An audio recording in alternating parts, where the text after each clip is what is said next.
gotta do a couple quick little thingy wingies.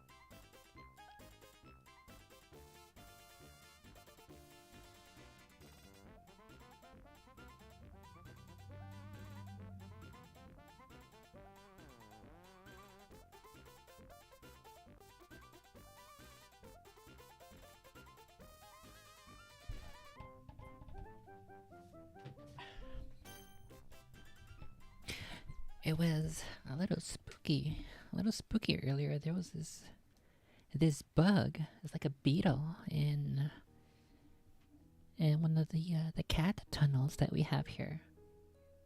I don't know how long he's been there, but when Patches went out into the living room, she ran immediately toward him. It's pretty weird. I don't know if he was alive because I tried to like bonk him with the fly swatter, but it didn't look like he really moved at all. So either he was asleeping or he was doing freeze and his fight, flight, freeze triangle. But I don't know. I just wrapped him up in some papers and threw him into the garbage where he belongs.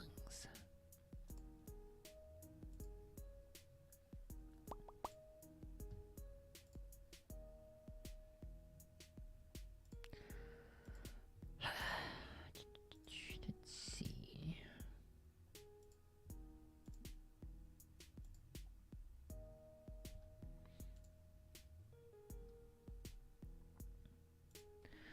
Okay, so real quick, I need to change my Nightbot stuff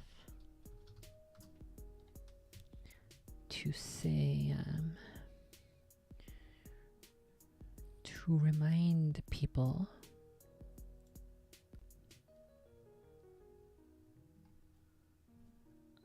that there's stuff going on at the end of the month.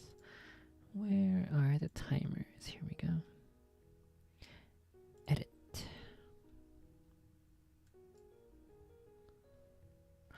I think I'll keep this one.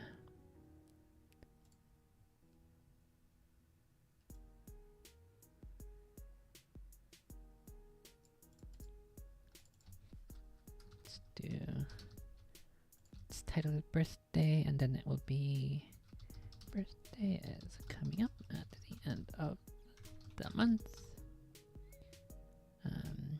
Check my Amazon wish list if you wanna gift something. Thanks for your support. And then what is the actual command? I think it's just wish list, right? Or wishy? Wishy-washy.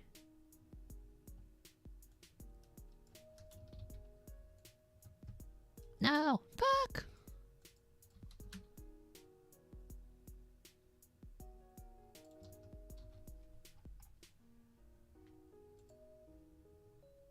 Let's change this wish list to this link. I think there's another one that's just a wish. Amazon affiliate. Let's see.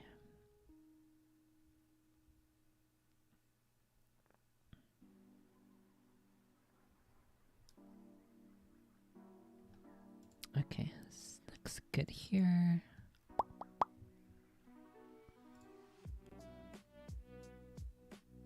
That's under timers, I believe. Oh, fuck, we gotta enable it. Enable it on Twitch.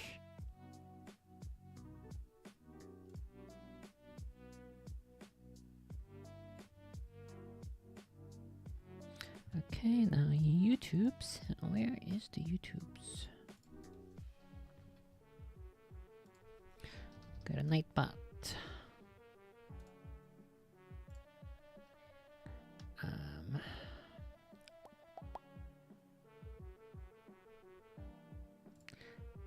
this one every 30 minutes.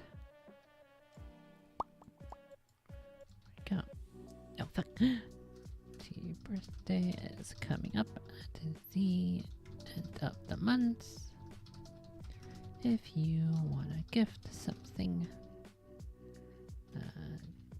check my Amazon wish list.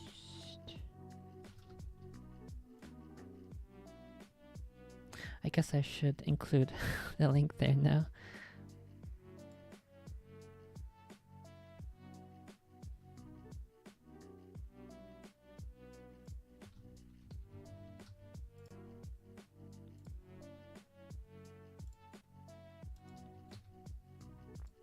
Okay, that should be good on both YouTube and Twitch. Easy peasy. Easy peasy lemon squeezy.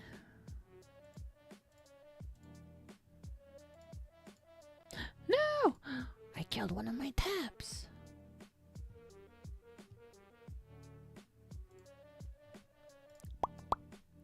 Okay. Oakley dokley. Howdy do, neighborinos. Okay, so what I need to do today is I gotta do some art for a couple of thingies that I need to work on. However, I want to first and foremost do another run of Risk of Rain. So I'm gonna go ahead and do that. Just one run. Just one, I swear. Just one. And from what I understand of these 2 episodes of Sasquatch Chronicles that I saved for stream, the first one we're gonna listen to, a dude walks up to a sleeping Bigfeet, and then that's the first guest, and then the second guest in that same episode, he apparently encounters a witch. Hence the title and thumbnail, just spooky witch in the woods. Hopefully she's as kind of cool. Hopefully her art design is as cool and interesting and pendulous and voluptuous as the witch in the thumbnail. I think that'd be pretty cool. So there's that, and then the second episode that I have saved is a guy who has another show, a paranormal show, The Paranormal Portal. And so I'm hoping that that would be a good show to add to my list of radio shows to listen to on stream. And we'll open up the world of Bigfeet and to include much more paranormal creatures and such. So let me go ahead and pull up the first one. Content, here we go. Spooky Paranormal Portal. No, The Sleeping Bigfeet and Witch. The show. Okay. So this one is a Sasquatch Chronicles episode 535, Taken. Maybe we'll have a run-in with Liam Neeson here. We will see. Let me check the audio compared to the mic. Is it good or is it too loud? Let's go back a bit. Shoot me an email. My email address is wes@sasquatchchronicles.com. I think this is a little loud. Let's go ahead and turn it down ever so slightly. And if you get a chance, check out sasquatchchronicles.com. You can become a member and get additional shows. Okay, that seems pretty good. I think I'll go ahead and... I don't think I need picture-in-picture, but... What I like about having picture-in-picture is that you can have it on the screen while playing, but you don't really need the video for this. Because otherwise I have to alt-tab. I tried to see if there was a way I can do borderless window, but I didn't see one. It just has the resolution, and then the full screen is a tick mark. There's no borderless. There's no 3 options under full screen for borderless or not. So I'll keep it like this. I'll just alt tab and try not to die when I want to pause. To add my 1 cent because I'm poor, so I don't have 2 cents to give. Only one. Just the one. Okay, so let's get started and hopefully I have a good run. Although I did increase the difficulty to the highest difficulty. So I might die. So if I die stupidly way too soon and way too early, we'll start over because I want to have a decent enough run. I want my death to be because I fucked up or because I deserved to lose, not because the game got lucky. Okay? That'll be that'll be the terms. I totally will not spend the entire time playing Risk of Rain and avoiding my art duties for my shop. I guess I was about to say for my upcoming shop, but it's technically already open and available. It's just you can't buy anything of mine at the moment. I do have the things ready to ship, but I want to make another couple of little additions for which I require some art, and then I'll be in a better and more confident position to ship my to start blasting out the link to my store, the Sophie's Storehouse. Okay, here we go. Let's jump into it tonight. I want to welcome Richard to the show. Richard, thanks for coming on. Oh, thank you for having me. Yeah, I appreciate you being here. And I know your encounter took place many years ago in North Carolina. If you would, Richard, would you just kind of tell us what you were doing and what happened?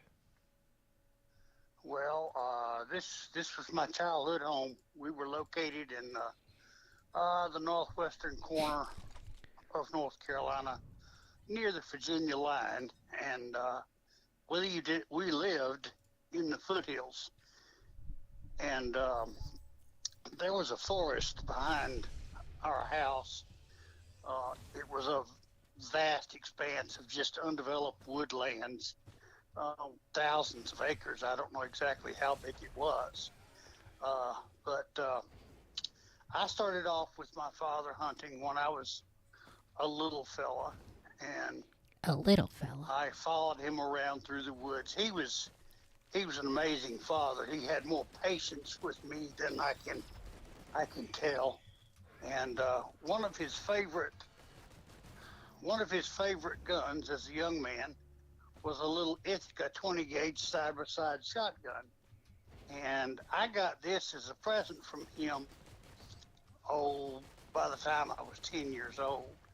And I followed him around in the woods. And he used to complain that I poked him in the heels with the barrel of this gun, but I was afraid he would get too far ahead of me, so I walked real close to him. He never understood that, but we spent a lot of time together. By the time, I guess I was about 12 years old. Let's set the timeline here. I was born in 1946. He's a boomer. So when I was around 11, 12 years old, that would have been 1957, 58, 59 era. He was born just as Hitler died. Maybe he's the reincarnation of Hitler. My dad had been out with me and taught me enough gun safety and so forth that he, after much begging, he trusted me to go squirrel hunting by myself. And we walked up in the mountain behind our house, and first day he took me around and showed me some places that he thought would be productive squirrel territory. And he took his pocket knife and blazed some spots on the trees so I could find my way in and out of these places without having to call him, having to wait for him to come and get me at night. This was in the fall. Let's see, squirrel season starts around September 15th. So when the season started opening, came around, I ran home from school, or rode the bus home from school, grabbed my little shotgun and took off to the woods. And there was one place in particular that I really liked. In fact, I kind of adopted it as my favorite place to go sit in the woods, even when I wasn't hunting. And it was a beautiful little place.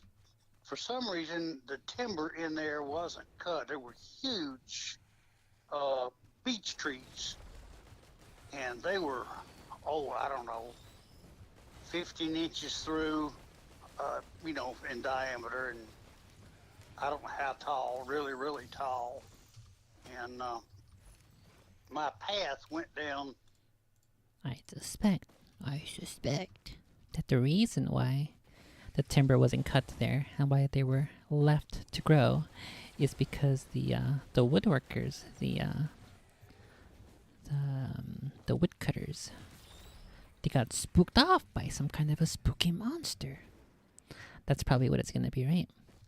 Just spooky monster living there, and nobody, no matter how much they paid lumberjacks, they wouldn't want to go work there. Let's see if my assumption is correct. The ridge, there were two ridges that formed this little valley, and my path run down one of those ridges. And when you walked into this little valley down there, the canopy was so thick and the trees were so tall, it was like walking into a auditorium. And the little beech berries in the fall of the year made it ideal territory for gray squirrels and birds and stuff. And even when I didn't see any squirrels, I enjoyed just staying around in this area, kind of like a little sanctuary. At the bottom there was a branch, a good-sized little stream that ran around the bottom of this area.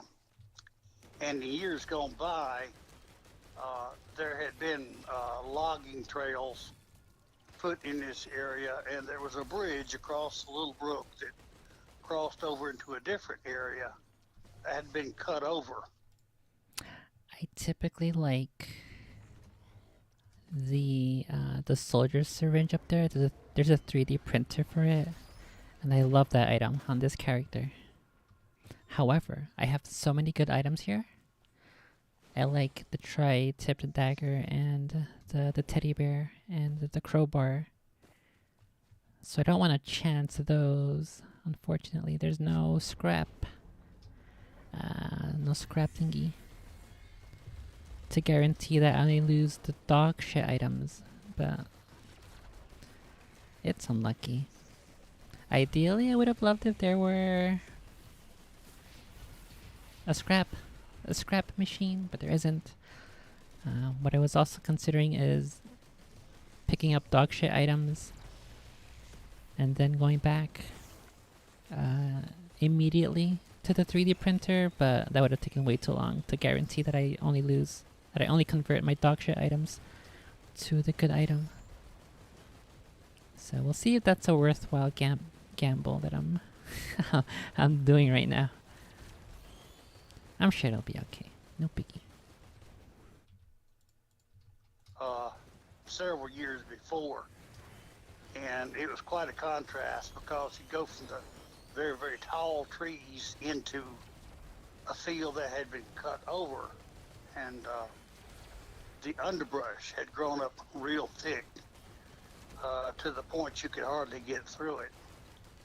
Anyway, one evening I went over to my little beech tree valley, and it was extremely quiet.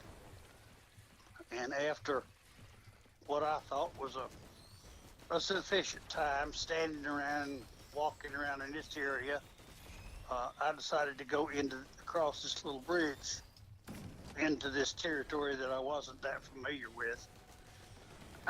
And it was kind of hard going. There was an old logging trail or game trail that kind of circled around the bottom of an incline, and you could walk around there, and I did. Of course, it was just so quiet. There was nothing stirring. I turned around and started to go back through the path that would eventually take me home. I had been 200 or 300 yards up in the woods. And when I came back down to the little stream and started to cross over uh, back into the path that would take me home, I heard this strange noise. Uh, it sounded like a squirrel scratching in the. I've seen squirrels scratch in the leaves looking for stuff that had been buried and time gone by, and birds would scratch in the leaves looking for worms and bugs and stuff to eat, and I could hear the leaves rattling. Now, it was a really quiet evening, and this noise stood out to my attention. It was making a different noise than I was used to, but it made me very, very curious as to what was making this noise. Curious. But it was 50 feet off of this little path I was walking on, and it was really thick Thick. briars and Ah. weeds and little bushes and stuff. Maybe he's gonna see something else that's It was thick very too. difficult to get through this stuff. There wasn't a path walking way in there, but that's where the noise was. So, taking my time and trying to be as quiet as I could, I made a little path. I made a lot of noise getting in there, more than I wanted to, but as quiet as I could be, I sneaked off into this undergrowth, and I kept hearing this noise. It was a very rhythm noise. It just kind of, it was, it kind of stopped and it would go, and then it would stop and it would go, but it was on regular intervals, and I Uh-oh, I found a scrap machine. couldn't figure it out. So I kept forcing my way through the underbrush, and this overgrowth was as tall as I was. I was 12 years old when this happened. I got pretty deep in this brush, and I parted some of the taller stuff and got to where I could see in front of me. And I was rather shocked because what I saw was this huge animal embedded on the ground down in these weeds. And I got quite a shock because I knew what was in the area. I knew there were foxes and bobcats and squirrels and birds and so forth. We were pretty limited as far as variety of game I could see, but this thing looked like, I don't know, it was huge. It reminded me of the only thing I could think of at that time was a cow. It was laying down in the weeds. I could see its back, and that's about all. It was a cinnamon brown color, kind of reddish brown. And I'm standing there with my head sticking through the weeds, within 3 or 4 foot of this thing. And the noise I had heard that drew me to it was this creature was sound asleep. And the noise of the leaves was its breathing. It was laying there with its face down, I guess. I never saw its head, but it was laying there flat down on the ground, feet and legs and everything else tucked up under it. So all I could see was the surface of its back. Now, this thing was healthy. It was big. And I don't know, it looked to be 600-700 pounds of animal. I had no idea what it was. Well, standing there trying to figure it out, I'm excited. I've seen something that I wasn't expecting, and I couldn't figure out what it was. And so I started running through the repertoire of my memory, what it could be. The only thing I could think of was I had seen, cattle, this cinnamon brown color out in pastures before. And, maybe that's somebody's cow. No, it looked to me like it was bigger than the cow. I thought, well, I'll get a little closer. And so I studied what I could see very intently. I could see no legs. I could see no feet. No feet. I couldn't see its head. I knew where the head was because it was breathing through the weeds and coming out pretty close to my right leg. But I couldn't see anything. And as noisy as I'd been getting in there, I was a little surprised I hadn't waked this thing up. But after some amount of time standing, well, it seemed like several minutes. I'm sure that the whole episode didn't last, a full minute. But I was standing there looking at this thing within 3 or 4 foot of me, had no idea what it was. So I decided it had to be somebody's bull got loose. And so I thought, well, I haven't waked it up yet. I better back out of here. But it was noisy for me to move. So what I had with me was a double barrel 20 gauge shotgun. But the only ammunition I had with me was number 6 birdshot. Well, something that big, I don't know that my shotgun would be very effective on it. So I pulled my shotgun up in front of me, kind of across my chest, ready to mount it if I had to. And I thought, well, if it wakes up and it's angry with me, whatever it is, I'll aim for the eyes. I figured, with birdshot, I could at that range, I could blind it if nothing else, and that would slow it down and give me a chance to get away from it if it couldn't see me. But so very slowly, one step at a time, I backed out of the underbrush and got back out onto this little path that I had walked in on. And then it struck me, just popped in my head that, well, you haven't crossed any fences. It's impossible for you to be in somebody's pasture. And I didn't know of anybody who lived around there that would I have might had actually cattle die running here. around in the woods in that area. I couldn't think. I knew kind of where I was, and I didn't know if anybody that had cattle that would be that close in there. Holy But Christ. nonetheless, I backed out, got back on the path where I could walk pretty quietly, and once I got 100 foot away from it, I kind of studied over what I had seen. I signed in my mind that it had to be cattle of some sort, because now this is 1957, 58. At this point in Oh, my fuck. education, my career, I had never heard of a Bigfoot. The Gimlin film didn't come out until 76, and this is 57, 58. So as I think back about it, the only large creature I had ever heard of was the abominable snowman. I knew we weren't anywhere close to that. Yeah. I tried to assign it being a bear, but then there were no bears in this area of the country, had never heard of one. And besides that area of North Carolina, the only bears we had were black bears, and this thing was way bigger than a little black bear. They averaged, 200 or 300 pounds, I guess, maybe. Yeah. A huge one would be. But, I wanted to ask you, Richard, what did the hair look like when you were looking at the hair?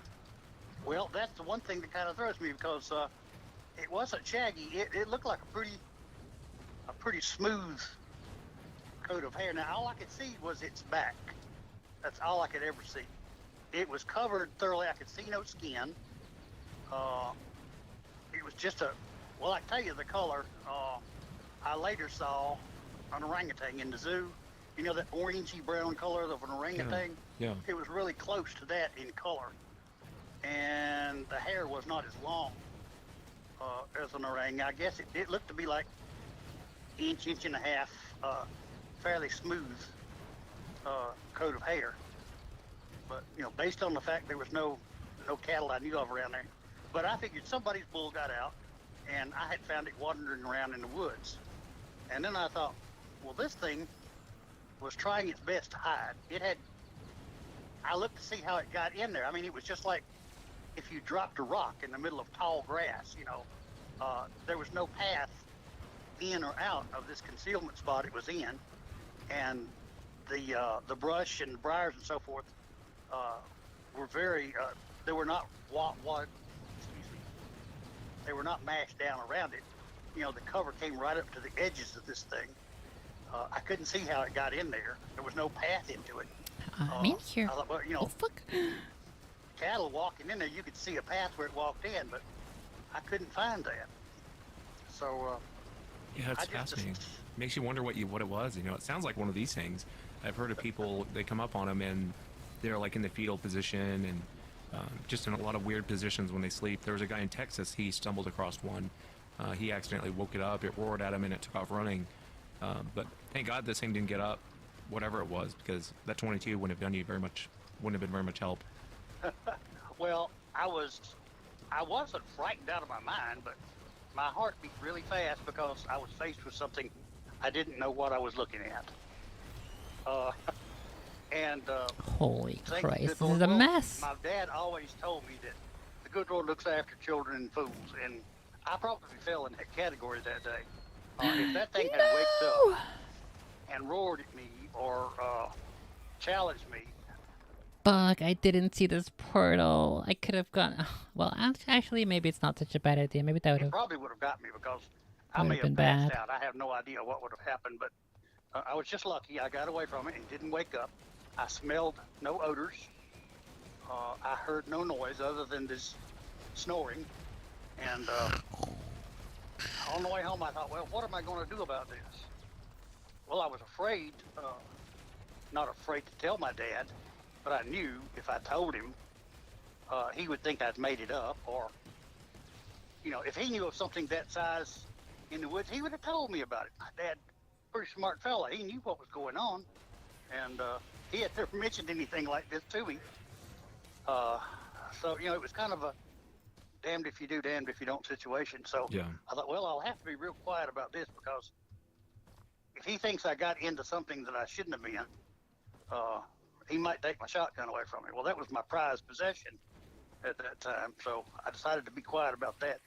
And besides, if that thing had gotten up and I had considered shooting somebody's cow or bull, he would have been very disappointed in me. I knew I would not have been allowed to go back to the woods by myself for a long time. So I was just quiet. Now, I went to school, in elementary school, with some other guys that we kind of, bragged back and forth to each other. Yeah, I got 2 squirrel foot yesterday afternoon after school, and back and forth. And I thought, well, if I tell any of them my story, one, they'll make fun of me forever for being afraid of a cow. So I probably just So he's more scared of not having his gun taken away so that his classmates don't make fun of him. Wow. He didn't kill the big feats because he was afraid of peer pressure. filed it in the back of my memory and never told anybody. In fact, this is probably the second or third time I've told anybody in my life. In fact, I forgot it. I just dismissed it out of my mind for years and years. Because at 16 I got my driver's license, and shortly after that I discovered girls, and Huh. I didn't hunt for a few years there, and I had other He saw his first girl at 16. What the heck? Hopefully one day I see one too. priorities, and I just kind of dismissed it. In fact, I had forgotten all about this occurrence until I started listening to your stories or your videos on YouTube, and I read or heard of another instance that a guy found one down in the brush, and it was sound asleep, and I thought that sounds very familiar, and then I kind of figured out that maybe that was the same thing I got involved with many years ago. Now I'm 72 now, so this memory is roughly 60 years old, Rough. and I've told you as near as I can remember Yeah. what happened as it happened. Yeah, and I appreciate you sharing it, Richard. I mean, I really do. It's a cool account. What do you think Sasquatch is, Richard? I'm sure you've given it some thought. What's your opinion? Well, I'm still not real sure. Uh, that was my only encounter, and standing there looking at it, I knew that it was a flesh and blood creature. It was alive because it was resting. It was sleeping. He's sleeping. Now this was in the afternoon. Well, I got out of school at 3, so this would have been 4:30 or 5 o'clock in the afternoon. But as far as I could tell, it was just a live creature. It never occurred to me that it could be anything else. And I really, as to whether they exist or not, I've been a little jaded through the years with, all these people on TV. What is it, Finding Sasquatch? When Yeah. they go out and play recordings and beat on trees. And I thought, well, I'm not the greatest hunter that's ever been, but if I wanted to find an elusive creature, I don't think, broadcasting Right. squeals and beating on trees would be the way I would go about trying to find one.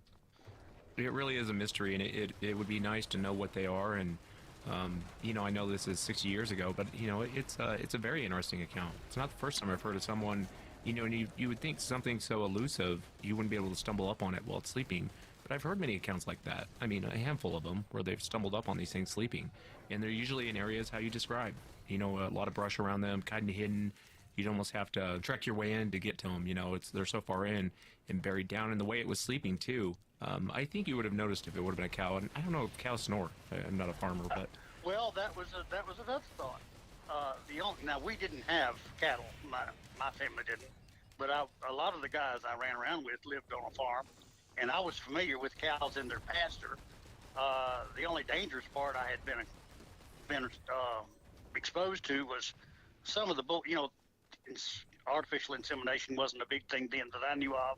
Most farmers that had any cattle He wants to kept a bull, inseminate the and a lot of cows. times these bulls could be real cantankerous, and they'd chase you if you got in the pasture. They'd probably kill you if they got a chance, but that was the only danger I could think of about it.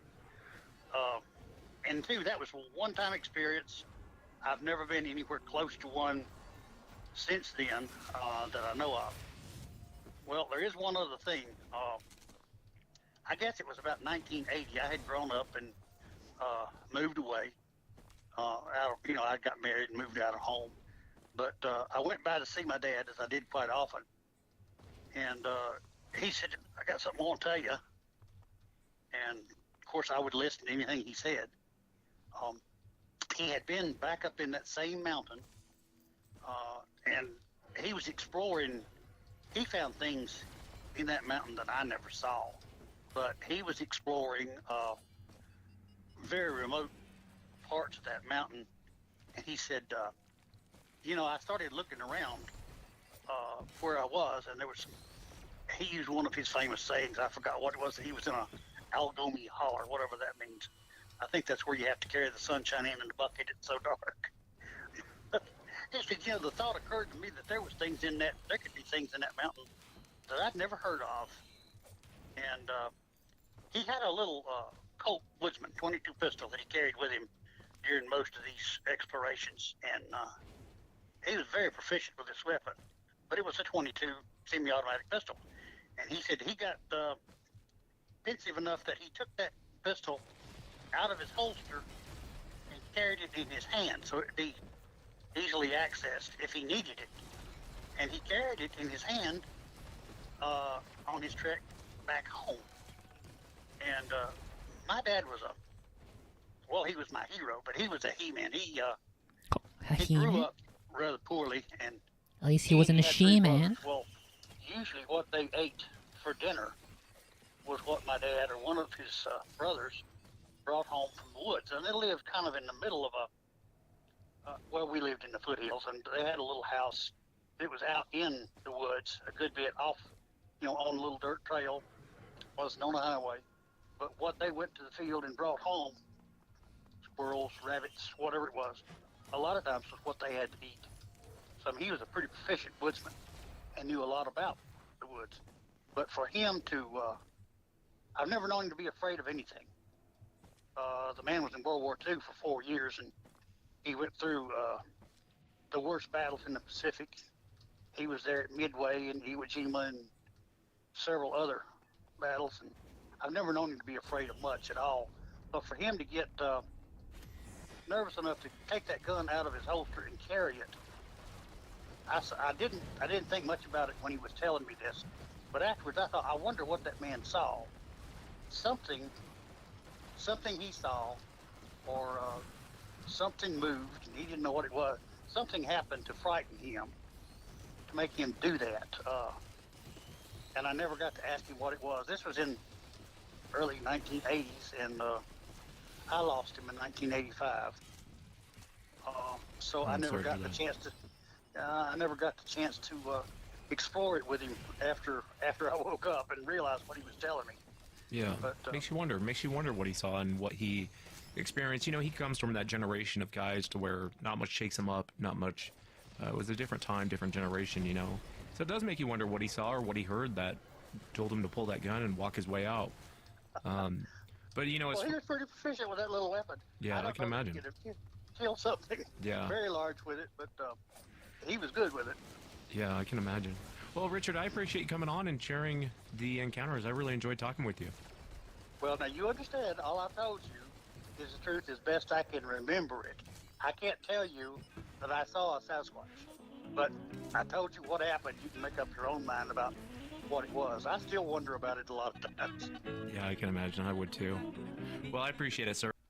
It's gonna get me copyright with the musics. Unlucky. He should have taken some pictures. What, he didn't have his iPhone 11 out there with him in 1940. What year? He said he was born in 46, right?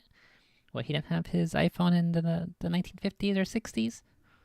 Wow, I'm never gonna believe anymore, cause this guy didn't take any pictures. That was a pretty chill story. Not as spooky as we had hoped, but this next one will probably be pretty spooky. 35. That's when you start to notice your hair loss. If your man is losing his hair, definitely check medical grade solution. This would cost you Sasquatch. Welcome Jeff to the show. Jeff.com/Sasquatch. Check out what they have. Thank you so much to Four Hems for supporting the show. Let's jump back into it tonight. I want to welcome Jeff to the show. Jeff, thanks for coming on. Oh, also before I have to say this right after, I'm liking this build. I've never seen this this rare weapon that when you get a kill, you send out homing knives. That's super cool. I like this one as well as another one that I saw yesterday or something. What happened? What is it, Arby's? What'd you hear?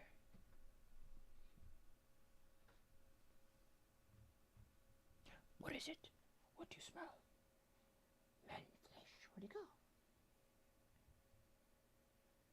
Arby just woke up like it was super fast and like he was looking around. What happened? You okay, buddy? Weird. Well, anyway, the other item I saw the other day is like I think you get it from the magma worm, where all of or no, I don't think so actually. I think I got in the first stage.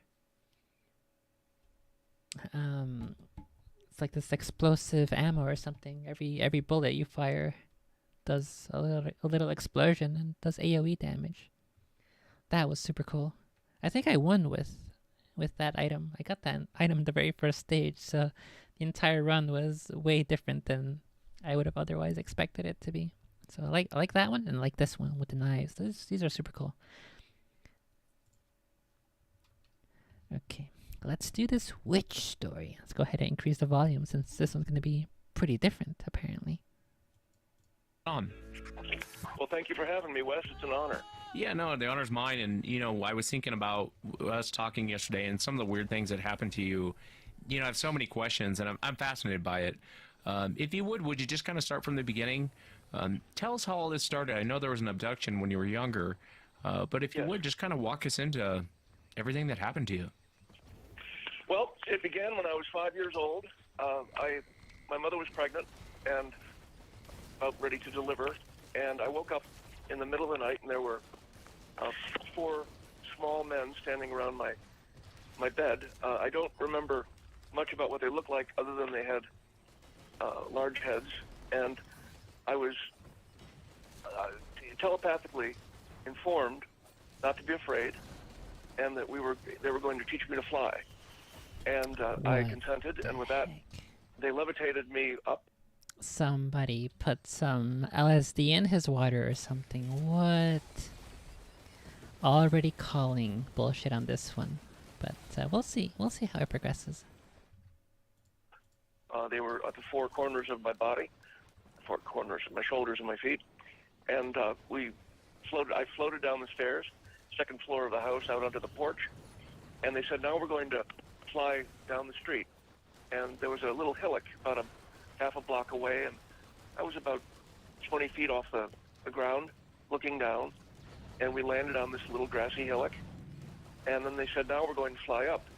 And they pointed up, and there was some kind of a craft illuminated, and that's the last I recall. Well, just at that time, I developed a severe case of the measles. Now, I had the measles the summer before, and you only get I don't know what the German measles is the short variety, the 2-week variety. I don't know what it's called, but I got it again, and I had a near-death experience. I was very ill, and I say near-death experience. I nearly died, is what I should say. And when I came out of it, I was extremely weak, and there were presents that were given to me. I didn't remember any child ever getting presents being sick, but it was because the word went out that I could die. And my sister, who was 2 years older, Bonnie, begged my mother to allow us to blow bubbles. I had been given some of those bubbles you blow through a little round wand and they stream out. So we went outside on the porch. I was so weak, I just flopped down on the swing, and Bonnie began to blow bubbles. But I thought, boy, they're crappy bubbles. They break right away. So I said to Bonnie, "It's a shame that the bubbles aren't good. They start, but then they break." And she said, "What are you talking about? The air is full of bubbles." Well, at that moment, I realized that I wasn't seeing what she could see, and I didn't have any idea what was going on. I didn't even think about it. I just chalked it up to an experience I didn't understand. My brother was born 2 weeks later, and back in those days, they said he was severely mentally retarded. I'm a disability rights advocate, and I would say he was severely cognitively disabled. But in that same summer, Wes, on our little street, there was a boy that had a terrible accident with gasoline and set himself on fire, terribly disfigured. There was a boy that had a complete nervous breakdown. There was a child that developed polio, and there was a boy that developed a bone disease called osteomyelitis. And so there was this concentration of childhood disease. And of course, I only put that together much later on. But suffice to say that Yes, there is. So either he's making it all up, or there really actually is something weird and some some spooky paranormal witchcraft going on over there. So I guess we'll see once we listen to some more of this guy's story. But it does seem so far fairly unbelievable. Oh my god. Why couldn't I have gotten these why couldn't I have gotten these equipments last map when I had... Is that the mountain? No, I don't think so. That's combat. Why couldn't I have gotten these equipment last time when I had an equipment drone on the map? Whatever. my life changed dramatically. My parents saw that I was having trouble seeing, took me to an optometrist, and he said, the boy he wants to wear glasses. There's nothing wrong with his vision. So they were told I was pretending I couldn't see. Now, he couldn't see that there was anything wrong with my eyes because I have a very, very rare eye condition. And at that point, it had not begun to mar the cornea, or the retina. The retina in this condition, just a second, we'll get a drink of tea here. The retina in this condition develops pigment. The condition is called retinitis pigmentosa. And there are 100,000 Americans with it. There are 500 forms of the disease, and I have an extremely rare form of the disease. Apparently, one researcher told me that the measles can kick in the genetic predisposition to this condition. So if that's true, then I had the genetic condition, the measles triggered it, and I began to go blind. It's a lifetime of vision loss. And Jeff, you go blind, totally blind in your 50s. can I ask you a quick question? And forgive me for interrupting you, but I'm fascinated by this whole thing. You know, a lot of times when people say they're abducted, it's very much how you describe. I mean, I've heard that time and time again. I'm not really an expert on the UFO abductions, but I've listened to many witnesses, and they describe being levitated and let out of the house. And do you think that actually happened, or do you think that there was a memory that was implanted? Because I don't know if I've ever seen anyone float out of a house. But yet you talk to a lot of people who've been abducted, and they'll describe it exactly how you're describing it. What are your thoughts on that? I'm a very keen observer of my consciousness. My memory, I believe it or not, I remember circumcision. What? So I remember no way. things vividly. Okay, buddy. Going back to near birth. I've been gifted with a remarkable memory, and this happened. I don't buy it was it. a physical experience. Now, from the point of being on the hillock and going up into the craft, I don't remember that. I don't remember anything about that. So, yeah, there's a writer named Whitley Strieber that, or Stryber, I don't know how it's pronounced, who says that when we have abduction experiences, often we have what's called a mask memory or a screened memory that is put into our head to block what really happened. And I think that, now I'll tell you, as we go on with this, my saga, I can tell you an experience that I would bet was a screen memory, but that I would think it was real. I think that I was abducted. And I appreciate you answering it. It's again, forgive me, it's a new topic for me, but I'm fascinated by it. And don't apologize. Well, I appreciate that. So you get measles twice, which generally never happens. You start going blind, and what's kind of the next episode in the saga? Well, in high school, I was a child. I think what happens here is that this guy really, really liked the X-Files, and so he's starting to say, hey, I have X-Files-like things happen to me, too. That's sort of what this is sounding like so far. Let's see if he provides any scientific medical papers or other sorts of evidence to back up his claims. Because that might make a slight difference, but probably not very much. He's definitely a very rare,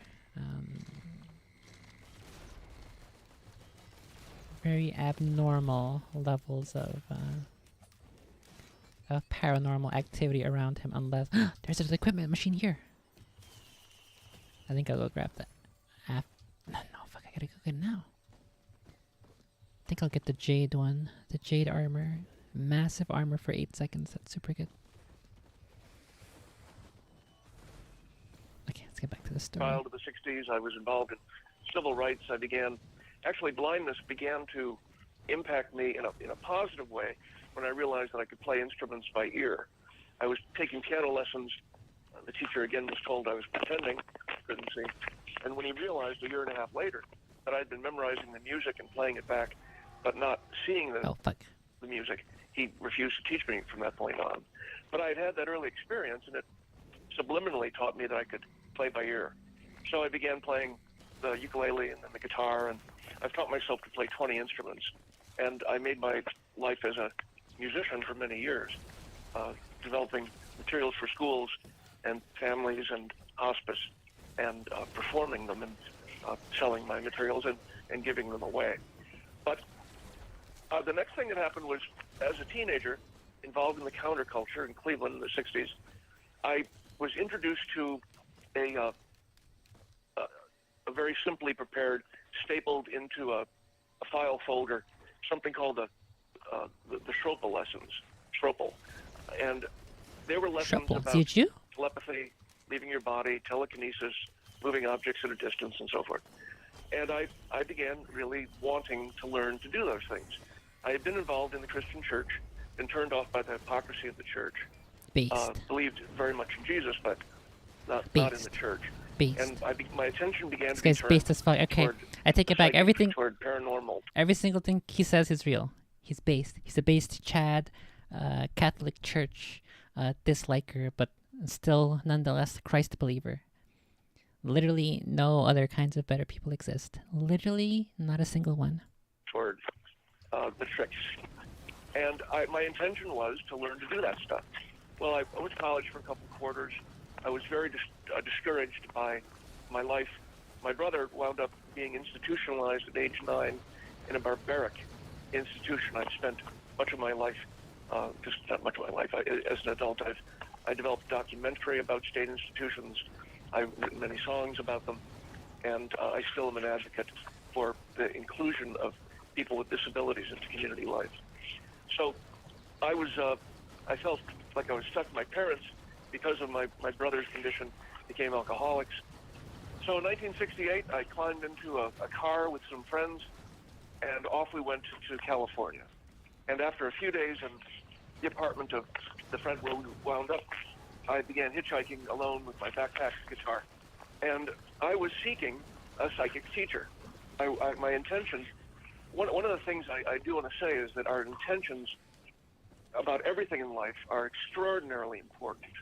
What we intend, what our focus, our beliefs, our desires are, will shape our lives. And my intention was to find a psychic teacher. Well, I wound up in a commune in the Santa Cruz Mountains with He's a fucking a number of communist. strangers. And they said, there's a woman coming who is a witch. I take it back. He's a communist, so I take back all of the Christ stuff. Beware of her. Leave her alone. I ran through a plate glass door. I got high. I went running back to climb onto the back of a motorcycle for a ride, and I didn't see the door, and I ran through the glass and terribly cut my hand. I was taken to the Santa Cruz hospital, and it was sewn up. Went back 3 days later, and it had gotten infected. It was horrible. And he said, if this doesn't break and start draining by itself, in 3 days I'll have to open it up and clean it out. So my hand was bandaged. I was in terrible pain.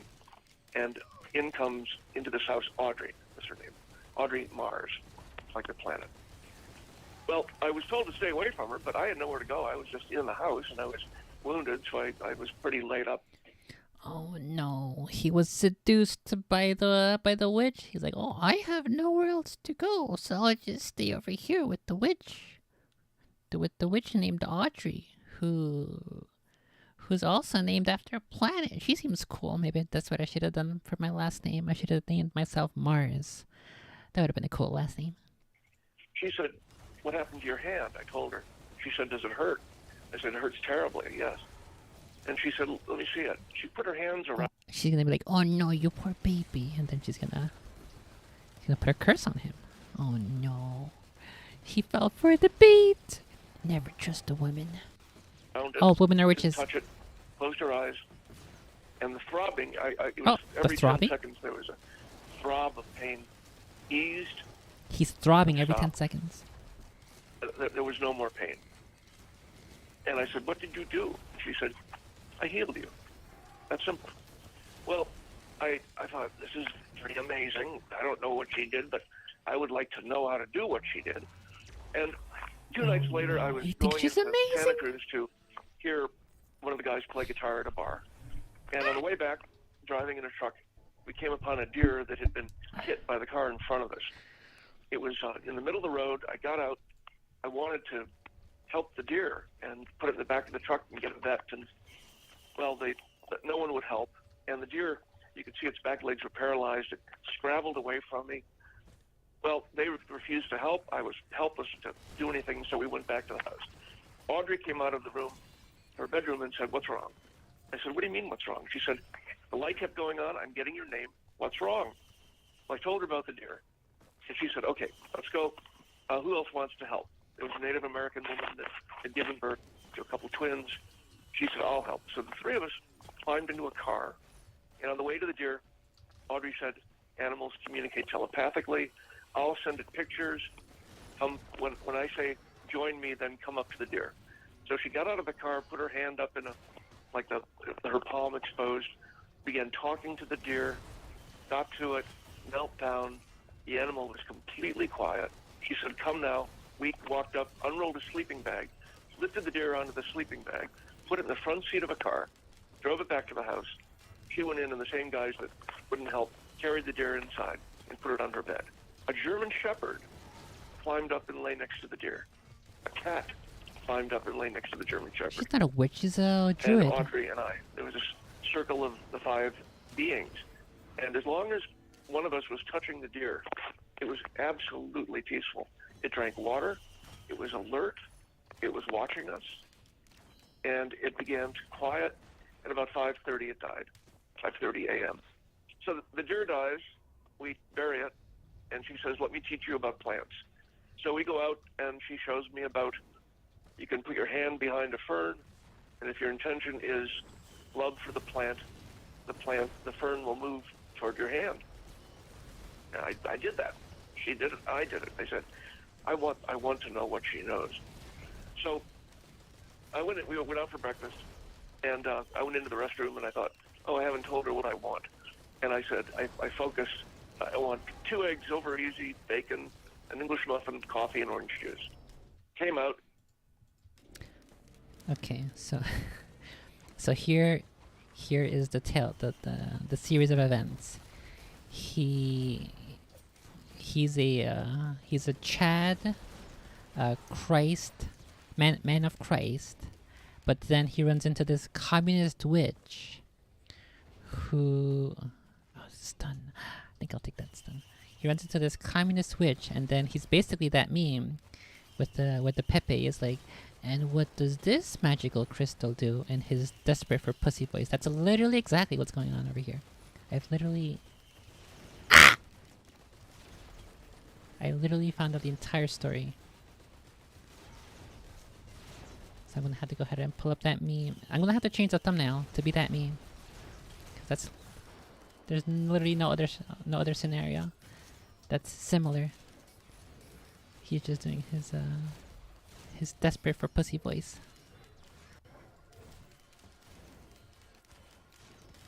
What the heck?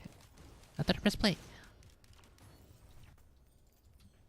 She said, the waitress came. I didn't know what you wanted, so I ordered 2 eggs, over easy, bacon, English muffin, coffee, and orange juice. And I was grinning like a kid. She said, what's wrong? What are you... I said, I sent you that thought. That is what I wanted. I sent you that telepathically. She got black with anger. She said, don't you ever get into my head again. She got blacked with anger, first of all, and then she said, don't ever get in my head? What the heck?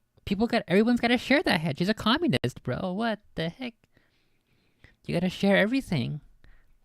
Can't just claim ownership over something like that. It's not your property. What? You gotta respect the individual woman as a person, as an agent of capable of expressing her own will. Well, I thought telepathy was a great thing. Now I'm seeing from her point of view that I was in her head. Well, I wish I was in passed her that head. off, and she said, look, I've got a place down in San Diego. There's some other young people there. Want to come with us? Want to come with me and visit? Well, I had nothing going on where I was, so I took a few things. I left my backpack and sleeping bag. I didn't think I'd be gone long. And off we went. Well, it was a wonderful place. It was an adobe, it had been an adobe house or stable perhaps, but there were outbuildings, and I became a member of the firewood cutting crew. And at night that was basically me and another fellow and Audrey. And at night she would read to me from spiritual books of all kinds and talk to me about how one religion creates the next religion by virtue of the intention of the people, how they focus, the thought forms they create. And she said that she was a very powerful human being that extraterrestrials wanted to control so as to control the planet. And she claimed that extraterrestrials lived on the emotional suffering of the human race, that they didn't have developed feelings, but they were like vampires living on horror, pain, suffering. So they kept the Earth in a state of turmoil. And since then, I've learned that it's the reptilian extraterrestrials for whom that is true. But there are numerous other ETs that have been involved with the Earth since, for time in memoriam, that the different races on the Earth represent different ET races, but that we are a unique and wonderful planet, rich with resources that they want. And they particularly want, at least the reptilians, our emotional suffering. Well, Audrey and Just I like women. would go to the beach, and she would say, now at this point I have low vision, but I have vision. With binoculars, I could see normally, and I had binoculars with me. She would say, look at that. There'd be a light in the sky. It would come down larger and larger in the shape of a saucer and go into the ocean. I saw that. I can't explain it, but I saw that. And she said that she was able to communicate with these extraterrestrials by what she called yelling up the tube. And it seemed Tube? nuts I mean, this just seemed absolutely wild and unbelievable. She said she wanted Eisenhower dead. Now, What Eisenhower the was an heck? old man, and he had been battling heart condition, etc. But within 10 days, Okay. She wants Eisenhower dead. Let me go ahead and wish that Eisenhower's dead. This old man who's about to die anyway. Oh, wow, this witch is so real. Whoa. Looks like somebody saying, I want Joe Biden to mumble in his next speech. Whoa. This guy's a fucking prophet. Eisenhower is dead. She said she wanted Everett Dirksen dead. He was a politician in the 60s. He died. And I began to Yeah, because she hired the hitman, realize that's that why. either she had future vision or she was somehow causal in these happenings on this plane. Well, she had a lot to say about extraterrestrials. I won't go into all of it. But I realized that she was a violent and cruel person that tortured me. 3 Yeah, days no shit, she's a woman. of no sleep, of violence. Suddenly, she'd throw a cup of scalding coffee on me. She once threw an iron skillet across the kitchen, hit me in the face, and tore open my face. This is literally exactly how I would expect a relationship to be with the the Pepe to the goth woman, the goth witch, mystic orb lady, in his desperate for pussy voice. See, like I called it right at the beginning because I knew exactly how this would play out. Did I see correctly that this 3D printer over here? Oh, the mountain. I think I'll grab the mountain. Why not? Did I see that this 3D printer was a feather? No, it's not a feather. Fuck. Unlucky. Another mountain? I can call 2 mountains? Oh my god. How many fucking bosses? There's gonna be like 10 bosses? I'm gonna get wrecked. Oh no. Let's get more. Where's that stun? Is that this level? I thought it was this level, right? Or was it last? Oh no, that was last. Fuck, that was the previous level. Oh no. Oh no, no. There's another mountain? Okay, let's do it. Why not? Holy fuck! What just happened? Holy Christ. My PC is just gonna crash from trying to load too many enemies all at once. Hopefully I have enough damage to kill the 20 different bosses, the 20 copies of that one boss that's gonna fight me. There's no good 3D printer I want. Whatever, we'll just fight this boss and I guess we'll kill these big dudes first before we call the bosses. Wait, they're gone. Okay, boss time I suppose. Run! She was Holy! really a wicked person. With I went up too high. She had this dual nature and this connectedness to ETs in some way or other. Well, here's a story that I mentioned that I know relates to a screen memory. We're driving across Texas. This is 1970. And we were headed toward San Diego, taking the southern route. There's a span of 150 miles before El Paso where there's nothing but desert. At least then that was true. In fact, there's the gas station before you enter that stretch of desert is called Last Chance Gas. So we gassed up, headed out, a moonless, black, star-filled night on a 2-lane truck road. We're on the road for about a half hour, and I was watching with binoculars. It looked like spaceships coming down from the sky and getting in a row, like streetlights at a distance. But I was watching these lights, and I said, what is that? What are those? Well, she had no explanation for it. The road changed, and now it's going steeply up, and it was scooped, like it was designed for high-speed vehicles. It had high walls. And every now and then we go under a bridge that were very flat, thin, and the understructure of the bridge was like a geodesic dome, interlocking triangles. The road went up and leveled out, the sides went down, And I'm looking at a city. If you told me it was 1,000 years from now, I would have believed it. It was unlike anything I'd ever seen. It was staggeringly, dumbfoundingly beautiful. A building that was maybe 200 stories tall, that looked like it was one apartment thin, that wrapped around in a big sea. Big, tall, thin building, glowing with green light. Another building that looked like an oatmeal box sliced with a cleaver at an extreme angle. So there were like a lot of terraced apartments that would have been available. A needle, a space needle that went up 400, 500 feet. And about 2/3 of the way up, there was a huge platform. And this thing looked like it was just physically impossible. This platform was balanced on this very thin needle structure. This doesn't seem And in the physically sky, possible. close to that, there was a flying saucer that I studied at close range. But I could see the windows, golden windows, in a purple saucer. And man, it was, I was giddy. This is what I had always wanted. A real life experience that was out of Buck Rogers. This was, anyway, Fuck. I am giddy with excitement.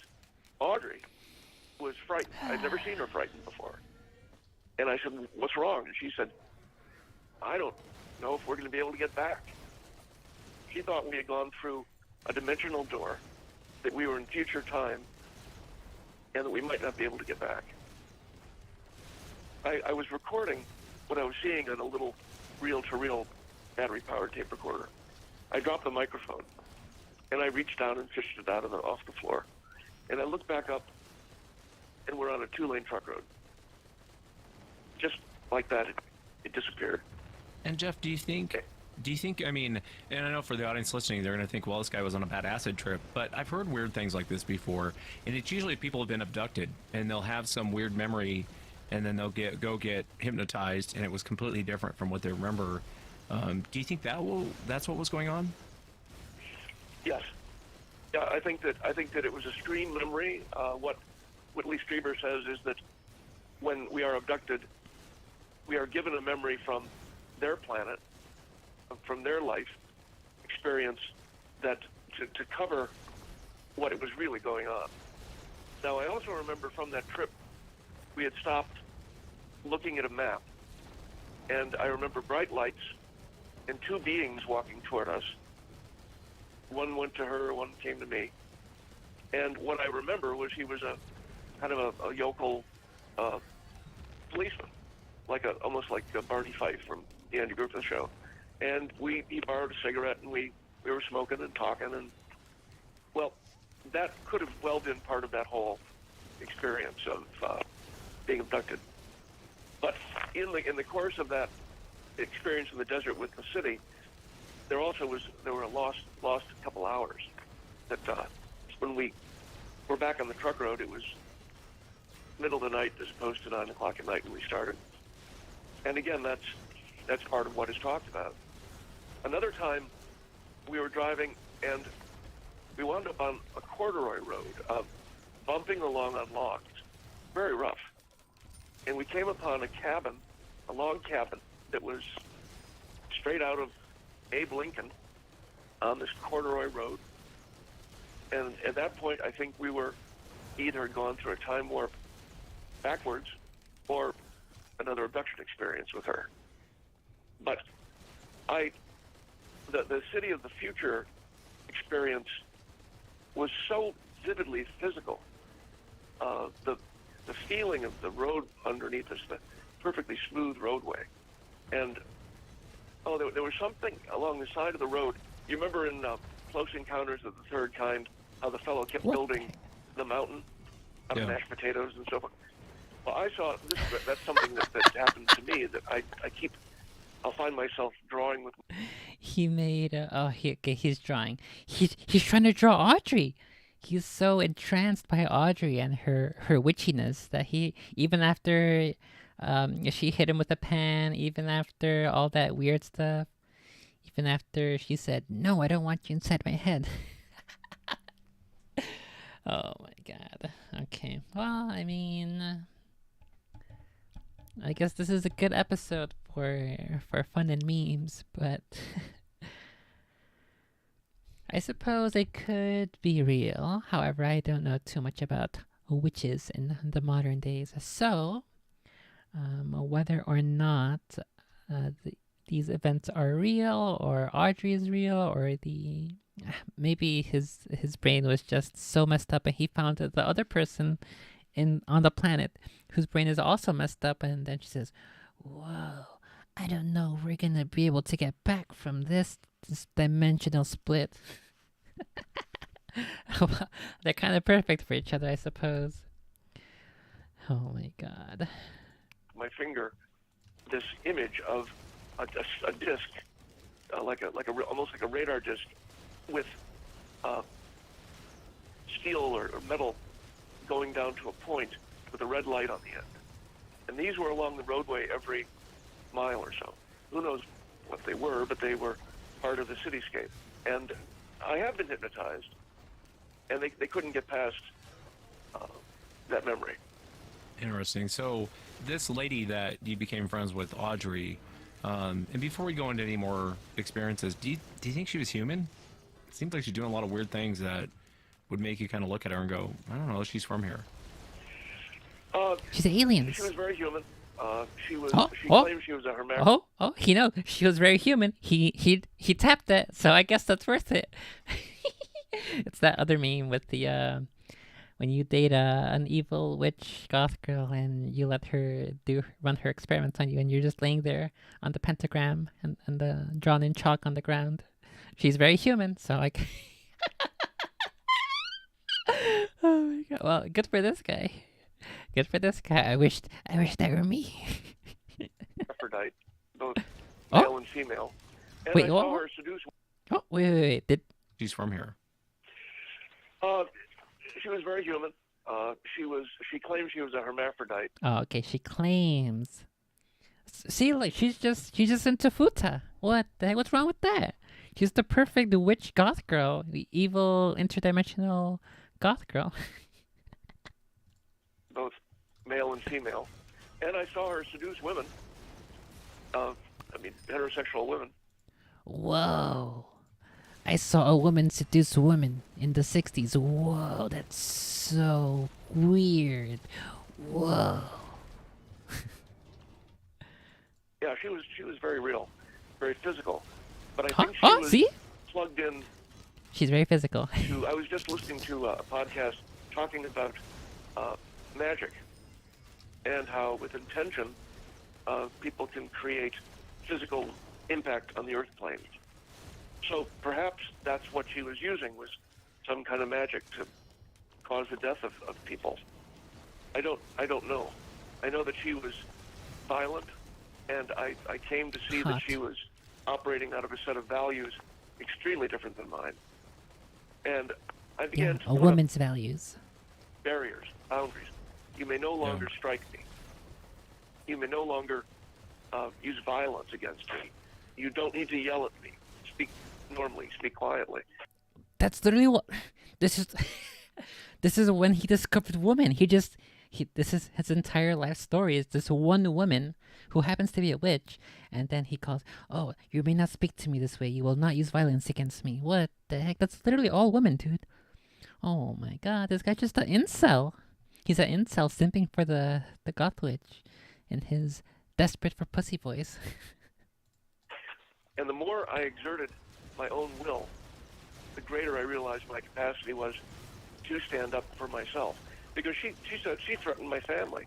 She said she would kill my family and me, and I'd seen her kill others, and I was terrified of that.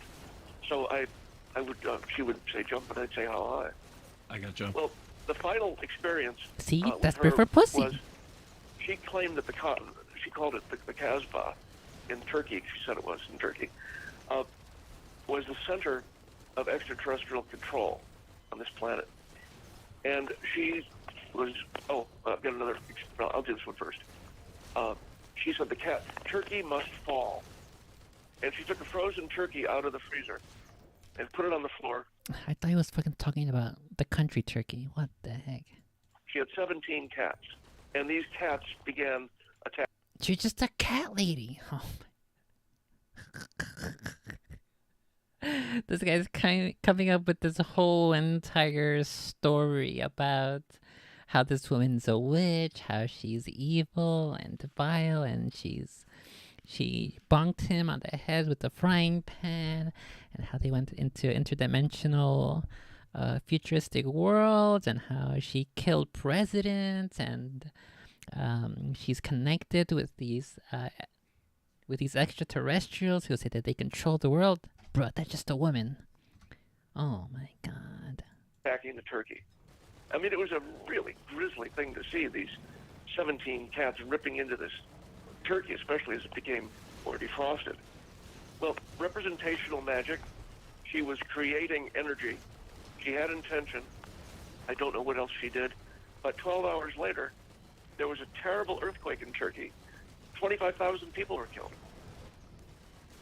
And I was flummoxed. I had no idea whether she was causing it or whether she had seen it, was able to see into the future and pretended that she caused it. But another example. Well, first of all, you asked, was she human? She did things that I had never experienced. Well, healing my hand. Oh, I went back to the doctor, back to the original story. 2 days later, he unwrapped the bandages. He looked at it. He went back to his notes. He came back. He said, I don't understand this. He said, I don't know what you did, but your hand is healed. I'll take out the stitches. He said, this should not be. I don't understand this. He kept saying that. And I'd ask him, when I first injured it, how long before I'd play guitar again? He said 6 months, maybe a year. I was playing guitar a couple days later. So there was that kind of experience. But then early on, living with her, she claimed that I was an energy vampire. See, look, he's living with her. He's just explaining his love life with a goth witch girl who has 17 cats. And then the one time she happened to feed these 17 cats a huge fucking turkey, there's an earthquake in Turkey. Whoa, she totally did that. What the heck? That I was stealing energy from others around me.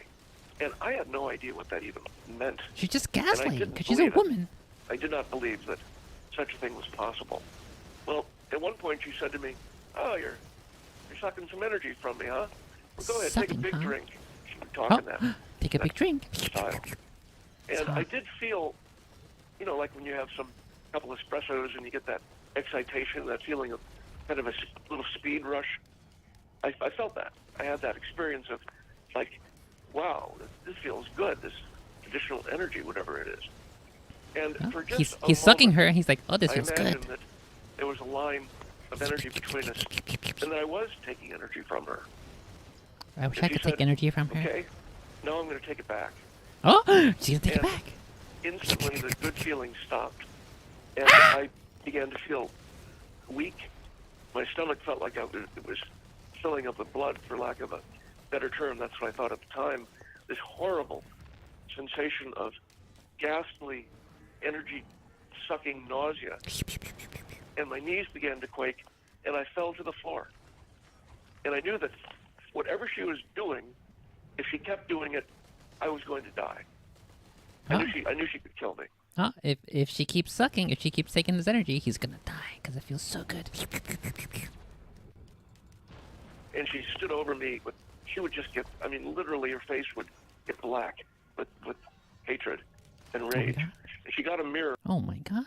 He's standing over her, she's getting angry, and her face is getting black with oh fuck! No no no no no no no no no no no no no no no no no no. Phew. Her face is getting black with rage and anger as she's stepping up top of him and dominating him. I don't know, it's pretty hot. I like a girl who has the ability to kill me, but doesn't.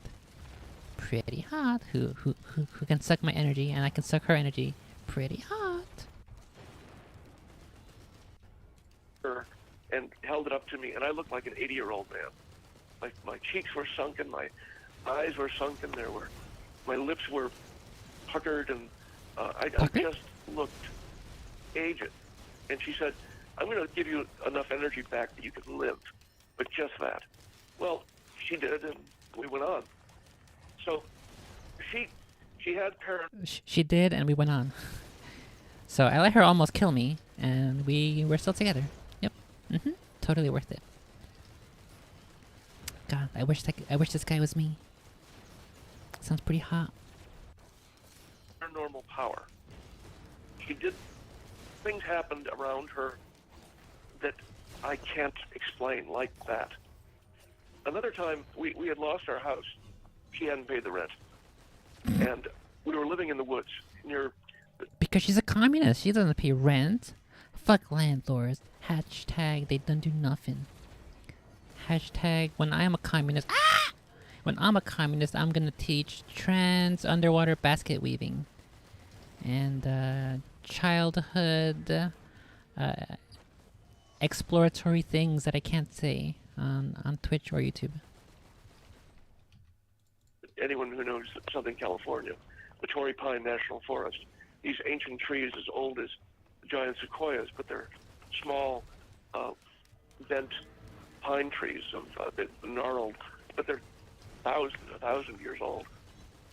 And we had a little kitchen set up outside. We had built a cabin that she was living in. I was living in a tent. What? And she was... That goth evil witch pussy's so good. He builds a cabin for her, but then he gets to go live in a tent instead. Instead of being in the cabin with her. Wow, dude. This guy is the biggest simp I've ever heard of. Screaming and ranting and raving. She said, tonight I want a space bubble. Well, I thought, now I've got her. What is that? There's no such thing as a space bubble. So I thought, okay, it's good. I'm solid. I know now that I will regain my foothold in reality, and she'll be proven to be a charlatan. Well, that night I'm out washing dishes in the dark. Again, a moonless night, and the stars were magnificent, and I could see. I happened to look up, and there was a golden light that seemed to be coming out of one of the stars. And it got bigger and bigger until it was about the size of a basketball at arm's length. And I went and I got Audrey. I said, look at this. What? And we watched until it was the size of a watermelon. And then eventually the size of... The size of a watermelon? A watermelon can be several different sizes, my dude. What the heck? A boulder the size of a boulder. That's what he should have said. He's dead! Holy Christ, that boss fight. Oh my god. Boss fight took like 30 minutes. It was a quarter of the sky. And the bigger it got, the fainter it got. But you could see that it was an intact structural phenomenon of some kind. And she looked at me and she said, now do you believe me? She had said there'd be a space bubble. Now do you believe me? And of course I was stunned into silence and lack of understanding, but realizing that once again she had proven that she had some grip on reality that I did not, and some connectedness that I did not. When I finally left her, I knew that she had threatened my life and my family's life. Hot. But I was in touch with what in Christianity is called the still small voice within. And that connectedness to my soul, my connectedness to God, was strong enough that I was able to stand up to her. And by that time, there were 11 people in the house. And I knew that she would bring retribution down on people big time, steal from them, break into their homes. And I wanted to leave at a time when everybody would see that I was just. So I waited. I was in school, going to college, and I had a book to read and a book report to write that weekend. It was Saturday night. And she had taken up all my time all day long with her shenanigans, teaching everybody, preaching about one thing or another. And I said to the room, now I've got to, I'll do the dishes, but then the rest of the weekend I've got to study. So after dinner I went in and started studying. And she came in and said, well, we're waiting for you. I said, well, I told you that I can't. I've got to read this book. And I'm reading with a magnifying glass, my face pasted to the page, extremely slow, difficult reading. And with that, she grabbed the edge of my desk and hurled it across the room, breaking my desk lamp, and my girlfriend had given me a... What? She picked up an entire desk and she launched it across the room? She's strong. She's a strong dummy mommy witch with the feminine urge to kill your entire family. It's pretty hot. Oh my goodness, this fucking... Getting this teleporter up to 100% is gonna be a whole entire another 30 minutes. A sake set that fell and smashed to the floor. And with that, I broke with her. I confronted her. I stood up. I said, I'm leaving. And we packed a few things and left. And that was the end of it. Yeah, that's fascinating. It makes you wonder who this woman was. You know, I mean, a lot of the experiences you experienced are just really, they're odd, very odd experiences. I wanted to ask you, you know, when you were 5 and you were taken, were you ever taken again? I mean, beyond the incident with Audrey Yes. driving in Texas? Yeah, another time that I know of. By the way, Whitley Strieber talks about how abductees have a scoop of flesh missing, often in their shin or their calf, where there is an implant, probably a tracking device, I would guess. And I have that scoop on my leg. And at one point, Audrey, we were horsing Holy around, and Christ. she picked me up, and I was on that map for like an entire hour and a half. Jesus. fell against a counter, and my shin struck the edge of the counter, and by the next day, blood poisoning was starting up my leg. And I went to the emergency room, and they dug something out of my shin. They said it was gravel, but who knows? I don't know. But it was, whatever it was next to this scoop mark. So another time that I know of for certain, I was teaching at Kent State University. I developed curriculum for schools on acceptance of people who are different and forgiveness and basically spiritual principles put into a secular context, and music-based material. So an activity guide with songs and a play and a CD of music for young children and other things of that sort. And I would stay on campus, near campus, for a week. And because I was, at that point, blind and couldn't drive, I mean, I'd never been able to drive, but as an accommodation, they put me up near campus for that week. And I always stayed in the same room, in the same little crummy motel. And so it went. I woke up in the middle of the night. As I said, in fact, I've taken courses on dream analysis, and I'm very, very in touch with dreaming and what it is to dream. I woke up, and this was as physical as talking to you in this moment. I was laying on a metal table. At least it felt metal. It was cold and hard. And over me there was a bank of lights, very, very bright lights that were in like, say, 1.5 foot cube or rectangle, square, maybe 10 feet across by 20 feet long. And it was, I had the sense that they were doing something, interacting with my body, reading it in some way, or in some way they were engaged with me. And I was paralyzed. I could not move. And I was terrified. I could not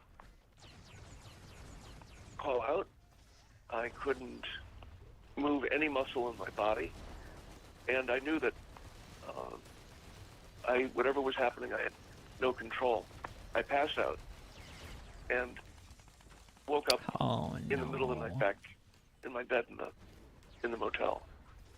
And I suspect that the measles were not normal measles. I fucking hate these guys. Like, they fucking hit you and then you lose all of your movement. You can't even move. So I'm just like sort of stun locked, I guess. I'm slow locked. What a load of absolute shit. Fuck those guys. For real, for real. Okay, one more run. I think that I was given that condition. When I was 8 years old, I was hospitalized. They were trying to determine why I was going blind. And they gave me a dirty spinal tap.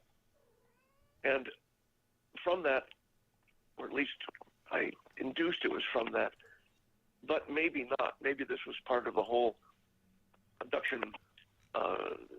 introduction of the virus. I developed from the time I was 7 until I was 14 what I'll call a plague of boils. I had these boils the size of oranges, horrible black infections that would last for weeks, all over my groin and my legs. And to this day, but beginning about 4 years ago. Oh, he got boils on his leg and his groin. He got fucking herpes from Audrey. Oh my god. I developed eruptions on my left leg and my thigh, like extreme acne, or boils that have multiple heads are called carbuncles. I've been to 4 dermatologists. They have no idea what it is. It's not bacterial, it's not viral, and they don't know how to treat it. And I think it's all part of the experience. I think it's all part of the abduction experience. What I have learned as I've studied all of this is that the reptilians that still live on Among Us? the suffering of people, and they eat people. They are the abduction. When people disappear, woe unto them, because my guess is if they're not eaten by Sasquatch, they're eaten by the reptilians. And I know that sounds as crazy as anything I've said, but I do believe that is part of that aspect of the extraterrestrial experience. The other part is the saving part, and there's something called the it's one of the constellations. And I'll think of it. Anyway, there's a council of extraterrestrials that are working to save the planet from the dark ones. And we're winning. The light is winning. So the extraterrestrial, the reptilians. What the heck did I just find? I am looking for reference art.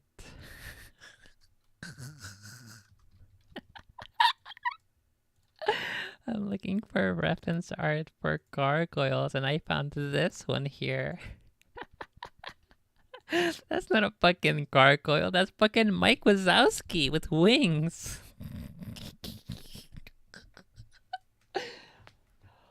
Holy. He even has like the little horns that Mike Wazowski. Oh, I gotta turn this into like a coloring book project where like you can paint him green. Oh my goodness. Oh no. I'm gonna post this in my super secret DM group.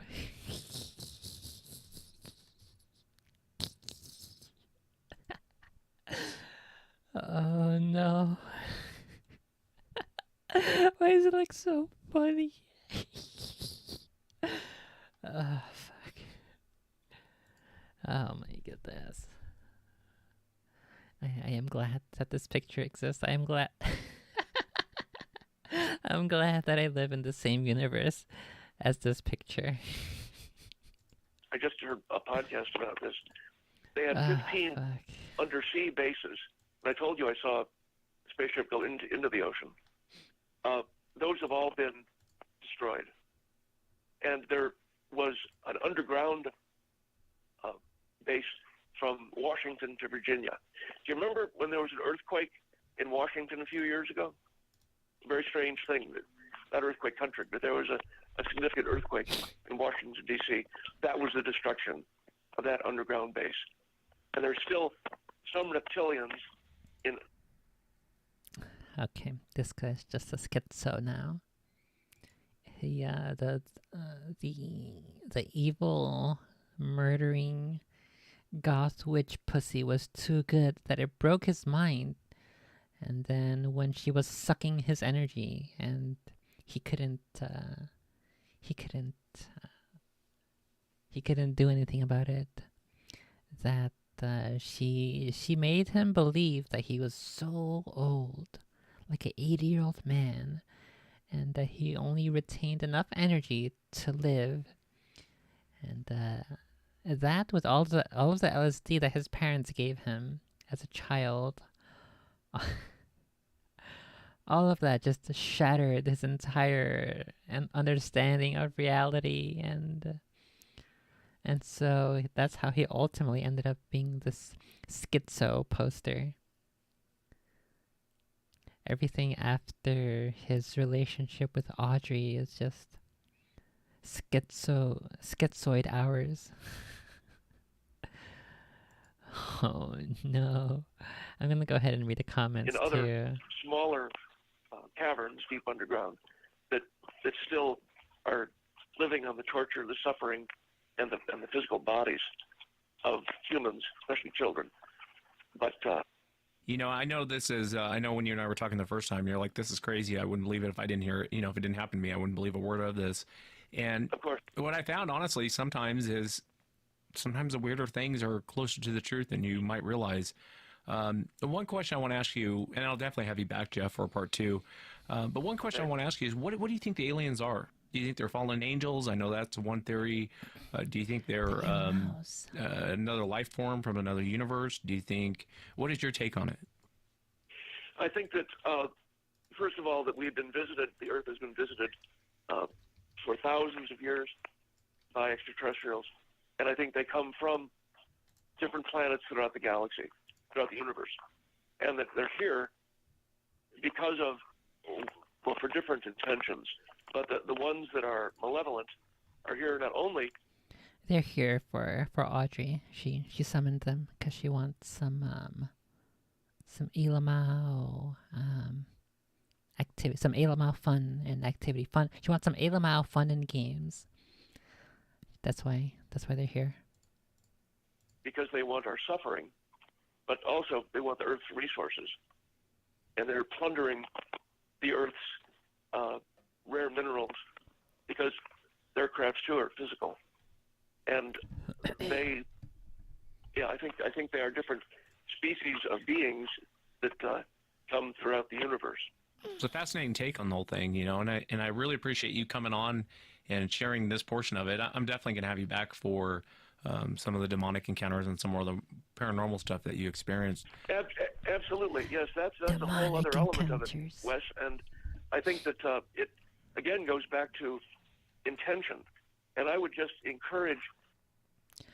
Well, if this guy, on top of all that, if he also has some demonic encounters, then he's either one of the few and rare people who just so happen to be in touch with and capable of interacting with, or there's something about him. Assuming it's all true, let's put aside the all the jokes that I've said. Let's put aside all of the disbelief, and let's assume he's actually he's for real. If all of that's true, then yeah, he must either be one of those people who for which all of this paranormal spooky activity is just drawn to him by whatever nature intended. Either that, or he went out looking for it somehow, or maybe like his parents, because he said he was abducted as a child, that's 5. So maybe like his parents made some sort of a deal with the devil, or maybe his parents are also like this, where maybe they played with the Ouija board or something, and so then as their child was born and grew up, um, the um, the spirits and the Elamaus were interested in him, and so they naturally gravitated toward him, something along those lines. Or his parents were like super huge on LSD, and then that messed with his brain, and so he has all of these elaborate stories. If all of that what he's saying is true. Patches. If, however, what he's saying is not true, either he knows it's not true, or he knows some of it is not true, or he believes it's true, or he believes some of it is true, and he's either exaggerating for so he can get on shows like this, or he just thinks maybe he's just like a creative writer and he's trying to see how people react to him and his stories, um, or he's just an actual schizoid. Which I don't. He doesn't sound schizoid. He definitely sounds as if either he's rehearsed all of these stories really well, or he's had enough time to think about them that he like wrote them down, and he has some pretty solid way of how to go about explaining it and detailing it for other people to understand. Because I I read hey Arby's, I read quite a bit of my older journal entries where the point of the journal entry is to just splatter all of my thoughts onto the page, and they sound definitely very disorganized, because that's like literally one of the first or second times I'm either thinking the thought or writing it down. And so it comes in bits and pieces, and then sometimes the entire journal entry has like 4 or 5 different segments. um, like maybe in the first paragraph I mentioned this one idea I've been thinking about, and then for the next couple paragraphs I think about something else, or I write about something else. But then in the 10th paragraph or whatever, I go back to that first topic. And so he doesn't sound like he's sporadically coming up with this on the spot like that, or that's why I think it's either rehearsed, or he's thought about it plenty, and he's probably written it down plenty, that he knows what details to focus on, rather than because if it were a schizoid, it would be more like that first time expression, where you're just like all over the place, bouncing around, and then going back to something you said earlier, or not just earlier, but you said like something like 20 minutes ago, and then the previous 20 minutes have been an unrelated topic. But so either this guy is for real, either all of it is true, or some of it is true, and he's exaggerating, or it's all an LSD trip, or he's a schizoid, or the last two could also be combined together. He's a schizoid, and his whole entire life has been living on LSD. So that's sort of my assessment of this guy. However, I do hope it's all real, because it'd be pretty hot if he managed to hook up with a hermaphroditic, evil killer, lusty, demonic, 17 cat having witch who sucked his and all of his energy, and who threatened to kill him and his family, and who bonked him on the head, who's violent toward him, and who dominates him, who she stood over him, and she's getting all angry and evil, but she still doesn't kill him, because I hope all of that is real, so that at least this guy has had that really happen to him, and at least he enjoyed himself earlier in life when this was happening. Because I don't know, that seems pretty cool to me. Kind of wish some of those things had happened to me too, with an evil witch woman.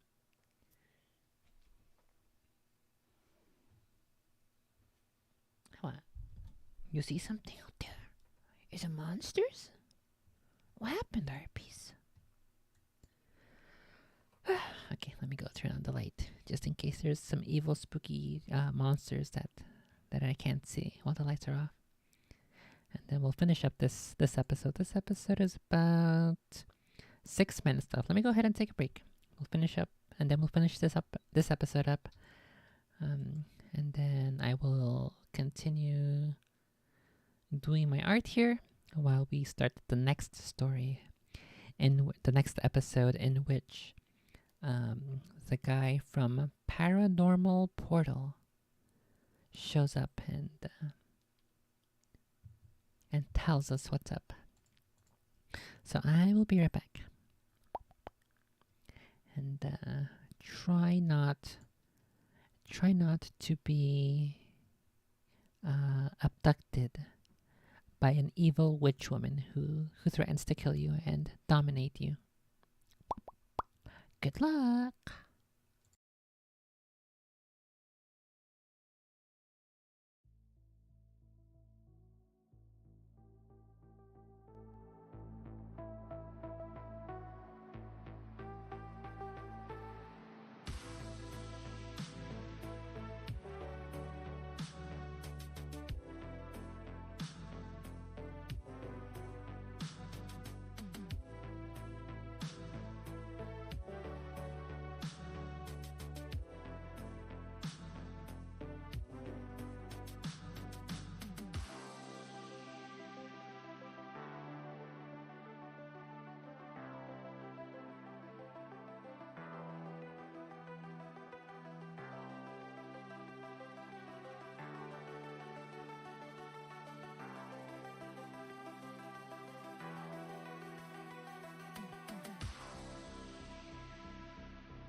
everyone in your audience to stay clear about your intentions, about working for the spiritual principles that are universal, and getting away from technology and into your heart and into your inner life. Blindness has been a blessing to me because it's freed me from the exterior and opened my inner life, opened my inner voice and my consciousness. So as odd as it is to say it, I would not trade my blindness. Yeah, I understand completely what you're saying. Well, I appreciate you coming on again. Thank you again, Jeff. You're welcome, Wes, and thank you for having me. I look forward to the next time. And that's it for tonight, everyone. Okay, well, I guess that was the end of it.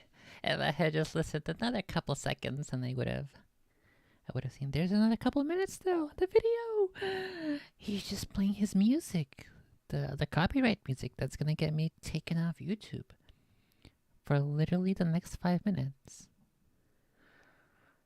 Phew. Okay, well, I was almost perfectly timed with my break, but not quite.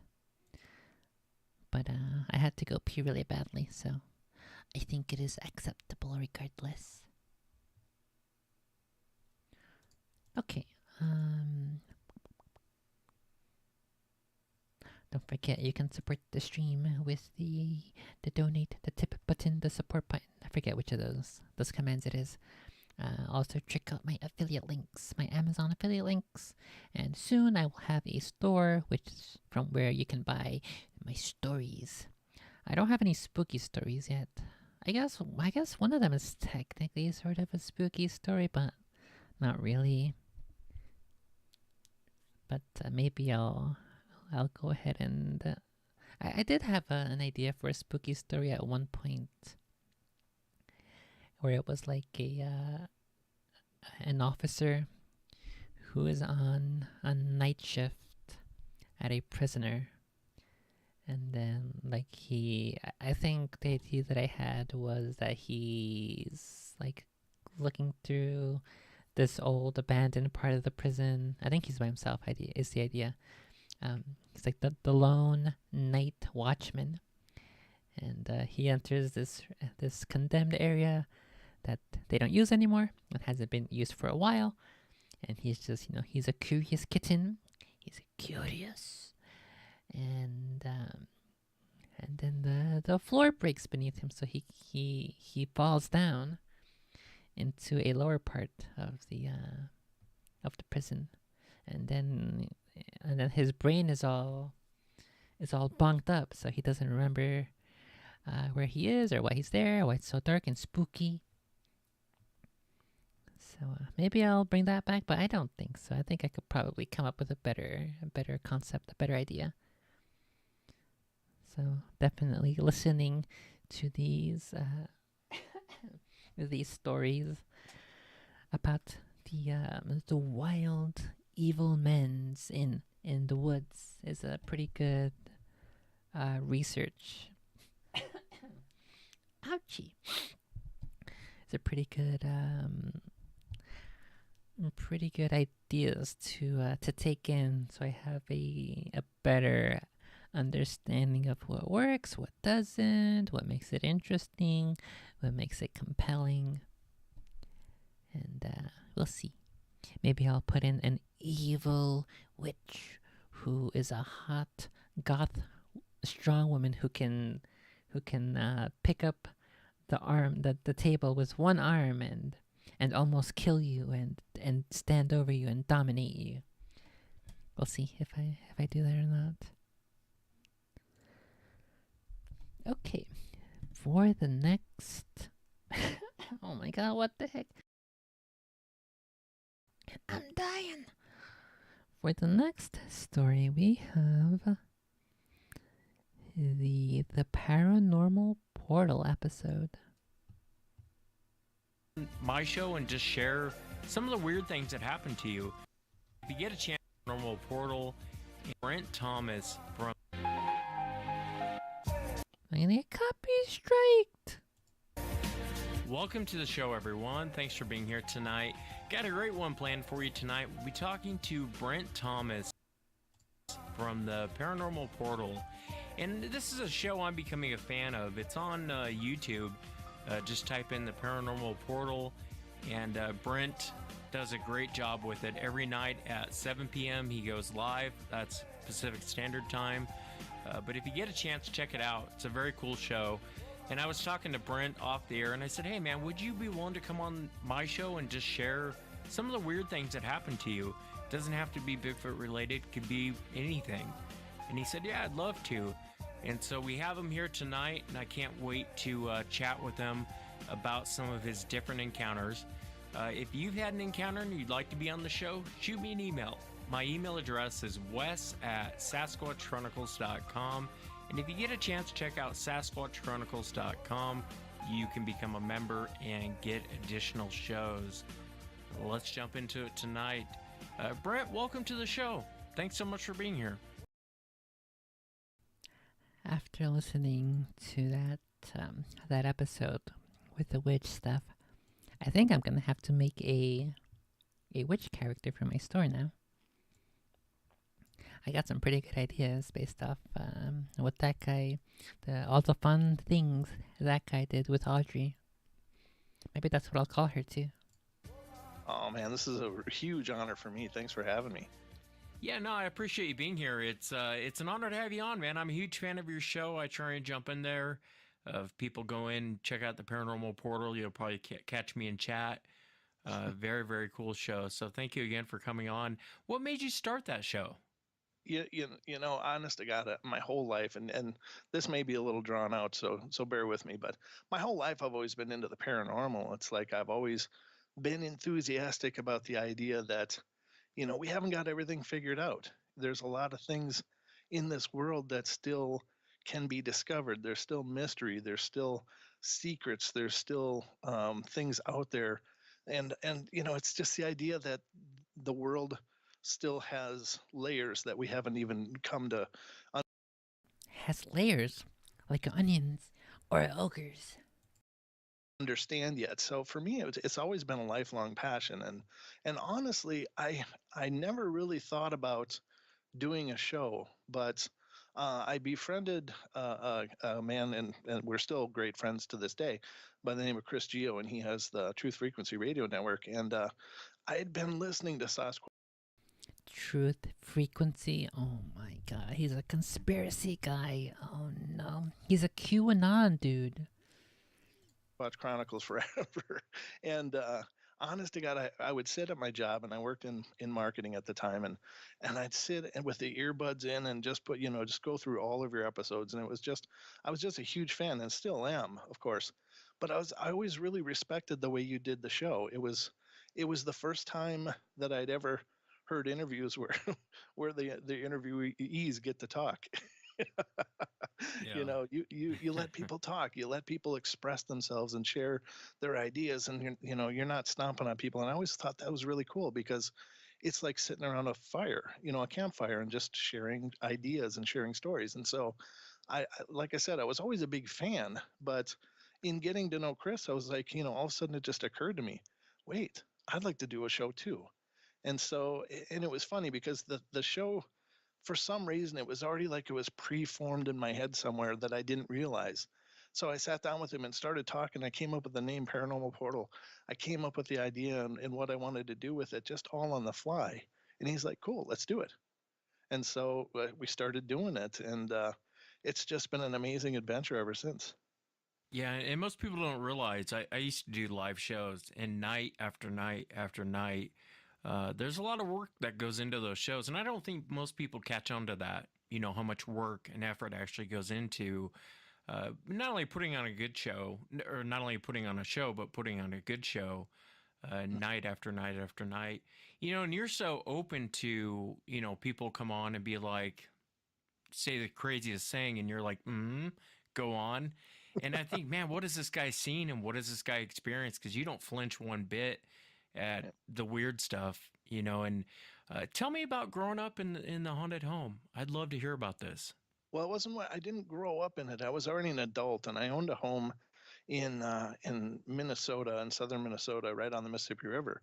And it was built in 1894. It was old Queen Anne Victorian. It was a beautiful home, and I loved it a bunch. But I still have it to this day. But life happens, and it was a house that required a lot of tender love and care. And I'm not really a to-do-it-yourself kind of guy, so I did let it go. But it was just there was experiences there that would happen, and the weird thing was is they were more there was more activity certain times of the year. Like, it would be just about dormant for 6 months out of the year, and then I would get into a period of a couple months where things would start picking up, like furniture creaking when nobody's on it, and doors closing by themselves. And then there was there was this time I was walking through my dining room, and I didn't have a dining room table at the time. Now, I would like to say that none of this really freaked me out, and I don't understand why. I feel like I probably should have been freaked out, and probably should still be when I experience weirdness, but for some reason it doesn't. And I'd love to say this because I have nerves of steel, but I just think I got a disconnect somewhere in my head. But Yeah. um, I was going through the dining room, and I had this weird feeling like I had to turn around. And so I was just going to go out the door too. So had my hand on the door, and I turned around back towards the dining room. And as I turned around, the chandelier pulled out of the ceiling and smashed into the floor. And Wow. I was like, no. And honest to God, where I should have been like, oh my God, I'm out of here. Honest to God, my thought at the time was, oh God, now I got to fix that too. That's Which crazy. it's creepy, yeah. Was there And there was anything like other things. violent? I mean, anything violent that went on in that home Not to me. besides Not chandeliers being ripped out? Not to me so much, but I'll tell you, for some reason, my cousin, the house didn't like him much, and I don't know why. And maybe that's why nothing ever happened to me. It was more like just a presence to me. But I was going through a tough time years and years ago, and he came out from Michigan to stay with me, and I'd never. Maybe it was a woman ghost. A woman ghost who has watched him um be who has watched him love himself, and so then she also started to love him, and so that's why whenever the guest was over, the cousin or whatever, he said maybe that's why she was getting jealous. She thought he was the boyfriend. I figured it out. Had an experience in that house where it was really targeting someone before, but his bed would shake at night, and so he started out sleeping in the other bedroom from me, back in the back of the house. And I woke up one morning, he's on the couch, and I'm like, "What's going on? You could have slept in the bedroom." He goes, "Yeah, I tried that, except the couch started, or the bed started shaking, so I came out here." And then he was helping me bring stuff down to the basement. We'd been up and down the basement stairs dozens and dozens of times, up and down. And suddenly, all of a sudden, he screams in pain. And I'm running over there. I find him on the stair, sitting there with his foot down on the stair. And he's like, "Man, you got to help me." I'm like, "What's going on?" And I noticed this pool of blood forming under his foot. And he's like, "I stepped on something sharp." And so I lifted up his foot, and it ended up there was a razor knife, one of those break off kind, was sitting in the stair, pointed straight up, and it hadn't been there this whole time. And suddenly it was there, and just in time for him to step right on it and put it into his foot. Jeez, man. That's crazy. It Was it is. This guy, he's pretending there's a spooky ghost, but he actually hates his cousin. So he set up this razor thingy to slash, and he's like, "Hey, how about you come help me bring stuff up from the basement?" And then he places his razor in the basement stairs.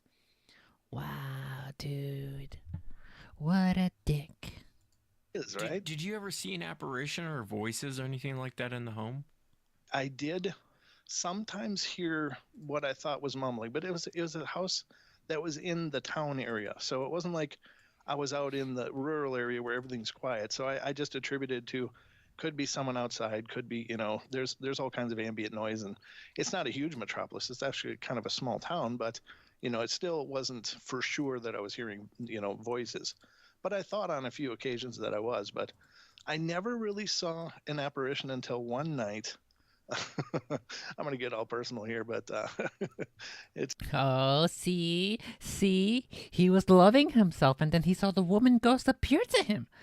She came to him, and then he came too. just the way I roll. But I was having an argument one night with an ex of mine that was living with me at the time, and I was just like, what, whatever, and I decided, well, I'm going to go sleep on the couch. So, because she continued to want to discuss it, and I was just like all done. So I went out on the couch and I kind of just laid out there and started nodding off, and it was probably about a half hour or so, and suddenly I saw what I thought was my girlfriend walking through the living room and passing me and going to the kitchen. And so I ignored it for a while because I was I wasn't talking to her at the time, and I suddenly realized no lights came on. Like, well, what is she doing? Is she just standing in there in the dark? So then I got up and looked in the kitchen and nobody was there.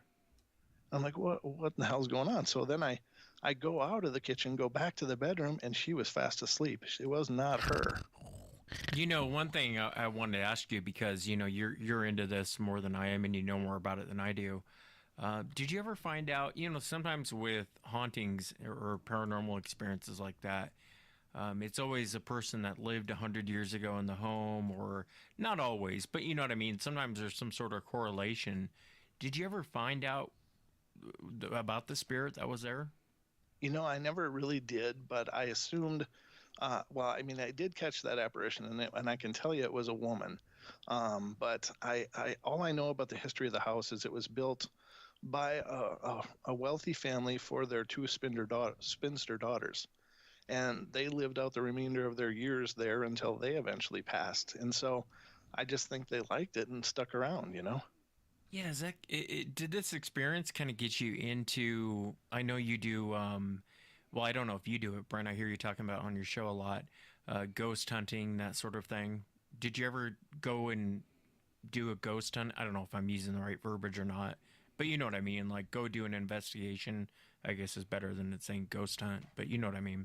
Right. No, I've not done any traditional investigations where you go to a haunted place, set up cameras, set up a nerve center, and go out and try to get EVPs and that kind of stuff. But I have gone to several houses to cleanse them to try to get rid of problem things over the years. But I don't do it a bunch, and quite honestly, I don't know. That's something that I definitely want to do as a direction for the paranormal portal. I want to do some on camera investigations and do some footage and just to expand what the show has to offer. But it's definitely on my bucket list, but it's not something I've done a bunch of up until this point. What kind of a process is involved in cleansing a home? I mean, kind of what do you do when, let's say, someone has a poltergeist in their home? Oh well. Because I Poltergeists are actually get asked this, believe it or not. A lot right. of people contact me about demon stuff, and I'm just like, Demons. I don't know, Godspeed. I wish you the best. I really don't know what to say to them, and so I'm kind of curious on what that process looks like. Well, in a nutshell, hauntings can be because of many different things. Like sometimes, an entity or spirit will be introduced to a place just because someone loves to go antique shop, and then they manage to bring something home that has an attachment. So all of a sudden, the dishes are moving, and chairs are sliding around, and they're not quite sure what's happened. So sometimes it's just as simple as helping people retrace their steps and figure out if they brought something new into the house at about the same time the activity started. Other times, it can be sometimes they're just there, they're just present, and in those cases they may be dormant or just kind of not active, but suddenly someone will decide to renovate and remodel, and God, that can really knock up the activity quick because a lot of times these spirits were like once people, and the only thing that's really changed is that they just are they're physically challenged. Yeah, kind uh, of in limbo. Yeah. it, yeah, so like the only thing that's changed is they don't have a body, but they still consider it their home in a lot of cases, and they still consider that things should be the way they left them, and they may not like your wallpaper, or they may not like that, that wall being taken out, and so they may rage.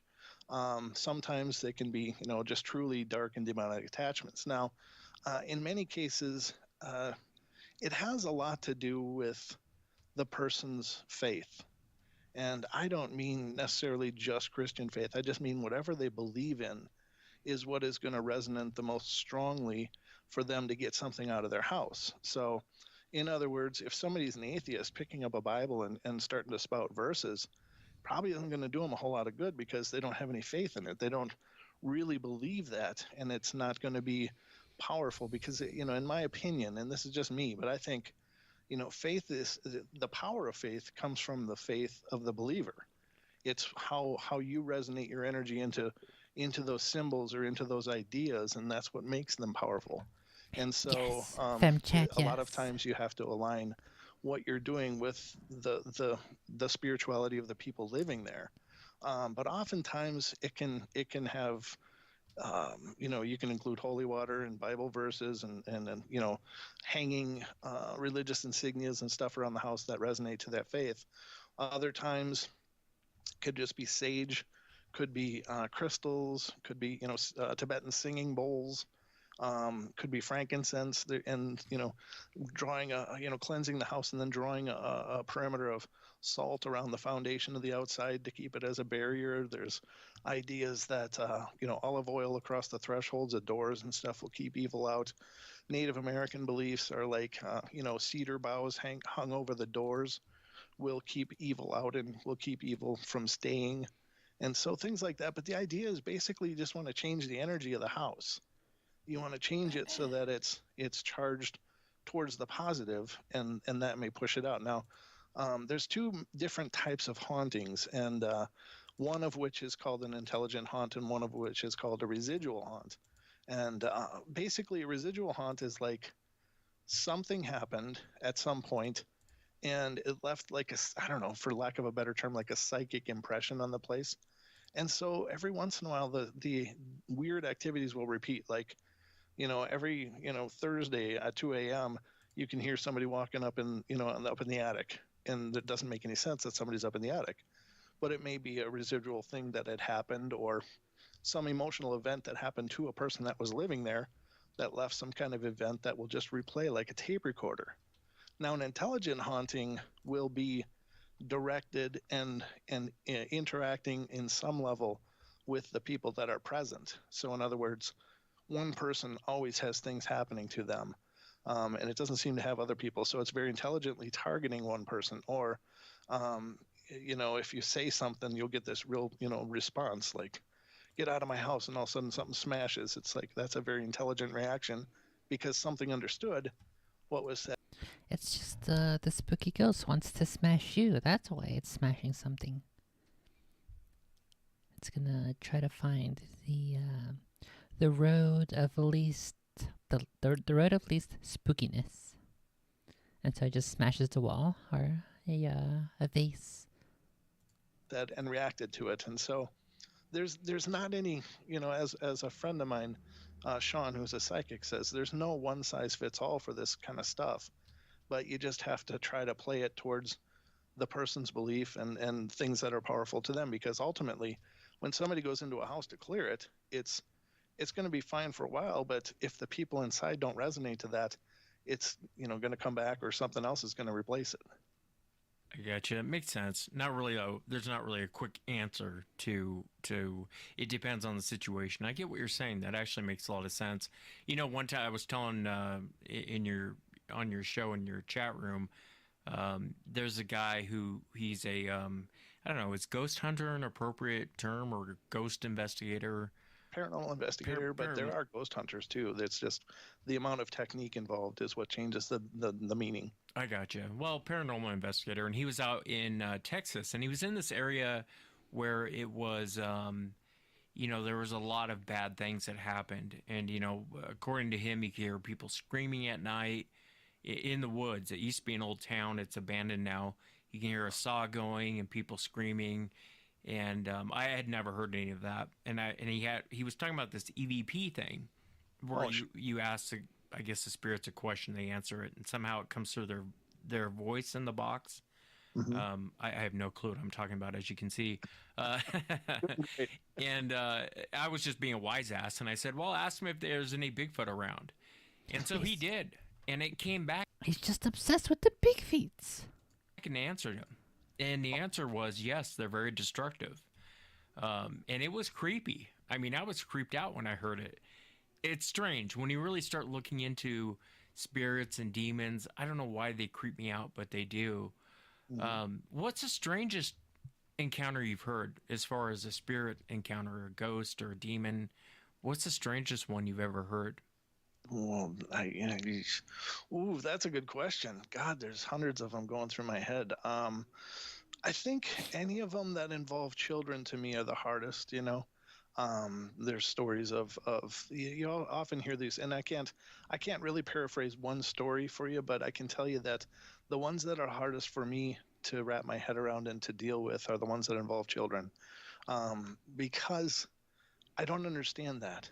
That one just it seems hard for me to swallow. And we'll get stories, and I've heard of stories. Both we've received them on the show, and I've heard them where people are like, um, we had this activity in the house, and it was really uh, bizarre. We couldn't make heads or tails of it, and then somebody saw the apparition of a little child, and to me that's so tough because I don't know. I do have a faith in the afterlife. I have a real strong spirituality, and here's my where I get stuck on this. And I realize I'm probably not answering your question, but I'm answering it in a manner of speaking because this is what's the most disturbing to me is in if there is good and right in the universe.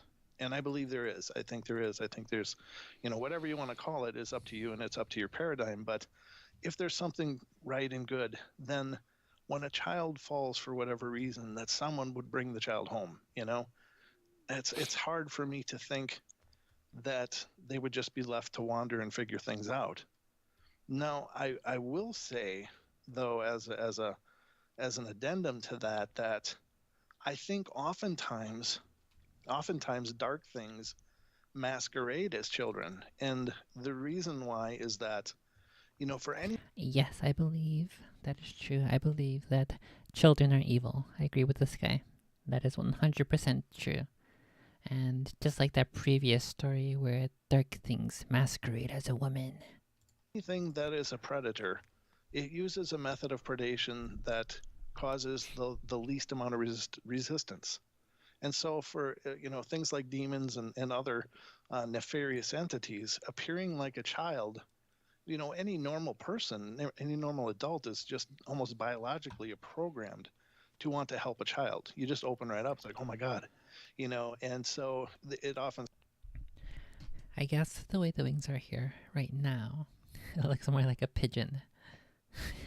More like a pigeon than a gargoyle.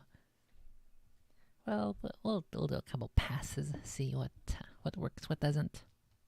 starts with, oh, we have this little girl spirit and I just want to help it and I leave it gifts, and you're opening yourself up to it. And then a little while later the scratching and the screaming starts. It's like then things go sideways and it's not a little girl at all, and it's something 8 feet tall and twisted. Yeah, and I was going to ask you about that. Your take like on the black-eyed kids, and I've actually had a lot of those reports off the air.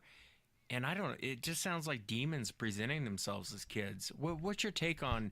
And would you explain for the audience the black-eyed children what that is and kind of Sure. what people are seeing? And what is your take on it? Okay, so the black-eyed kid phenomenon is basically this bizarre phenomenon, and here's the thing, just as a startup to that. Well, I guess I'll get to this at the end, but let me just say the black-eyed kids is this phenomenon where people will be in their homes or in some places that they live, a apartment, a home. It doesn't seem to matter, and suddenly they'll get these weird knocks on their door late at night, and if they have the ability to look out before that, but they will see these little children, and the little children are always have their heads hanging low, and like they have hoodies on and their hoods are all pulled up, and they're just kind of looking towards the ground like they're downtrodden, and the kids are asking to come in because they need to use their phone to call their parents. Well, the people that experience this have this primal fear come over them. Like, for some reason, they're absolutely terrified of these little children, and they don't know why, but they just know that they should not let them in. However, those same people feel a sense of compulsion that seems to emanate from these kids, almost like a form of mind control, where they feel like they're compelled to reach and open the door, and they'll oftentimes find their hand reaching for the door even without them thinking about opening the door, because they don't feel like they want to be anywhere near these things. And then eventually, what happens is the kids look up, and where there should be normal eyeballs, they are just these jet black eyes. Even the sclera is all black. Everything is black. It's like these black pits, and and these beings seem to be definitely supernatural, demonic. Very very well could be.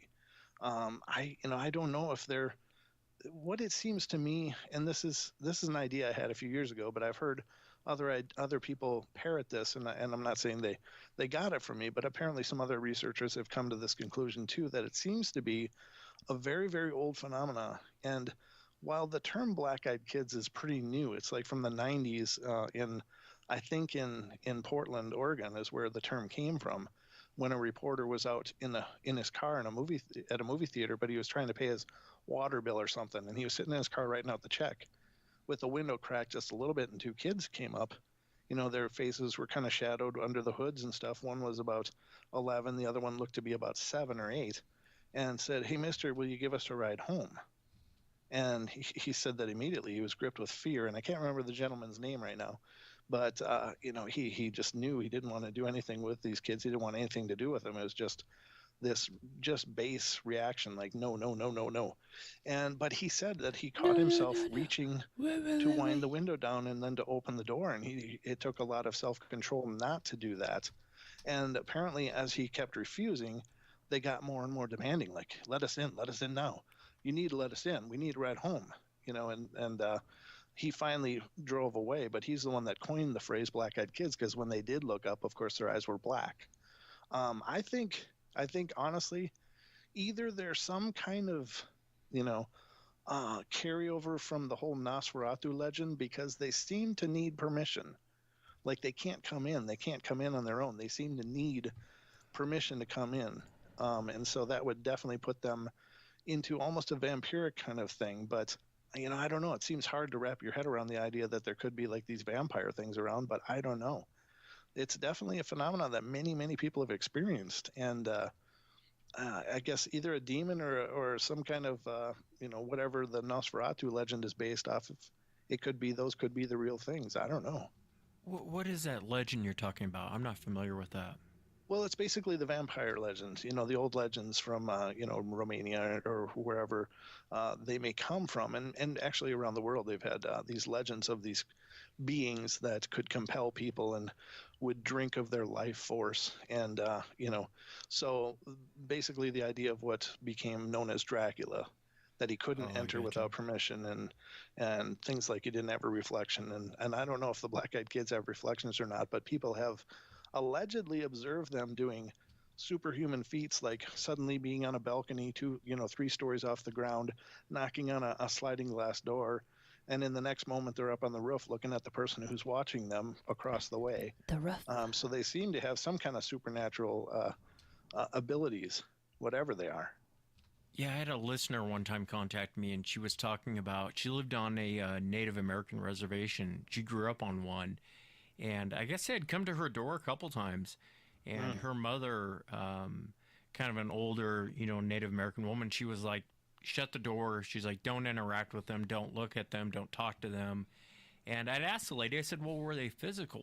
Was it some like a human being? And she said, yeah, they were very much physical, but they just had black eyes. And that sense you're talking about of fear seems to come over people. Have you ever heard of someone letting them in, and has anything bad ever happened? Seems like everyone I talk to has that fear and doesn't let them in.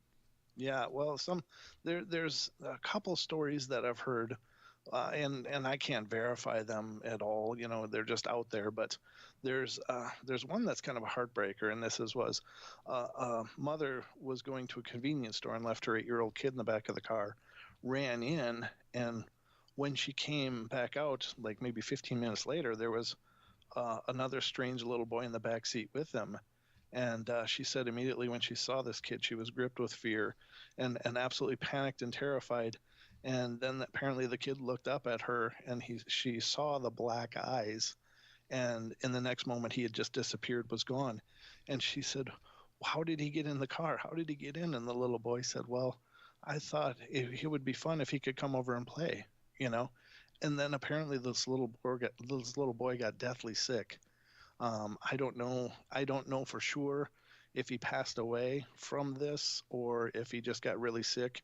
But people have reported these really strange, like necrotic kind of infections taking over and basically hanging on to life by just a limb. Some people allegedly pull through, others allegedly don't. But it's out there as if, again, from the Nosferatu legend, if they were let in and they bit people, they would get He looks too small. sick. With the being struck by the infection from the bite. And so again, I just find that really interesting that it's a correlation.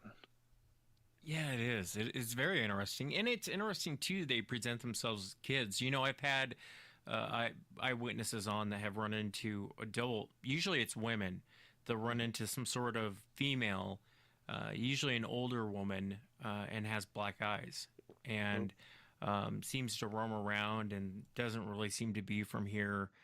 So it's not only just the kids, but there's a lot of encounters of people running into adults that see this all black eyes and someone just acting bizarre.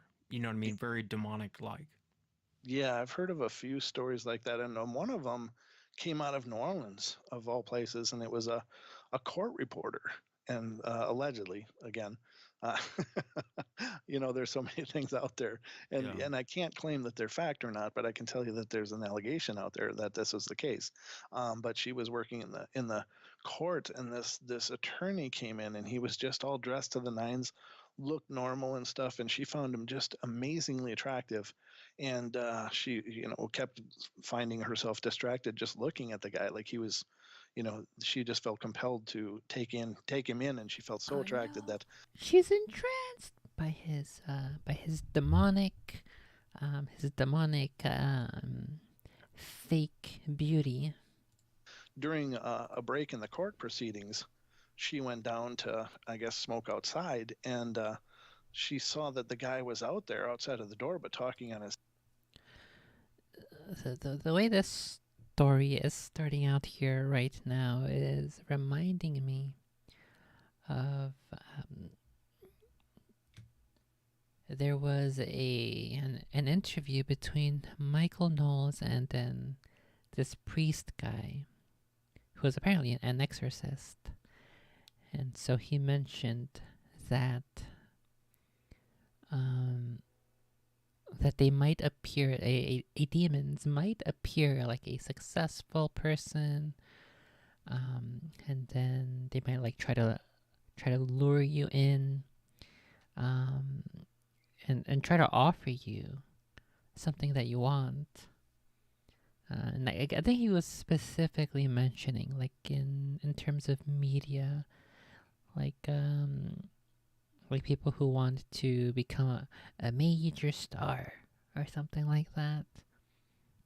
So maybe this could be something similar. We'll see how exactly this one plays out. If this is like a demonic person who's revealing himself to be like attractive to this lady, then he might like offer her something, and then whether or not she accepts will I guess it will determine a lot about her life. But I don't know. I think the idea that the religious people have is that you want to reject temptations of things that like seem too good to be true. And so maybe if he's recounting this story because this woman told it to him, she might like recognize in time that there's like something off about this guy. Oh, maybe this is also like that woman in the plane recently who's like, that guy's not real. Maybe this is gonna be a similar thing. Let's see if that's true. Let's see. Cell phone. After he hung up the phone, she was trying to flirt with him and, kind of coming on to him. And then apparently the guy had like no reaction at all. And she persisted. And then he finally looked up at her. He had normal eyes during the court proceedings, but then he looked up at her and his eyes went jet black. And she said that her heart just sank and she just felt terrified. And then, I don't know if that was the end of it or if he ever showed up again. But yeah, it was. Maybe that's the other cut. There was a second dude in that airplane story whose story seems a little fake, but he did mention that the supposed guy who the woman was talking to, he blinked, but his eyes didn't blink up and down like our eyes. They blinked left and right like reptiles. But I am very hesitant to believe in these reptilian aliens. I'm not sure. I haven't delved too deeply into that. That sort of seems like a creepy pasta that a lot of people took seriously, but I don't really hear too many stories about that seem to be real. I think most of the stories, people are either like they're somehow just they pass out and they're not exactly sure, and so I guess what little info we do learn from them is where they're half awake, half asleepings, and I guess sometimes they wake up in the middle of whatever it is that's happening to them. If it's true, they wake up in the middle of whatever alien experiments they're doing on humans, and what they see in their half awake state is like if they're doing some sort of medical procedure on them, and all they really see is basic shapes and basic colors. So maybe that's why the just the idea of like the large eyes and the round head with no no hair or no nose or anything. Maybe that's where that idea comes from, based off of those few stories we have. But I don't know if I've heard too much or too much that is reliable about these sort of reptilian lizard-like aliens, the lizard-like Alamouse. Definitely, at least at the very least, it's almost got to be a possession of some kind. Yeah, it sounds like it. I know that you cover many different topics, and when we come back from the break, I'd like to talk to you about the UFO that you saw. Get a little bit into UFOs and aliens when we come back. Oh, perfect. We're gonna go straight into the Alamouse now. Just what I wanted. But first, let me go look at my notes. So I had this gargoyle character that I want to do. And then I also have just a black cat. I need to find a way to make the black cat character. I need to give him some sort of a design that makes him that distinguishes him from all the other black cats. I'll have to think a bit more. Yeah, something like round glasses could be cool. A wizard hat could even be cool too on the cat. The cat in the hat. Whoa, that's a unique idea. Let me do that. Let's see. I also have a bookworm. I like that idea. It's like a serpent or a snakes or dragons. That could be a cool character. A dragon who likes drinking his coffees. I like that one. So I have the gargoyle, the dragon, and then the cat. I could also do an owl. An owl is pretty cool. And then I can probably also do a witch based off of the previous episode we listened to. and she has like she likes knives and stuff, or she has like oh no, she has a an orb through which she can see other dimensions, something like that. Okay, let's go back to this to the Mouse stories. First in on Roundup action.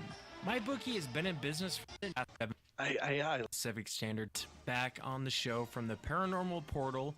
If you get a chance, check it out on YouTube. The Paranormal Portal plays every night, 7 p.m. Pacific Standard Time. Brent, welcome back to the show. Before we went on break, I was asking you about the UFO that you saw. Would you mind telling us about that? I'd love to tell it, and here's the thing now, full transparency. It sounds pretty convenient that a guy that hosts a paranormal show would have so many paranormal occurrences, but I swear on everything I love that this is true. These are all true that I'm telling you. But the story was That sounds like something everybody would say if they make something up and want to seem cool. I lived in Minnesota at the time, but worked remotely for a company. And that company ended up moving their headquarters out to the north of Idaho. And I happened to be traveling out here, which is where I live now. I live in this very area, but I happened to be traveling out here about 4.5 years ago. And rather than get me a hotel room or something to stay in while I was in town for business, the owner of the company said, we got this property out in the mountains, and it's about 25 minutes, 30 minutes away from any civilization, so to speak. So it's kind of remote, but it's up in the mountain valley. And he said, it's beautiful up there, and you're welcome to stay there. And I'm like, yeah, that's cool. That'd be fine. So I'm up at his cabin. It was after the full day of work, and it's not really a cabin. It was like a full blown house. It was just beautiful. But I'm up there at his house, and I'm the only one there because he didn't even live here yet. He and his wife were living at a different place while they were making the transition to move into this house. And I knew that he had these night vision binoculars, and so I was really excited because I love looking at the stars, and I have my whole life. I can't claim to know constellations, but I just think gazing at the heavens is really cool. And I'd long heard that most of the stars in our galaxy are actually red, so they're not visible with the naked eye. So I got the night vision goggles out, or they're actually binoculars, and I went out on the porch in I'm out in the mountains. There's a bit of a moon, so it's not absolutely pitch black. But I'm out there on the porch looking up at the stars, and it was incredible. The star field was just so much different from Starfield? any other time that I've seen it because the inclusion of all these new stars that I couldn't see was just amazing. And so I'm like a kid out there. I'm playing with these night vision binoculars and having a good time. And so I decided to kind of look around the valley of the mountains that I was in, and I looked at the opposing hillside of the valley, and it was just really cool. I could see all the branches and the trees, and it was really amazing. And I'm panning around, and then I look on the side that I'm on, that the house is on, and he's got a switchback driveway. And so I'm using the night vision binoculars, looking all the way down this pitch black driveway that I couldn't see because there's just so much trees and stuff that even the moonlight wasn't hitting in there. And I could see it plain as day, and I was having a good time. And then I panned up to the treetops, and about 30 feet above the treetops was the proverbial flying saucer. Now, I'm trying to draw like like a smug cat, but I don't know if I want to give him cat eyes or normal eyes. I was about maybe 200 yards away from me, maybe 300, and it was just sitting there silently, hovering above these treetops. And I was just so impressed because my whole life I've been absolutely, I absolutely believe that there's more life out there, and I believe that people who claim they've seen flying saucers, that there's something to that. I just had never seen anything my entire life. And so I was just thinking, well, somehow I've missed it. But I had an open mind for the possibility. Well, there it was. It was right in front of me. And I was just amazed. And I was gazing at it for about 15 seconds through these binoculars. And I was like, wait a minute, I want to see this with my own eyes. So I lowered the binoculars. And again, there's enough moonlight out that I could see. There was nothing there. I raised the binoculars. It's there. It's got the pulsating lights going around the whole peripheral, or the periphery, or the edges of it. And I take down the binoculars, and there's nothing there. I'm like, what in the hell's going on? I can see it. And then I realized, oh my God, it's somehow cloaked from our normal light spectrum. We can't see it. Maybe that's how these things are all over the place. And sometimes people catch glimpses of them is because they have the ability to hide from us.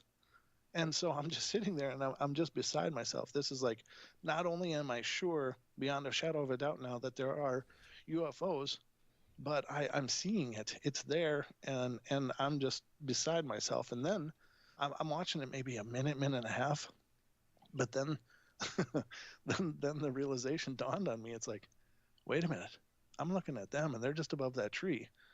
But like, I'm probably the only thing going on in this whole valley, so they're probably sitting there looking at me. Oh so no. so I was like, okay, I'm done Oh now. no.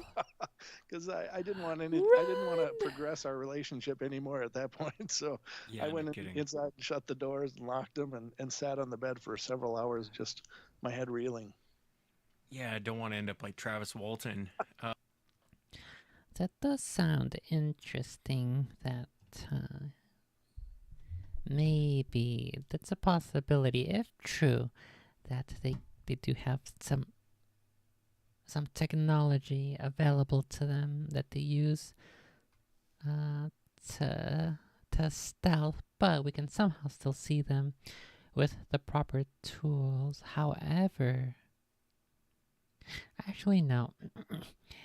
If let's do a thought experiment, assuming that the Elamiles are real and they do have these crafts. Probably the reason why they don't often show up in radars is because they are aware of the range of our radars somehow with whatever technology they have. So I guess that makes sense why there aren't always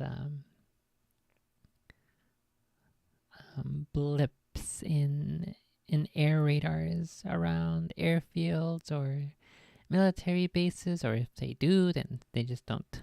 They assume it's a spooky bird, and they don't really investigate further per the orders of their commanding officers. So that's a definite possibility. That's an interesting thing that I had never considered before. So I'll keep that in mind moving forward. That's for sure. Um, Yeah, exactly. it's one thing you said there I find interesting, and I don't know very much about the UFO topic. I know probably enough to be dangerous, but Mhm. you hear guys say that, like military guys, where it doesn't show up on radar, they don't see it with the naked eye, but then on a lot of these planes, they'll have infrared cameras Yeah, and they'll capture it. They'll capture it flying along with the jet, which makes you wonder if it's more of an interdimensional thing more than physical. You know what I mean? I don't know if that sure. maybe they're more physical. I don't know, but they appear to be physical. But it's weird what you're saying. With the binoculars, you could see it. Without them, you couldn't. That's strange, man. Were you It was, scared looking at it? I mean, I realize it's 200-300 yards away, but that's still pretty close. I mean, it was really close, and I think I was, and well, I'm sure that I was more amazed than anything because it was there. I could see it, and it was there. But I did get concerned when I thought, wait a minute, they sometimes take people, and I didn't feel like I needed any probing at that point, so I decided to go inside. Yeah, decide to take off. Yeah, it's and Wow, he didn't. He decided he didn't want any probing at that moment. So that means maybe he's a little bit experienced in probing at other times. Maybe.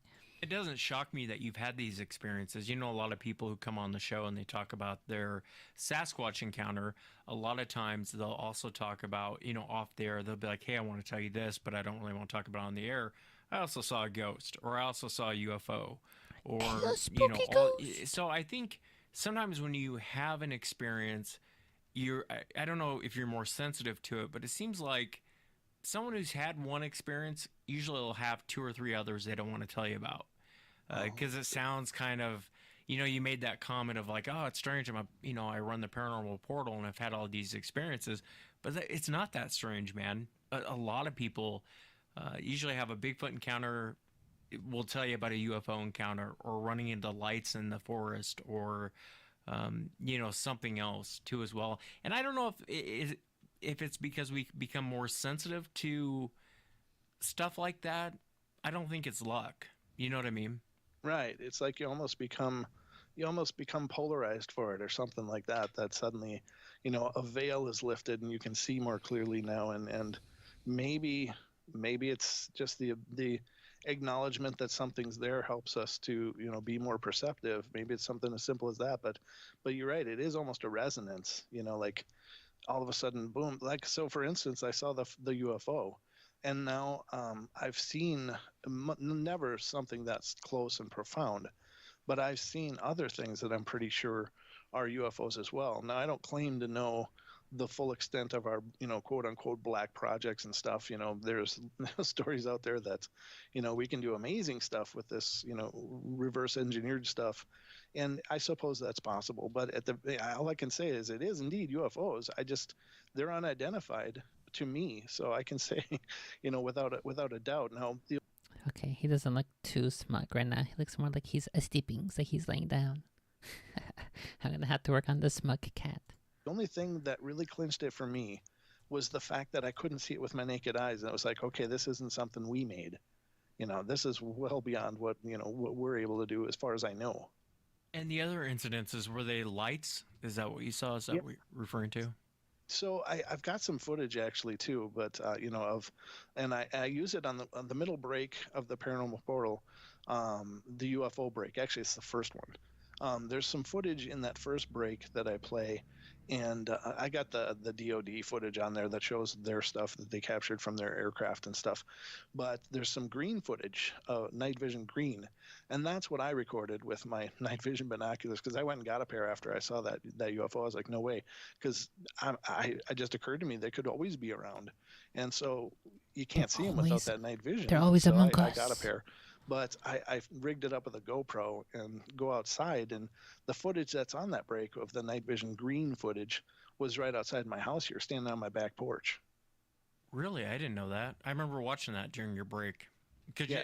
And for the audience, when you watch the Paranormal Portal on YouTube, uh, Brent will go to break about halfway through the show, but he'll play videos of, and I hate the ghost ones where that one lady gets possessed. She's like, Yeah. there's a thing where something falls over in a store. She reaches over to pick it up, and then, Yeah. But I didn't realize that footage. You have to send it to me. I'd love to post it up on the site. Oh no, that sounds spook. If even Wes is spooked about a ghost possessing a lady, what the heck? It's gonna give me nightmares. Why did he introduce me to this? Now I'm gonna have to watch, and I'm gonna blame him when I get spooked. Oh, cool. Yeah, I will for sure. I got some clips of it, but yeah, that footage is mine, and I keep hoping I'll get another real up close and personal one. But if they were watching me, maybe that's why I've seen more of them after that, because maybe somehow they tagged me and now they're like aware that I've seen them, and maybe they keep an eye on people that have observed them, because like when you hear about things like the abduction phenomena, it can go generations of people being abducted. And so obviously they're used to keeping tabs on people. Now, for the life of me, all that happened to me after I initially saw it was I went inside, sat on the bed for several hours going, oh my God, oh my God, oh my God. I did eventually go to sleep. And as far as I know, that was the end of that story. But I've had people ask me, well, you sure that's all that happened? Yeah. Like, I hope so. Yeah, no kidding. Yeah. No kidding. The only encounter I've ever heard where someone was abducted and it seemed like they were trying to help them. I interviewed Travis Walton, the Fire in the Sky, Oh. and that was an amazing. I mean, just to talk to him off the air was amazing. Even though the UFO seemed to hit him with some sort of weapon. What was strange is if you listen to him tell it, it almost seems like they were trying to help him or like fix it. And I'm trying to find this. He said he was gonna post it on his site, but I don't see that video that he's talking about. What if I just look up the guy's name? Brent Thomas. See if I search by that. Is there even a search? I don't know if there is. There is no search. Why is there no search feature on a website for a show that has a whole bunch of episodes? What the heck? Okay, I'm gonna have to Google it then. Let's see. Squatch Chronicles. Then the guy's name is Brent Thomas.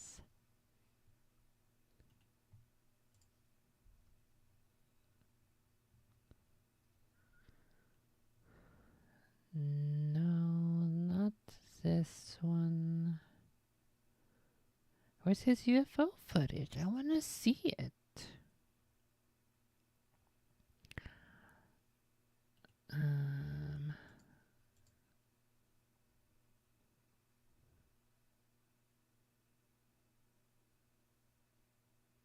I guess I'm just gonna have to go look at this guy's show, and then we'll see it there.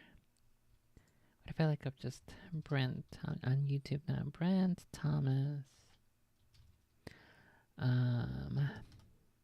footage.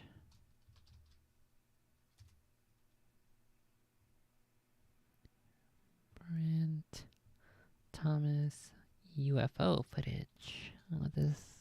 What does that pull up?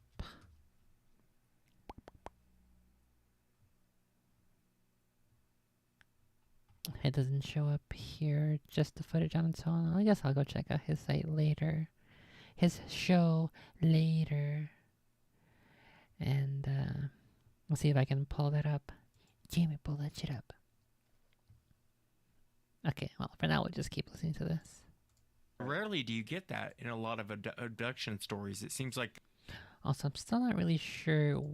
I'm going to have to put in more time into this to see which primary shapes and designs for each character are going to be their focal point. So I'm going to have to come back to this later, I'm pretty sure. But I do like this brush, this pen. It looks kind of like you're actually drawing with a pencil on paper. Let's do ooh woo. Okay, I'll come back to this later. No biggie. No biggie. You're taken against your will, and they do whatever they want to do, and then dump you off like the trash. You know what I mean? That's how we treat women's. Yeah, exactly. Yeah, and that's happened. You know, in England, this guy was missing. It was just taken and missing, and then the police were looking for him. Everybody's looking for him. Nobody could find him. And then, like a week later, his corpse turned up on this pile of like garbage or refuse, and he had these weird burn marks on him, but he just appeared out of nowhere. Yeah, I was just reading one. I was going to post it. It was about, and you probably know more about this than I do, but it was about this scoutmaster in the 50s. Have you ever heard that account? I don't think so. He was with, I'm going to post it to the blog, but he was with a bunch of Boy Scouts, and he pulls over, and they see this light, and he tells the boys to wait in the car. He's going to check it out. He thinks it's the plane coming down.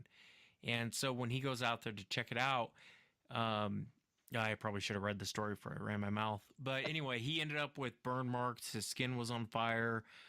He was really in bad shape, but he was just looking up at the craft, and then a flash of light, and he blacked out, and they came and found him. And so, you know, most of those encounters, I don't know what to make. I have a hard time believing they're just beings from some other planet, the universe, and they're coming. He got the radiation poisoning. It blasted him with all of that heat. Or I guess it could have been either heat or radiation. Because I'm pretty sure they would have been able to detect radiation in the hospital if that's true that he got burnt like that.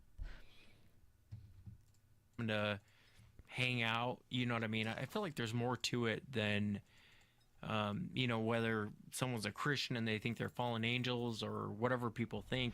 It just seems bizarre to me that. Do you think that they're beings from other planets? These aliens that are showing up?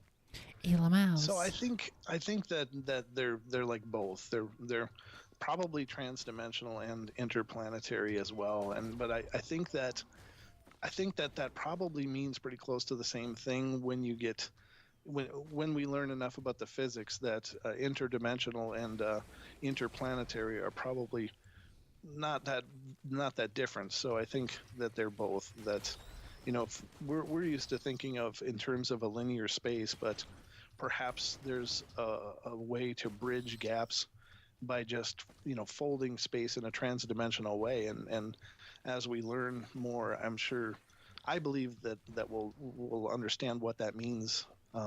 But I guess I'm just talking off the top of my head right now. I'm not quite sure what to think. Yeah, it is. It's scary. I think the unknown is terrifying, and those are definitely unknown. What's going on here? I guess really in any topic, whether it's Bigfoot, whether it's Dogman, or these balls of light people are seeing in the forest, or demons and ghosts. Yeah, I think it's the unknown of not really knowing what to expect is almost more terrifying than if you knew everything about the topic. You know what I mean? Oh yeah, no, I always loved the idea of orbs, and I know you and Woody were involved in like researching that to a degree, or at least looking for them, and those to me are just incredibly amazing, and I can't get my head around quite what they are. Yeah, I can't either. We didn't. I think there's two different things. I think there's orbs and I think there's balls of light. Mm. Sometimes I'll watch these ghost videos and Ghost um, videos? you'll see these orbs flying around. But what we saw really was a ball of light. I filmed it and everything, but it was a ball of light. It really wasn't your traditional orb. What people talk about in, I'm assuming those are spirits, the orbs flying around. I'm sure Yeah, no one really knows, but I mean, for the most part, that's what everyone assumes. right. Well, I've seen two of those with my own eyes in my lifetime, and when you see things online, there's so many people saying, "Oh, look at the orbs, look at the orbs," but most of those are they're just lens flares. They're just the dynamics of lenses and lighting and cameras, and I understand people are really trying to embrace the unknown, and that's comforting to them to think that when they get a lens flare that it's a loved one being close by, and I don't mean to No, it's my disparage that at grandpa. all. I think that that's It's not the important and it's camera, healing it's my for a lot of people, grandpa. but with my own eyes, I saw the first time was, I suppose, about 20 years ago, and I was uh, living back in Red Wing. It was in a house that my uncle had built, and I was living at the time with my wife, and I was sitting on the floor, and I used to smoke then, and I was sitting on the floor. It was a summer night, probably about 11 o'clock at night, 12 maybe, and I was sitting on the floor right in front of the couch watching the television, and all of a sudden, But he's right just in front of standing my there. face, this little yellow ball of light about the diameter of a quarter comes right in front of my face, drifting slowly, and it looks like a radiant little sun, for lack of a better term. And it was just about probably a foot away from my nose. It's just drifting right by me. And I didn't at What the the time. I didn't know anything about orbs. I had no idea. what happened?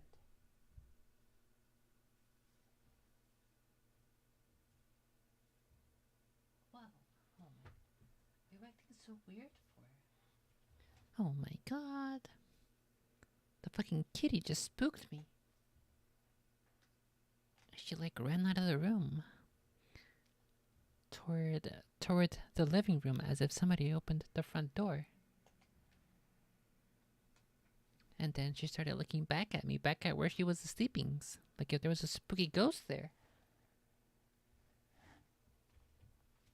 What the heck? Well, if I die, then it's because there was a spooky ghost in my room. Okay, you guys are gonna have to call the Ghostbusters to avenge me. What the hell it could be, but I'm like, well, I wonder what that is. And it's just drifting by me, and just slowly going past my left eye, and then my nose, and then my right eye. And then I'm like, hey, I bet I could grab that. And then I was like, should I grab it? And then I thought, no, I have no idea what the hell that is. I'm not going to grab it. And then after that, it just drifted right by and just disappeared. It was just this little ball of light. It was a yellow orb of light. And for many years, I didn't know what it was that I saw. And as I got into the paranormal stuff, then I figured out, oh my God, I saw an orb. But this same house was also haunted. We had several occurrences there as well. It was an active house, and there's no reason that I can figure that it should have been, because the area that the house was built was not, it wasn't just, it wasn't the site of an old house that was demolished or anything like that. It was just prairie land that was acquired and developed into kind of a suburban kind of neighborhood. And it was a brand new house. So we were the first ones ever to live there. So I think sometimes either the land has a memory from way, way, way back when, or sometimes things just wander in. And this was one of those things, I think. But it looked just like a little sun about the size of a quarter drifting right in front of my eyes. And I've Holy only seen one Christ. on one other occasion. Yeah, it's interesting you say that because that's a great way of describing it. Radiant like the sun. That's what we saw. The one that we saw and filmed was a little bit smaller than a basketball, though. But I have heard other people talk about the little ones flying around. What's the second time you saw one? So the second time was about 6 months ago, and I just got up in the morning, and there's a little bit of activity in this house. Nothing really over the top, but sometimes things go on. And I honestly think, the idea is, like we were talking about, it being polarized. So I think when people have a certain energy field or whatever, these things will find those people. Like psychics are oftentimes just inundated with spirits coming to them in some form or another. So I figure I'm polarized because I do a paranormal show, so that must have given me a beacon of sorts. So I was getting up to get my coffee, and I get up really hard. I mean, I'm really dragging for about a good hour after I Holy get up. moly. But I got up and was wandering in the kitchen because I had to get the coffee. And as I entered the kitchen, right about a foot off the floor, came around the cupboard this little golden yellow ball again, and it was drifting right by, went right up around my feet, and disappeared behind me. Strange, man. That's strange. I know, right? I've never heard of Holy anyone moly. grabbing one. No, I was close, but but I Yeah. didn't do it. Wonder if something bad would happen if you did. I know, that's the thing, and I kind of kick myself now because it feels like, even though I kind of felt like I shouldn't do it, I probably should have, just so I could say, this is what happens, Wes. Yeah. Yeah. Well, the last thing I want to talk to you about, and again for the audience, check out the Paranormal Portal. It's on YouTube, 7 p.m. every night Pacific Standard Time, Monday through Sunday. I don't know how you do it, man. Tell me about. I know you hadn't seen the creature, but there was an incident when you and your friend were out in the wilderness. Tell us about this. Oh yeah, this was when I was 14 or 15 years old, and as I have stated before, I grew up in southeastern Minnesota, right on the banks of the Mississippi River. But a friend of mine, I was 14, he was 15. That's about the age we were. I mean, it's really close. Either I was 13 and he was 14, or I was 14, he was 15. But we were up, and we would always hike up on the woods, up in the state forest that was near my home. And it's a beautiful place.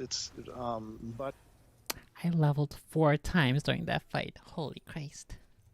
up to several farms and stuff around, but it's this beautiful bluff that goes right next to the Mississippi into some really amazing scenic area. So we hiked up there, and we're up there on the top of the bluff for quite a while, and it was starting to get to the afternoon, and so we decided we were going to head down, and we were heading down this dry run. And if you're not familiar with what a dry run is, well, at least my understanding of it is, it was a ravine that was carved out over thousands of years just from spring melt off of the snow, and it just basically carved this dry stream creek bed. And we were coming down that, and had gotten to this point about halfway down, and it's like a waterfall shelf. It's really amazingly beautiful, but we were just kind of sitting there, or actually just standing there, catching our breath, and gonna embark on the rest of the journey down. And as we stood there, suddenly this low, deep, god-awful growl happened right behind us. It's a And I mean, just by a monster. matter of feet. It wasn't very far behind us at all. And I'm here to tell you that it is by far, I've said throughout this whole show, the paranormal doesn't freak me out. It didn't scare me at all. Whatever that was terrified me to the core. I was sitting there going, I have no idea what made that sound and is making that sound, but it is so big. I don't want to know what's about to kill me. I just could not bring myself to turn around. I just couldn't. And we stood there, and it was like I was frozen. And I just kind of whispered to my friend, "What the hell is that?" And he said, "I don't know, but we need to get out of here." And we literally just both bolted at the same moment, running down this rocky ravine. And how we made it down there without killing ourselves, I have no idea. But it was just terrifying. And I got down, and for years, I had no idea what could make that noise. Because in this area of Minnesota, there's white-tailed deer. That's like the biggest thing out there. But something was there that was bigger that didn't fit, and it didn't sound like a bear.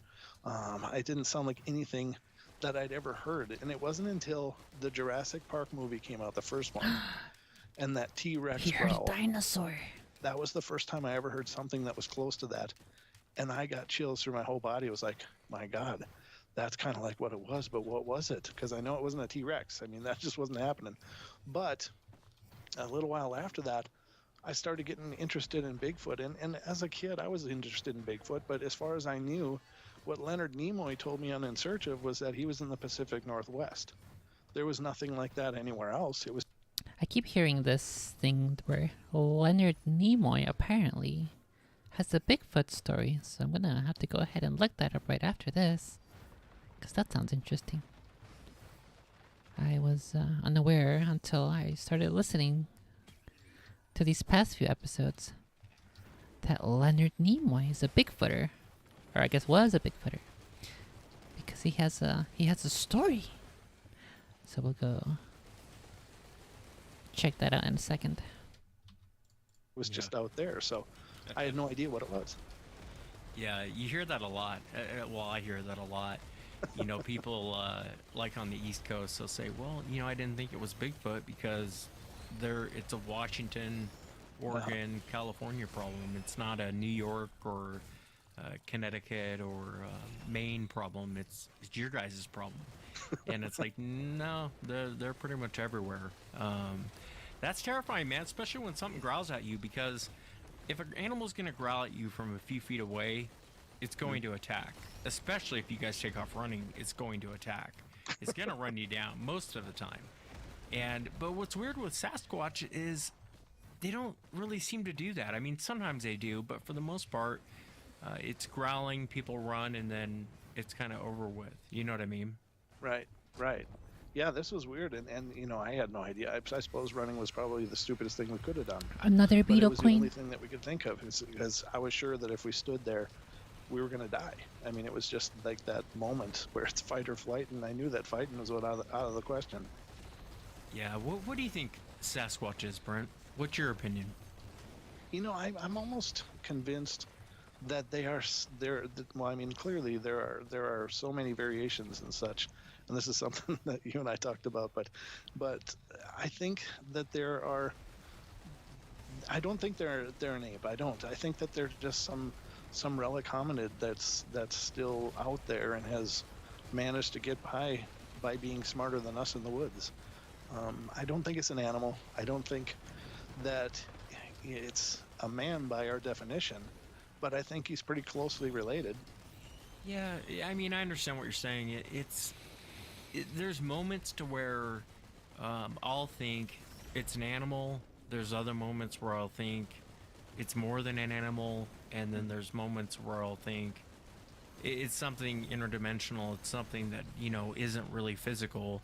And then the following week I'll be like, oh yeah, it's physical. It's because you hear so many different things, and my the more you goodness. get into this, I think you start to realize, if you're intelligent, you start to realize you don't know anything about the subject. I don't know you get nothing. pulled in different directions, and it seems like the more you get into it, the weirder it gets. You know what I mean?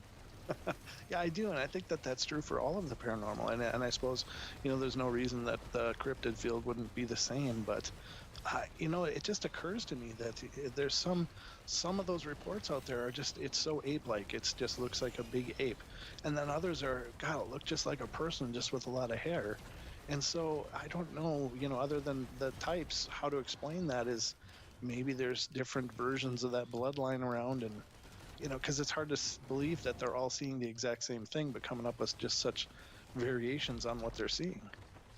Yeah, and then a lot of times you'll hear where they growl and throw stuff at you, throw rocks, and then you'll hear other encounters to where Phew. it seems like they're talking in some sort of weird See language. ya, nerd. And so it's kind of it's one of those subjects that pulls you in different directions constantly, and there's so much to it. You know what I mean? That's why there's no real quick answer. Even though I asked for a quick answer, there's really no quick answer on what Sasquatch is, because it can go many different ways. You know what I mean? It's one of the few things that can go different ways. You know, a dog is a dog. A cat is a cat. A monkey is a monkey. A monkey. Sasquatch, on the other hand, man, it Is a seems like monkey. it goes in different directions. But then, you know, you think about human beings, and I mean, I've met human beings that are animals, and I've met human beings that are. He's talking about a certain percentage of the people who commit a certain percentage of the crime because they're aminals. They are thugs, as Obama called them. Intelligent and articulate, so maybe that same. Yeah, that's true. I've also encountered humans who are intelligent and articulate, and others who are not. I can agree with this guy. Definitely true. That same spectrum can be afforded to them too. Yeah, great point. Great point. Well, I enjoyed having you on, Brent. And for the audience out there, check out the Paranormal Portal. It's on Facebook, YouTube, every night, 7 p.m. Pacific Standard Time. I don't think Brent's ever missed a show. You can go in there, chat, and listen to different paranormal encounters. Sometimes Brent has guests on. It's a cool show. I'm a fan of it. And it was an honor having you on, Brent. Thank you so much for coming on and sharing your own personal experiences.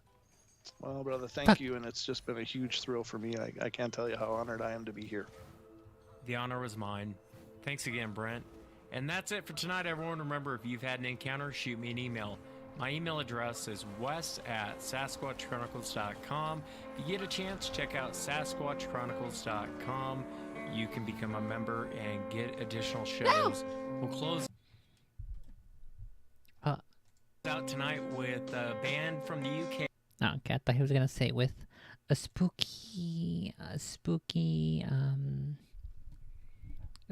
Bigfoot's call. Okay, let's go see Leonard Nimoy, Bilbo Baggins, Leonard Nimoy, Sasquatch, I guess. It was In Search of, right? Yeah, In Search of. Here we go. In Search of Bigfoot, Leonard Nimoy, 1976. It's a 22-minute video. I'm assuming what happens is he just narrates this. Wait. It's an hour and 12 minutes? So it's like an actual movie. What the heck?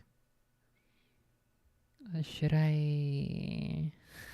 I don't think I'm going to get copy striked on YouTube for this, am I? Well, I'll keep an eye on... I'll keep an eye on the YouTube warning thing. See if they hate it. Let's pull this up here, since it's apparently a movie, a full entire movie. Let me go ahead and read this real quick for the audio-only listeners. Only at nature's whim can man pursue the unknown, as a group of American scientists discovered in the woods and mountains of the Pacific Northwest. This is that story of what they saw and learned and did as they searched for Bigfoot, or as he is called by some Indians. What the heck? That's not the appropriate term. Or as he is called by some Indians, Sasquatch. Let me bring up the video in case I gotta play with the volume. Gotta play with the volume knob.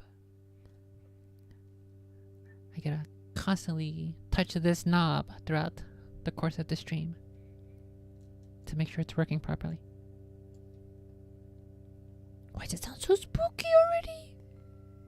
Is it spookies?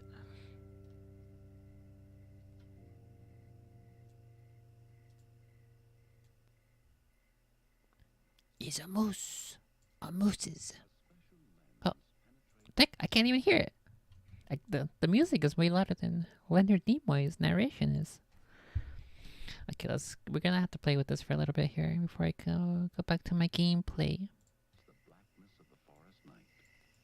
What the heck?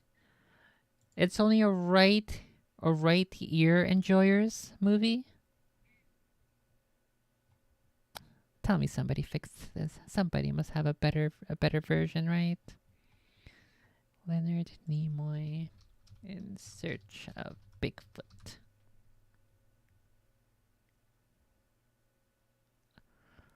Um, no.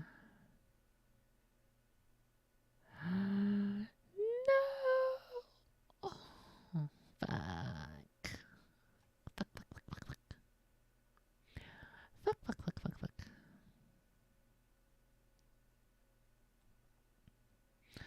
Okay, well, I suppose we'll just listen to this. Unfortunately, however, it will only be for your right ear if you are wearing earphones or headphones. We must struggle in solidarity together against the vicious crime of people who do not know how to adjust the audio on their video editing software. We stand in solidarity and suffer and endure through this right-eared only movie. So I guess we'll end with this probably. Searching for the legendary monster known as Bigfoot. Okay, no, the audio is fucked too. No, I can't use this one. Oh no.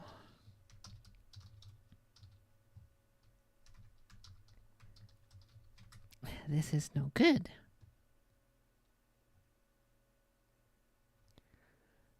Fuck, I thought we would be able to use it, but it is not very usable audio. Fuck.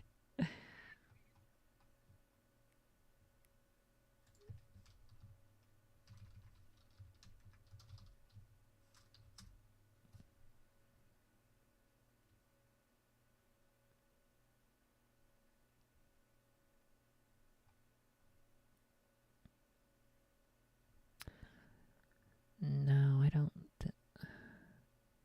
I don't think we will use this.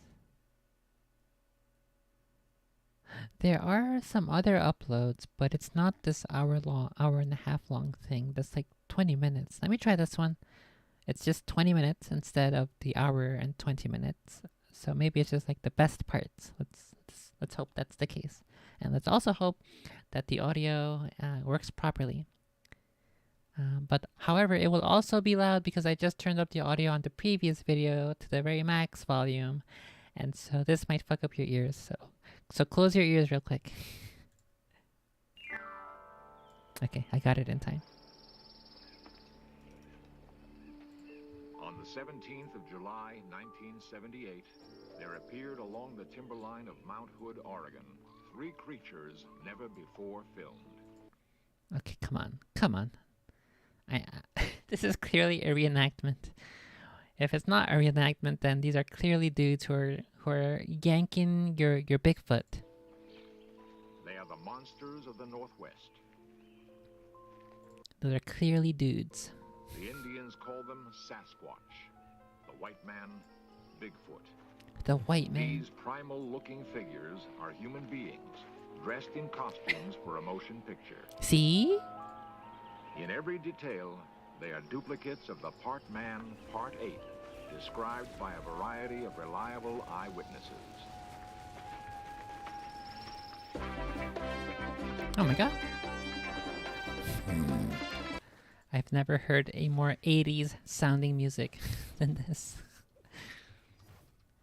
So apparently this In Search Of is like a TV show or something where they look for big feats and Atlantis and UFOs. So maybe I'll see if I can find the entire show and we'll look through all the other spooky monsters as well.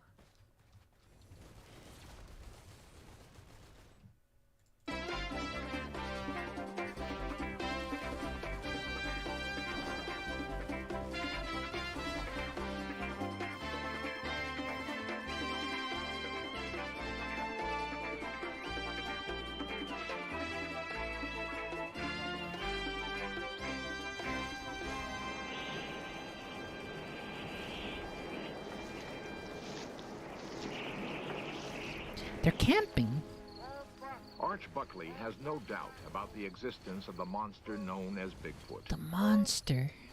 On the night of June 17, 1970, after 40 years of searching, Arch was soon to be rewarded by a sight he will never forget. It's a monster. What the This heck? series presents It's like fucking ads for every 20 seconds. This is worse than Twitch ads. What the Christ? They're like, if we're gonna make a stupid movie about a stupid monster that doesn't exist, we're at least gonna make a bunch of money from ads. What the heck? This is why nobody likes TV anymore. And actually, I never liked TV to begin with.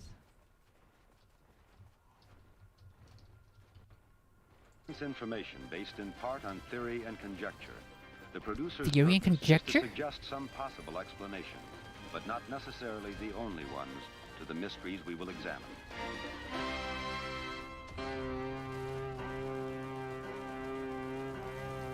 This is so spooky! Loch Ness, the lovely 24-mile-long lake in Scotland, has sustained an incredible legend for some 16 centuries.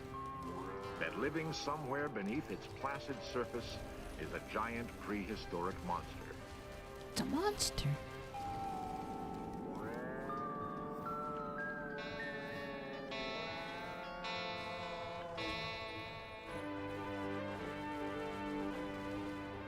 In the past, In Search Of made its own investigation of the fascinating mystery and presented the most authenticated picture of the creature taken up to that time.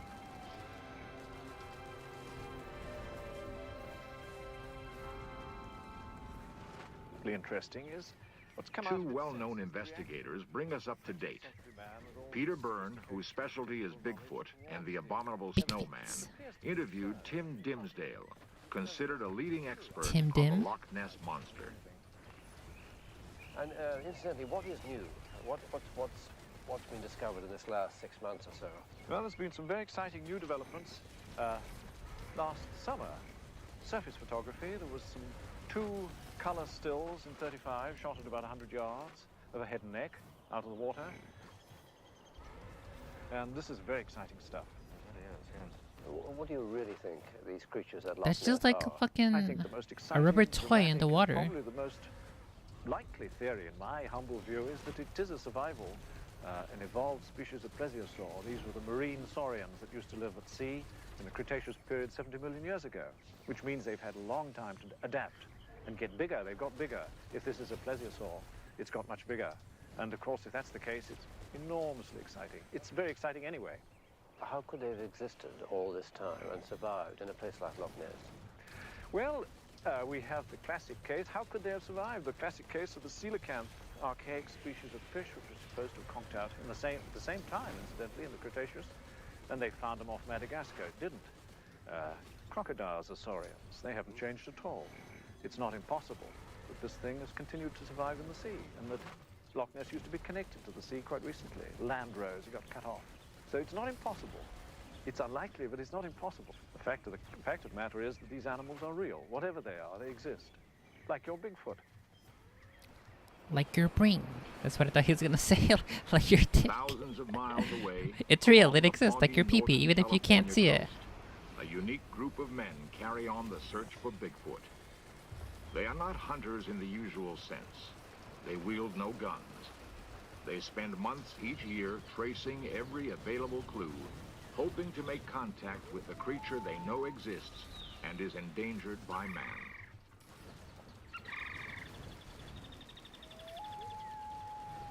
Most scientists are, by nature, cautious. Quite properly, they don't announce discoveries until they have substantial proof to support their claims. Certainly, they tend to avoid areas of research that might expose them to ridicule by their colleagues. One such area is, of course, the controversial figure of Oh no! long-standing legend, the elusive Bigfoot. Therefore, the field of investigation has been taken over by a number of amateurs who have no professional status to Holy jeopardize. Christ. We shall follow one group of these monster hunters as they seek further proof to back their belief that Bigfoot does, in fact, exist. Calling themselves the Bay Area Group, Oh my god. they focus their intensive pursuit of Bigfoot mainly... Where the fuck was my healing drone? He was like fucking... He was sucking off the boss. Oh my god. I've been running over here for my life for like 2 whole minutes without once getting sucked off by the healing bot. The healing bot. Oh my god. I need my suck, bro.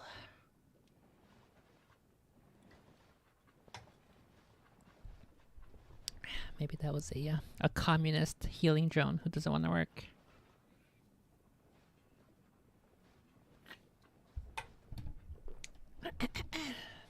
Fuck that guy. Fucking lazy slacker. in the forests and mountains north of San Francisco. Led by Arch Buckley, they've narrowed their searching to particular areas where prior evidences of the creature have been uncovered. The personnel of each trip may vary, but the information gathered is available to all members. Al Berry is a journalist from Sacramento, specializing in tape recording the sounds of Bigfoot. I'll bury your bones. Warren Thompson of the San Mateo school system seeks proof by photography. Spotting lairs where Bigfoot may have slept is of major interest to Steve Sanders, zoologist and veterinarian. Arch is a footprint expert, but for him, the method of communication is all important. I saw a Bigfoot. I've had one sighting, but I've had numerous incidents where I've been able to develop somewhat of a rapport with them. Well, there's a great deal more love in this world than it's ever expressed, and animals are no different than people. And if you think positively and act positively, and through the media of soft voice, it's amazing how you can develop a rapport with wild animals. And I'm not talking about park animals. I'm talking about wild animals, and Bigfoot is no different. The group believes they are dealing with a nocturnal, nomadic creature who keeps constantly on the move. One of the reasons it's been so hard to capture it on film. I don't think so. Their beds and seats are more often than not, there are false clues and disappointments. When not camping out, the group headquarters in remote lodges. As expected, Bigfoot dominates their conversations. We feel in the Bay Area group that we're dealing with a species that's already in a... They're just fucking buddies hanging out in the woods. That's what the excuse is. They're like, I just want to go hang out in the woods with my buddies. Let me go ahead and pretend we're gonna go searching for big feats for this camera crew. Let's force these camera guys to follow us as we just stick around pretending we're Bigfootologists. That's how they got this program going. Endangered species, and under no circumstances do we recommend going out and shooting one. One may rightly ask what inspires the group's belief and commitment. What first convinced me that these creatures exist was an incident that I had in 1969. 69, huh?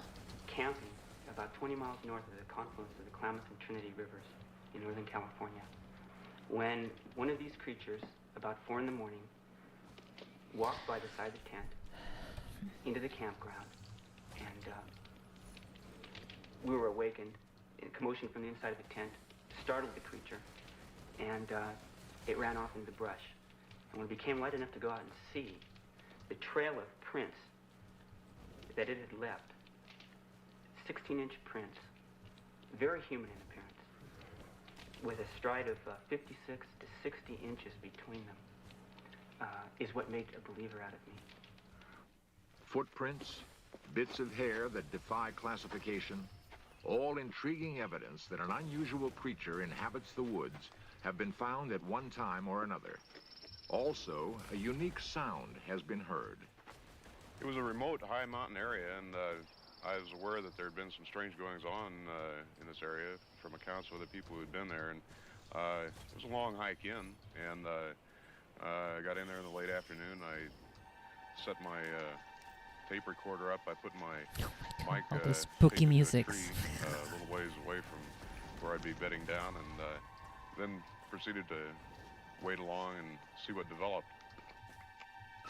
Al Berry recreates for us what happened on the night of October 21st, 1972.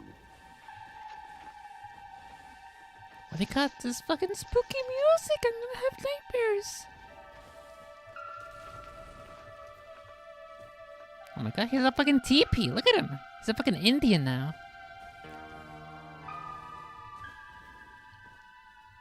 Later on that evening, after it grew dark, I was tired from the hike in, and I had begun to doze off, when all of a sudden I was awakened by some strange sounds.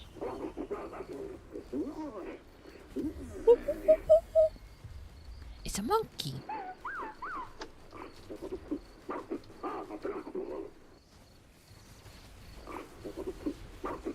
It was very startling. I didn't know what to think. I had very mixed emotions. On one hand, I was wondering, well, could somebody possibly be out there doing it, some human being? And on the other hand, viscerally, my knees were shaking and my insides were turning a bit, and I was wondering if maybe The what I big feet was some messing up his creature insides. was stranger than anything that we knew.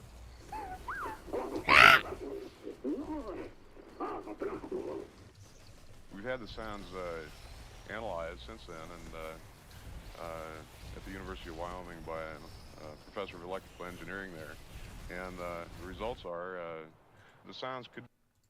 He had the audio analyzed by a professor of electrical engineering. Did I hear that correctly? Why would you go to a professor of electrical engineering? Was analyzed since then, and at the University of Wyoming by a professor of electrical engineering there. Oh, And, okay. the results Okay. are, the sounds could. You couldn't find an audio file or something? What the heck? You couldn't find a zoologist, a biologist, you couldn't send it to Jane Goodall? Could not have been made by man or any known animal. Professor Curlin of the University of Wyoming confirmed to In Search Of that Al's tape was tested and shown not to have been artificially manufactured.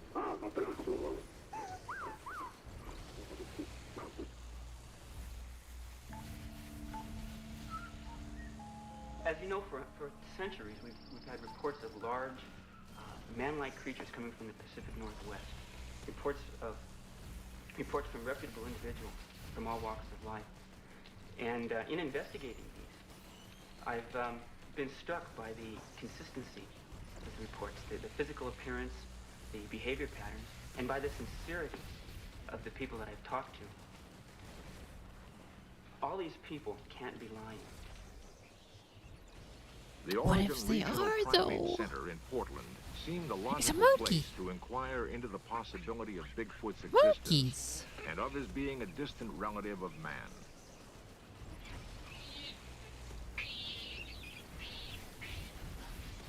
Is it conceivable that a form of man-ape has persisted Oh, in the fuck. wilds of the Oh, Northwest fuck, I might be for dead. eons?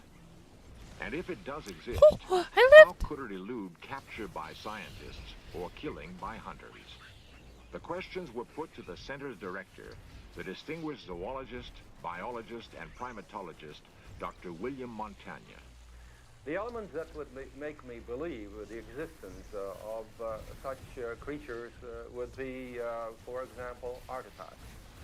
Human beings, singularly, are deprived of weapons, but they have the best weapons of them all. They have a pair of hands with which they make weapons, and these hands are intimately attached to the central nervous system, and therefore they don't need They don't need natural weapons. Maybe they should be like me, where instead of you— oh fuck, I missed this one. Instead of using my hands to make weapons, I use my hands to do something else that's also pretty cool. Oh fuck. And I have been training my hands to do this pretty cool thing for years, and I have become somewhat of an expert at it. You may or may not— holy fuck, there's so many! This is me when the liberals come for my guns. I may or may not be an expert in this oh fuck, this subject matter that I have trained my hands to do for many, many years and over many, many practice sessions. And we have found absolutely nothing that has been presented, at least, as evidence that these creatures are in existence. If they were humanoid, they would have certainly used their hands to make weapons. Most scientists want to play it safe. They want to be sure that they're delving with something that they can actually draw a finding and a conclusion. I am not the specialist in hallucinations. I am sure that people who claim to have seen have in fact Fuck, seen dude. it. I got no fucking damage. I got movement speed, I got attack speed from here, but they're stationary war banners. Like, fucking, maybe if I had opened that other attack chest, I would have had like a syringe or something. Fuck. I almost killed him, but he got me. He got me. But I'm sure that people claim to have seen God. Yes, and they I'm have. sure they have seen it, but they cannot prove to me that they have. Now, we feel that we have enough information in relation just to our footprints and some of the information that we have gathered. We know positively in our own mind that we're dealing with a humanoid primate. From what alleged evidence has been presented to me, I have to admit that it is a hoax indeed. It is a hoax. Nevertheless, No! in June of 1978, the University of British Columbia held an international conference on the subject of Bigfoot's existence. For the first time, a major academic institution had taken notice of, let alone dignified, this controversial subject. In the process leaves the medicine songs and divining crystal. Perhaps something of the same pattern can be discerned for Sasquatch. According to Wayne Suttles' presentation last night, the image of Sasquatch Sasquatch? Why does he keep saying it like that? Sasquatch Information Service Incorporated had the largest file of It's a monkey! research in the world. I really think there's a metastructure to it. You know, the papers are arranged in logic. The conference ended with no official conclusion as to Bigfoot's existence. Oh, you think so? you think Bigfoot Con ended without any definitive conclusion? Well, what other possible ending could you have expected? That's the good ending too, right? Where there's no conclusive evidence. Oh my god, I have no money! Or non-existence. As laymen mingled with professional investigators, however, Bigfoot believers were encouraged by a sense that a new degree of credibility had been brought to a subject heretofore considered only a myth. The scientific community is still, to say the least, skeptical. We're going to be making a presentation on Saturday, and hopefully, we'll get the sounds out and in front of people where they can hear them as they're pretty much recorded. I read the summary, and it's very interesting because it looks as though it might be onto something. It really does. Oh, it's a monster! For the Indians of the Pacific Northwest, there's never been any doubt that Oof, he's doing Bigfoot the or oof face. Sasquatch shared the woods with them. Numerous totems reflect their impressions of the creature over the centuries.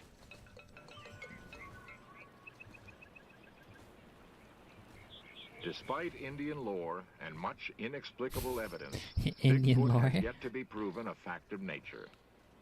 But after 40 years of tireless searching, Arch Buckley claims to have had the definitive experience that erased any possible doubt for him.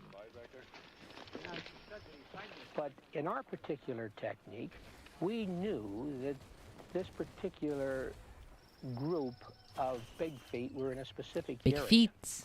He said big feet. For several weeks, we were attempting to develop a rapport with it.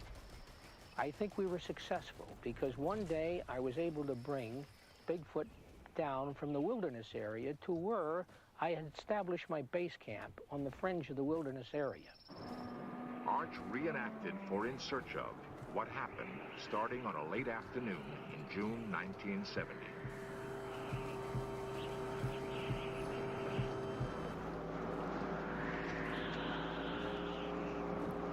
It's that spooky video again from the beginning of the episode. At this particular time, I was using the technique of setting up bait, using principally fish in the form of salmon and shad.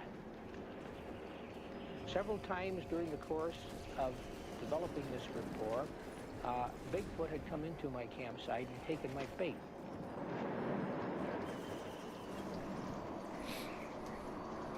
I had a salmon about 12 feet high hanging off of a limb. I had several shad on a tripod about 10 feet away. And I also had set in my car a camera, 35 millimeter camera.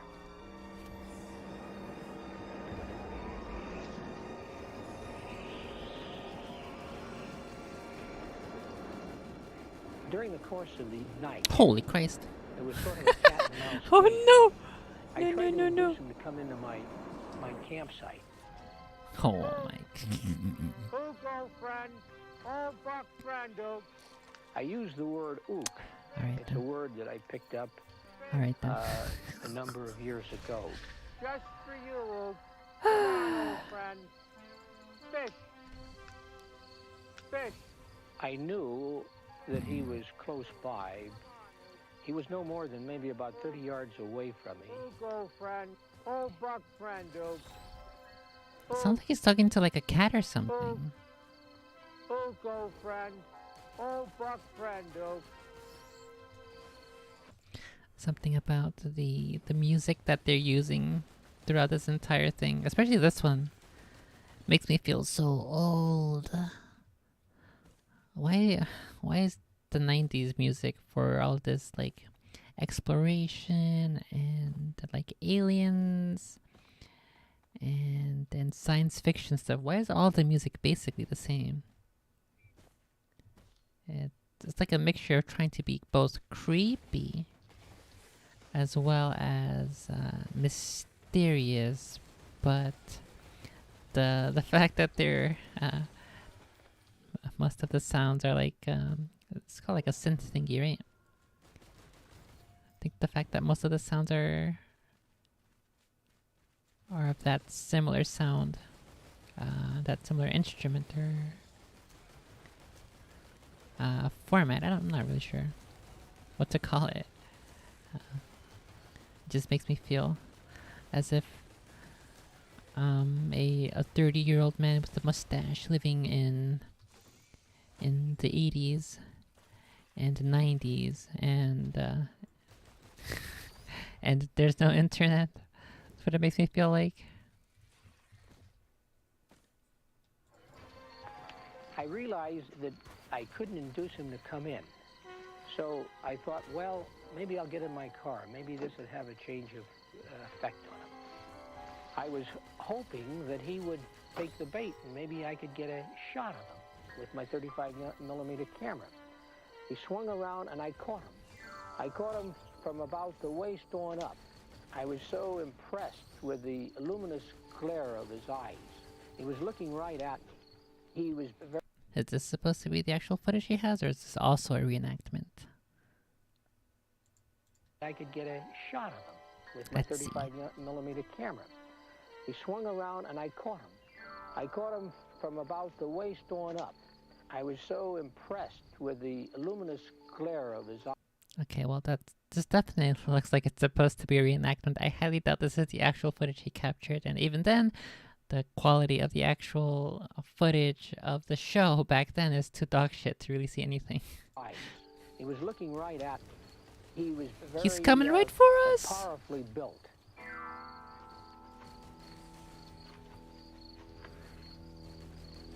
I turned around and I put the flashlight back to where he was located, and he had disappeared. Although Arch did not get his picture, for a few magic Okay, yeah, moments he didn't had get the picture. confirmed for himself that his years of waiting had not been in vain. That Bigfoot does exist, and despite the disbelief of the scientific community, needs dedicated men like himself and the Bay Area group to carry on the cause.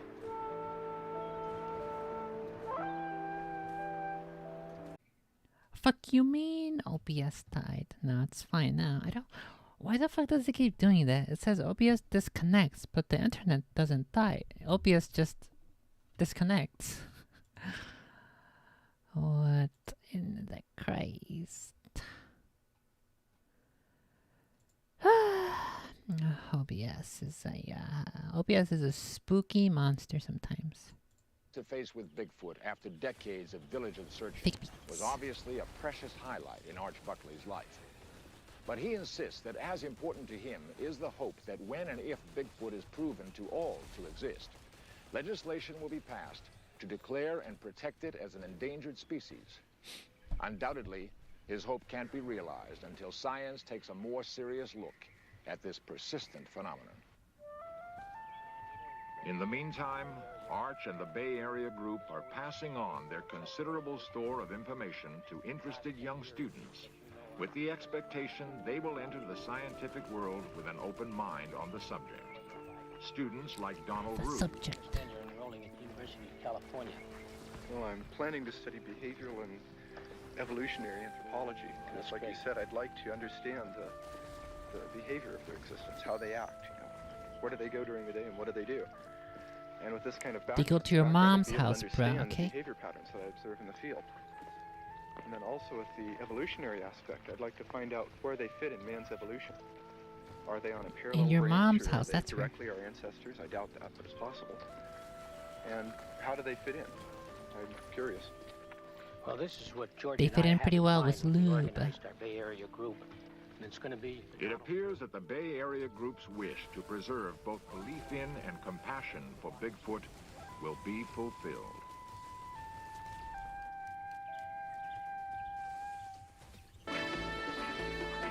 Oh my god. Why is the music gotta be so loud? Okay, well that was... I guess that's about what I expected from a show in...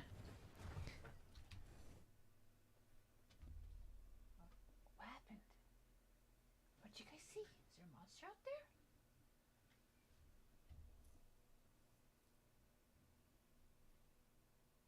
What is it? Is there a monster?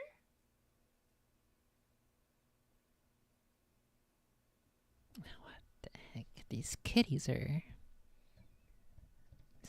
trying to spook me. What the heck? But as I was saying, this is about what I expected of a show from the 80s. Don't know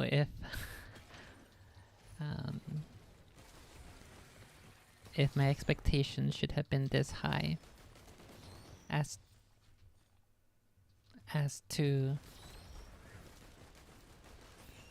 expect the high quality footage or any actual interesting conclusion or any information I had not yet heard of.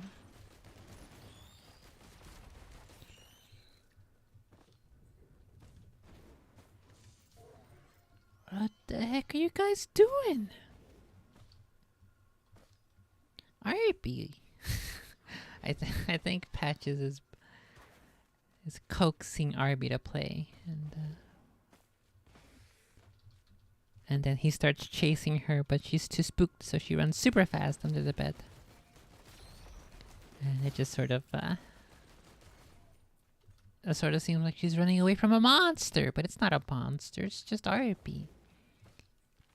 He only sometimes behaves like a monster, not all the time.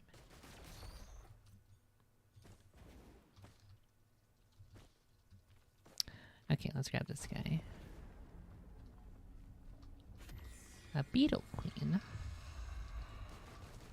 Fuck her up. I got a blaster full of my stuff. Holy Christ. I hate these dudes when I'm fighting the boss. Like, fuck off, leave me the fuck. Oh my goodness. She has left off. She fucking. Oh my. No, no, no, no. She jumped on this thingy. I'm probably gonna die here. Oh no, no, no, no.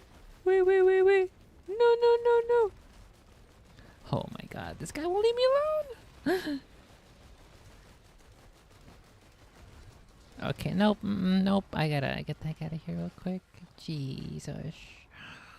No, no, no. Oh, holy dude. The only reason I have so much damage is because these guys keep fucking their knockback. Pushed me into all the other damage. Fuck these guys. In the butt. Fuck off, dude. Oh my god. I gotta head over toward my turret. Turret, help me! Help me!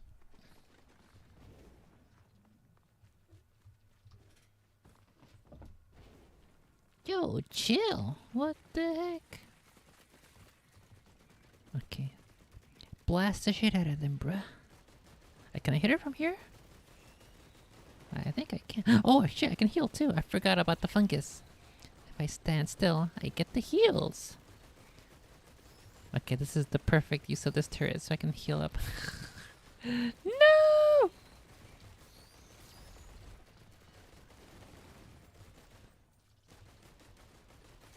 Okay, let me just heal up to full. Easy peasy. Easy game, easy life. I am wasting time, however. Not good. Wait. Wait. What? Did she fall? I think she fell off the map. Oh fuck, there's an equipment over there. I did not see that. Okay, I'll grab that before I leave. What the heck is this? The Queen's Gland. I want to touch the Queen's Gland. I have touched the Queen's Gland, and now I have one of her thingies is my servant. It's my son. I have laid with the Queen, and now this is my son. And he's helping me fuck him up. His name shall be... What shall his name be? Let's call him Bigfoot. That's his name. Fuck him up, Bigfoot! Get him!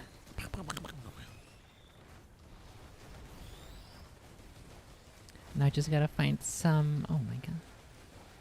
Some air turrets. And now I'll have a formidable army with big feet and some gunner drones. What's this? You and all your allies enter frenzy. Oh, this isn't the worst item. Phew! Fuck him up! Look at him go! I'm so proud of him! Ow! I should go find another thing to listen to. Let's see, where are the interesting videos? Yo, Irby! Buddy, chill. She just wants to climb the bed. Chill, dude. What the heck? Let's see. I thought I ran into the devil. I'm pretty sure I heard that one. This is a new one, I think. Uploaded 2 days ago on Les Stroud's channel. Movement Up the Hill. Okay, this is gonna be... This'll be the last one. It's 50 minutes. Fuck. I was hoping it'd be like 3 hours. Yo, buddy! What the heck? She's just chilling there. Oh my god.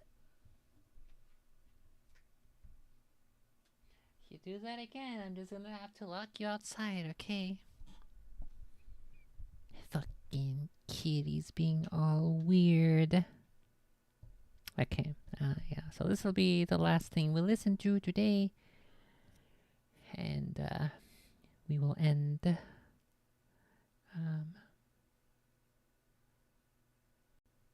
on this note.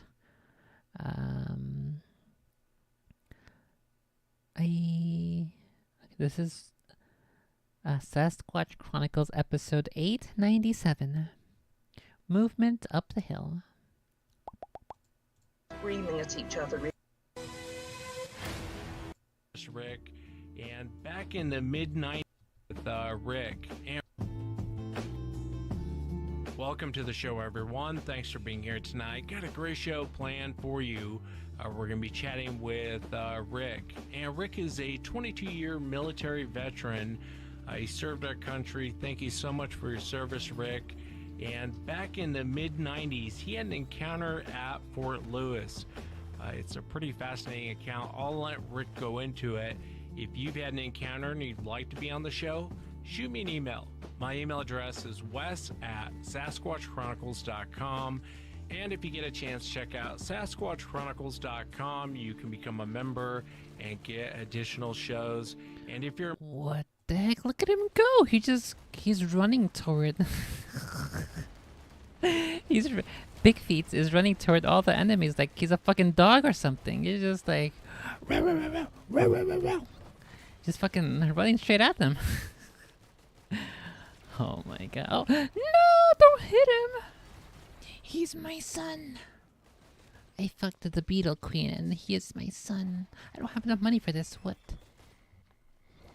Remember, please update your app, or if you haven't gotten the app yet, go to your app store and download it. Makes it a little bit easier than going to the website. Let's jump into it tonight. I want to welcome Rick to the show. Rick, thanks for coming on. Thank you, Wes. Happy to be here. Yeah, man, and I really want to talk about what happened to you at Fort Lewis. Before we get into that, I know there was a strange incident a few years prior to you entering the military. If you would, take me back to that moment. Kind of what were you guys doing and what happened? Yeah, the church I was going to had this Boy Scout-like organization called the Royal Rangers. And, you know, it was all camping and all this stuff and, you know, knowing how to tie knots and the like.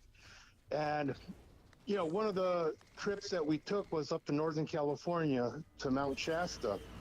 We were going to camp out at this place called Lake McCloud, and the only reason I remember McCloud is because of the TV show from the 70s. And back then, when the snow runoff was stronger than what it is now, you can actually take a canoe on the McCloud River down to the lake. And there were 3 canoes. There were 3 people in each canoe, and we were just roaming, having a good old time. And the guys on our right, you know, just kept looking to the bank, and one of them actually said, "I think something's following us." And, you know, nothing. We just kept on, and they just kept turning. And then one of them, his name is Pedro. I got in contact with him Mexican. In 2010 when Facebook came around. And I found him, and I asked him, "Hey, do you remember that day?" And he goes, "Yeah," because his younger brother who was behind him actually saw it. And I'll get to that point in a bit. I'm sorry. So they said it was getting closer, and then they smelled it. They smelled whatever was there. And again, Epi said something to the effect, "Oh man, that smells." You know, I just yelled out, "Hey, stop farting." And I had just finished saying farting when this rock that was the size of a basketball came hurling right through the hedges and the bushes because we couldn't see anything beyond that. And it landed about 10 feet to the right of my canoe. And it came out with such force that, okay, you know, if a guy was going to throw this, he was going to have to heave it like a basketball. And he'd be lucky to even get half the distance that this thing was was launched at us from. And when it hit, it splashed us. And you know how I miss when this you're guy. throwing rocks in the river or in the lake, you know, you hear the sound is different. This sounded like kablunk when it hit. It was loud. And that scared the commanders that were with us enough that they said, okay, row fast, row fast. And we just started rowing. And the part that we rowed around, I Googled Earth it. It doesn't look the same it did anymore, but it was almost a complete circle around this bend on this river. And whatever was following us couldn't continue because there were no more hedges or anything. But when we were rowing, Pedro's younger brother, who was behind him, actually looked, and he said what he saw was a head that popped out and showed its teeth and then slowly just backed away. She's just smiling. And didn't say anything to us. It wasn't until I found him on Facebook that he said, yeah, you know, he saw it. You know, Epi saw it. And I'm like, what'd he see? And he's like, he said it was a monster. And I asked him by that time, because by this time, I still didn't know what it was. It wasn't until I started watching all these shows on Bigfoot where rock throwing seemed to be a constant story with many of these people that I was able to put one and one together, and I realized this had to have been a Sasquatch. And when I talked to Pedro about it, he was saying, "Oh, it was a demon. It was a monster. You know, it's a demon." Thing. See, and I beg to differ with him on that one. You know, when he asked me, "Didn't you notice that?" You know, he wasn't saying nothing for the entire trip. He was scared, and I'm like, I didn't notice anything because I was too excited to go fishing and jump in the lake. But yeah, that's basically what had happened. None of us saw it but him. Yeah, it's a fascinating account, man. You know, I'm a big, strong guy. I know you're a big, strong guy, Rick. And, you know, you give me a boulder-sized rock, and I'll give it a go. But I'm probably going to throw it like 5 feet. When you guys were in your canoes or rafts there, how far away were you guys from the shoreline that this rock came, you know, to your best estimation? You know, I've played this in my thoughts a lot. Because I know we were at least 25 feet to the embankment of the river. And whatever came out of there, I mean, these bushes and these hedges and all the trees that were there, they were thick. And whatever was behind it had to have been at least another 12 feet. Well, we're stuck here now, buddy. Wait, I can heal him. I can heal him. Don't worry, my son. We may be trapped down here at the bottom of the map. But at least we're gonna be full health. I was hoping I'd get like a healing drone, but I haven't found any. We're stuck here. Hang on, can I push him off the map so that he's too strong. I can't push him off the map. Oh, this guy wants to join us. Hey, come get this guy. I think I may be able to. I just jump off. I'll respawn. Oops. I'll respawn. Oh. Oh, shit. No.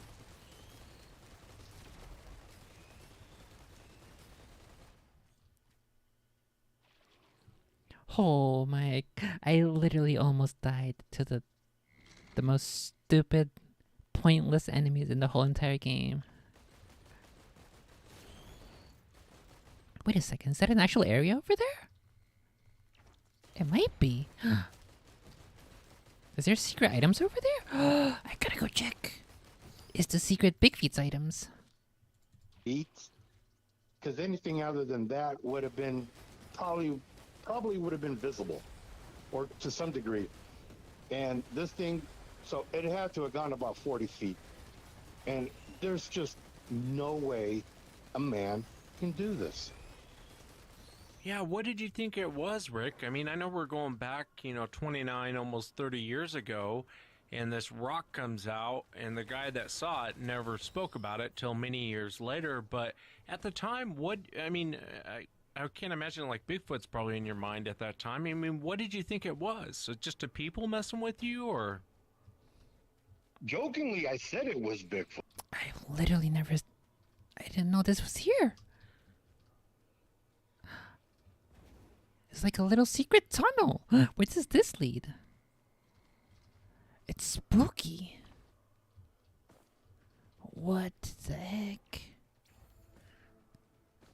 It's gotta have items or something, right?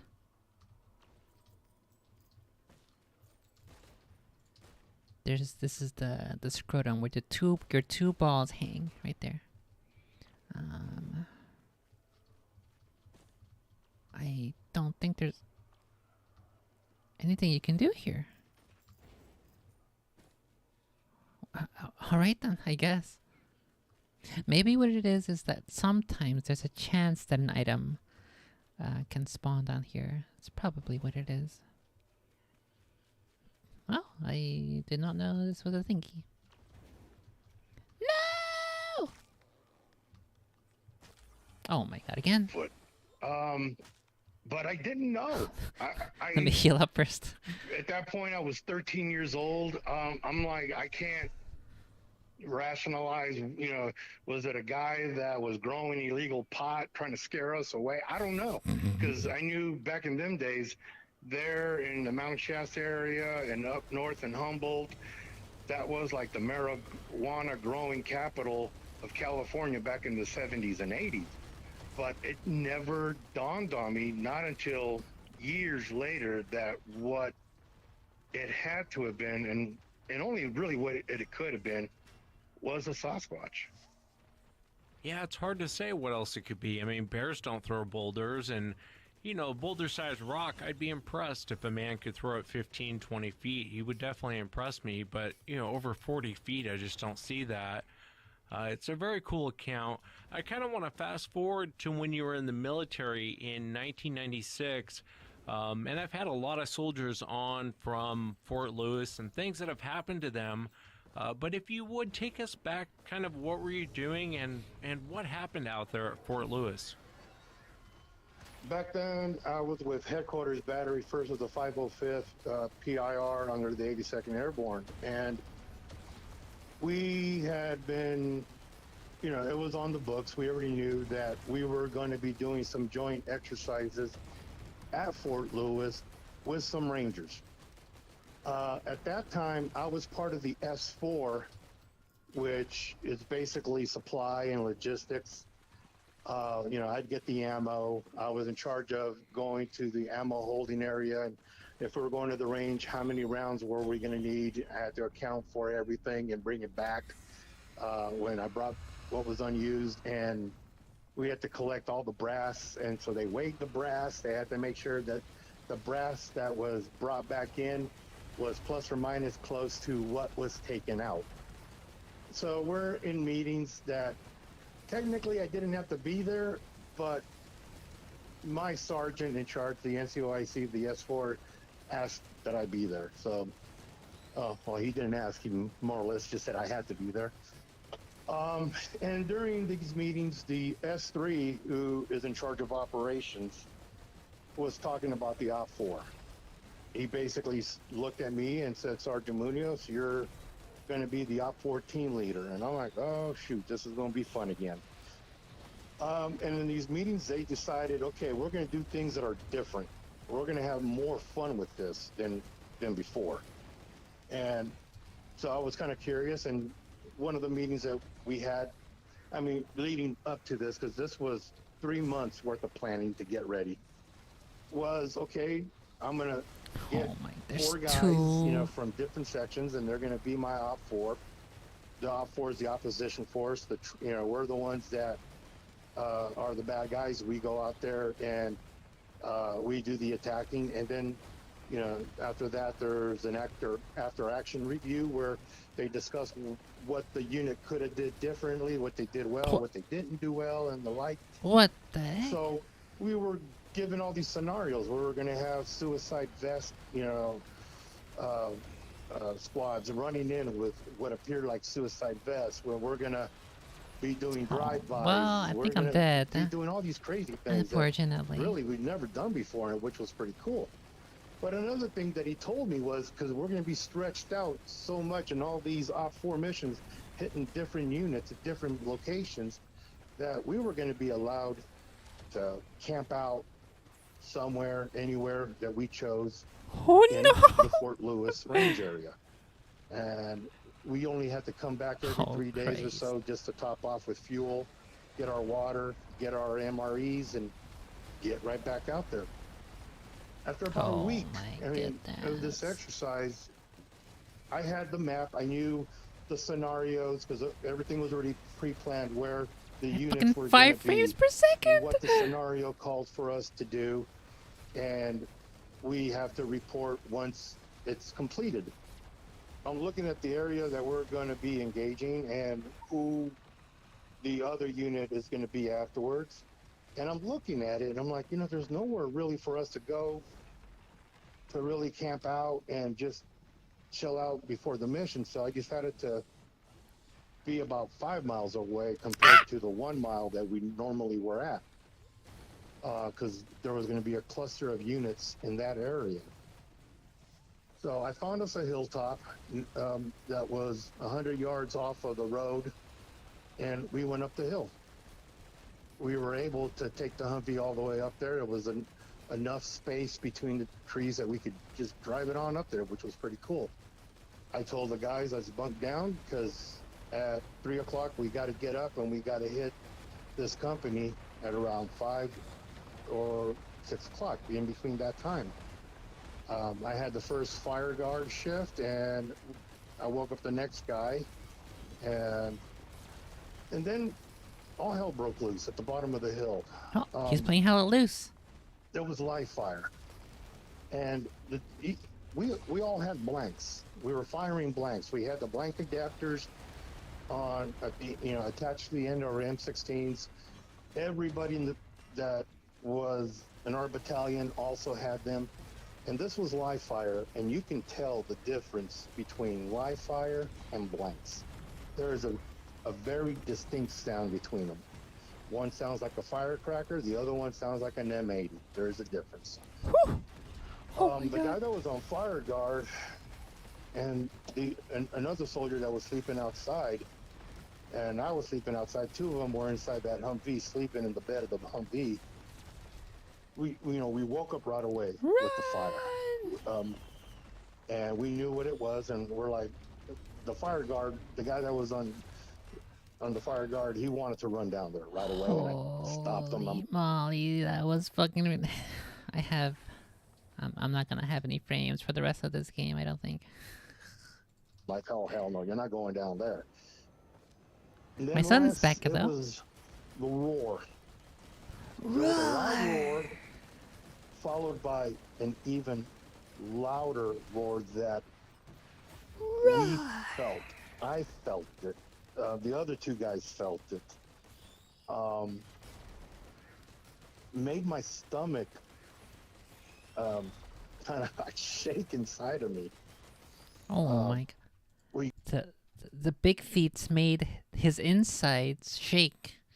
The big feats made his tummy rumble. Got our boots on and got our weapons, and all 5 of us, just started, down that hill.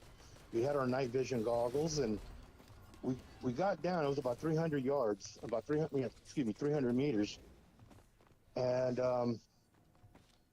we saw these 2 bright lights, and we kind of stopped, and we were hiding behind the trees trying to get a look at what was going on. And then we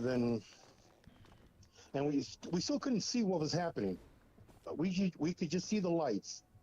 But we can hear the talking, we can hear a guy on a radio. Then somebody yelled out, "Hey, there's somebody up on the hill." They all turned, and all their headlamps were pointing in our direction. And one of them said, "Hey, come on down, we can see you. Get down here." I'm like, how in the heck did they see us? And the thing about if they had night vision, because when they hit us with the lights, it hurts your eyes with night vision because those bright lights are affecting your eyesight because of the night vision goggles. We took them off and we came down and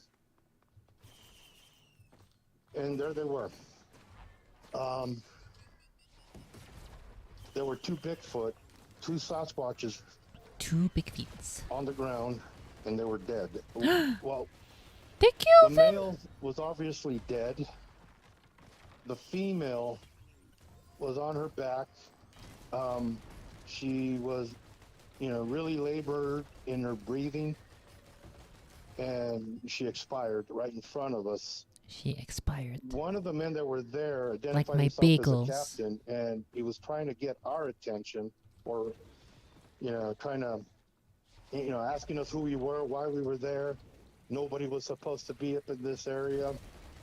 For the simple fact that as Op 4, we didn't call it in. We didn't tell our S3 where we were going to be staged at. They only knew that we were staging near the companies that we were going to attack, Oh, because you guys went in 5 miles further than you guys were supposed to be. Yeah, we were farther than we normally would, and that's the only place I thought we can have decent cover, because we were in the south area of the Fort Lewis area, and it was just a very large clearing. I don't know how big it was, but we're talking many square miles of just a huge clearing. And I don't mind, I'm shaking just remembering this. The guy that identified himself as a captain basically slapped me across the face to get my attention away from what was right there in front of us. And he asked me again who we were and what we were doing, and I gave my name, gave my rank, told him the units, and told him, we're the Op 4, because we weren't dressed in our normal BDUs. I told the guys to have fun. If you had tiger stripe, if you have, different type of clothes. I mean, I had one guy that was wearing Saudi Arabian, with oh my God. the headpiece with the, that black rope around the head. We were just having fun with this. Oh no, his fucking the captain is like, what the heck? The fucking terrorists are out here in the middle of Fort Lewis. Oh my God, that's pretty funny. That's when I really got a good look at these guys. There were 8 of them, and it was obvious to me and to all of us, these guys were Delta Force. They were wearing the hockey style helmets. Whatever night vision they were using was not your standard issue. If memory serves, it was a larger, bulkier, 3 scopes on it. Nothing like what we used, because ours was a single monocular night vision. And the only way they could have seen us up in that hill without night vision had to have been FLIR, the body heat. And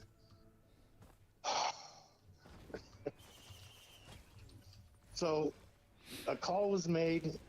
We were pulled away. And it was obvious what we saw. My son's with the almost Sasquatch. dead.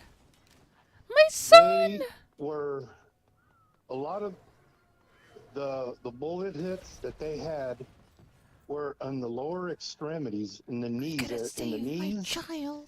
That's where the female, because she was on her back, and her knees. They've come to take him back. Middle thigh on down, they were shot up bad. Oh, she had some body hits, and they were both obviously. Wait, he's full health now? What the heck? Head. How'd that happen? When this Humvee arrived, there was a full bird colonel that came out, and he just chewed us out while we were there, and I had to tell the whole situation all over again. we were taken away in a 5-ton truck, and if we made any attempt to look outside, we were, you know, told to quickly turn around and not to look outside. But right before we got on the Humvee, it was myself and two others, the two others that were outside, not in the Humvee. We got sick. We started hacking and throwing up.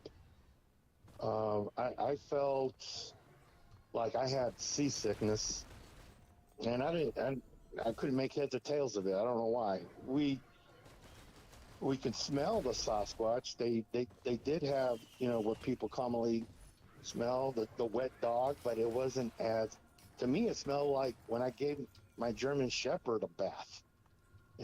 That same smell. It wasn't as strong. It wasn't as pungent, but you can still smell them. And just as we were boarding, a Black Hawk came right over that location, and the Delta Force, they were prepping these Bigfoot to get hauled away. And I guess that's what they did. They put us in this truck, and we were driving for about an hour and a half to 2 hours. I had been to Fort Lewis twice before to do various, you know, training exercises and the like. In this area that we were at, I had no clue where we were at. And these buildings were a heck of a lot much more modern than anything I'd have ever seen. They took our weapons away. They put all 5 of us in a room. A short time later, this colonel came in with another officer who was a major, and a plain clothes, wearing a suit and tie, and we were threatened. That's why I was hesitant about ever talking about this. We were threatened with UCMJ action, the Uniform Code of Military Justice. We were threatened that we would be sentenced to Leavenworth. We'd have to do hard time if we ever talked about this, if we ever exposed what we saw. And at this time, and I don't think it was more for the Bigfoot, Wes. I think after our conversation, it kind of also remembered, it wasn't until just recently, some years back, that the government, the military, finally admitted to Delta Force. Even though, you know, Mogadishu had already taken place in '92, and people knew that the Delta Force were there, but still the government, the military government, was saying there is no such thing as Delta. So I'm thinking this was maybe that reason. I don't know, but God knows I was scared out of my mind. It literally scared the PFC, the private that we had. It was the youngest and the lowest in ranking from all 5 of us. He pissed his pants because they really put the fear of God in us. So we were released. We were taken back to that hill. By this time it was 11 o'clock, and we were ordered to go back to the TOC, which is the Tactical Operations Center, where the higher ups are all staged at. And when we got there, our battalion commander was, you know, shoot out what was left of our rear ends. And the S3 was saying, what the heck happened? Because you did not respond on the radios. You didn't do your mission. What happened? What happened? And I told him, sir, you got to talk to the commander. I'm not saying anything. From then on, we had to conduct all our operations from the TOC. We had to stay at the TOC, go do our Op 4, and then come back.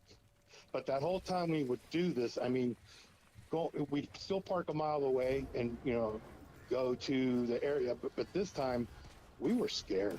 I mean, we were scared. Like, what if something's right there in front of us? What if it comes out to us?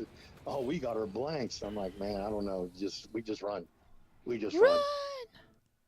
Yeah, I've heard a lot of whispers and rumors that this actually does go on these bases. And, you know, I'm always looking for other answers. Like, why doesn't the military address this with the soldiers? Why is it such a big secret? I've heard of other situations like this, not only at Fort Lewis but at other forts. Can we back up a little bit, and for the audience, can you kind of describe what you saw? What did the creatures look like? Yeah, the male was black, dark hair. It wasn't fur; it was hair. Its legs, the leg hair wasn't as long as the arm hair. The hair was long and stringy, kind of like what you see with an orangutan, but it was black. It was laying feet first from where we were at. You could barely see what was the head because the traps and the back muscles on this thing were enormous. They were huge. When I hear people talk about the box figure, how the chest is boxed, it didn't look like that to me. It just looked like the world's strongest man on steroids, but it was huge. The muscles were, the back muscles, the traps looked like, you know, when Schwarzenegger would pose, but much larger. The feet, We're I've big. seen. I was lucky enough when I was a kid to stand next to Kareem Abdul-Jabbar, and I remember looking at his feet, and they were huge. He's into feet? Of course, I'm 8 years old, but I've He's never into seen feet? shoes this big. This male's feet were way bigger than what Kareem's feet were.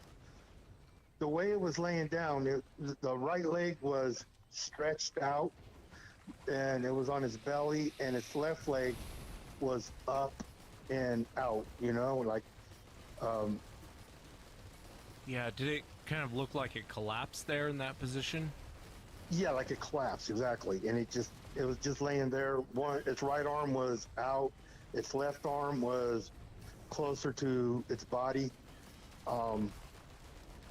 The feet were, you know, like a very light gray. The soles of the feet.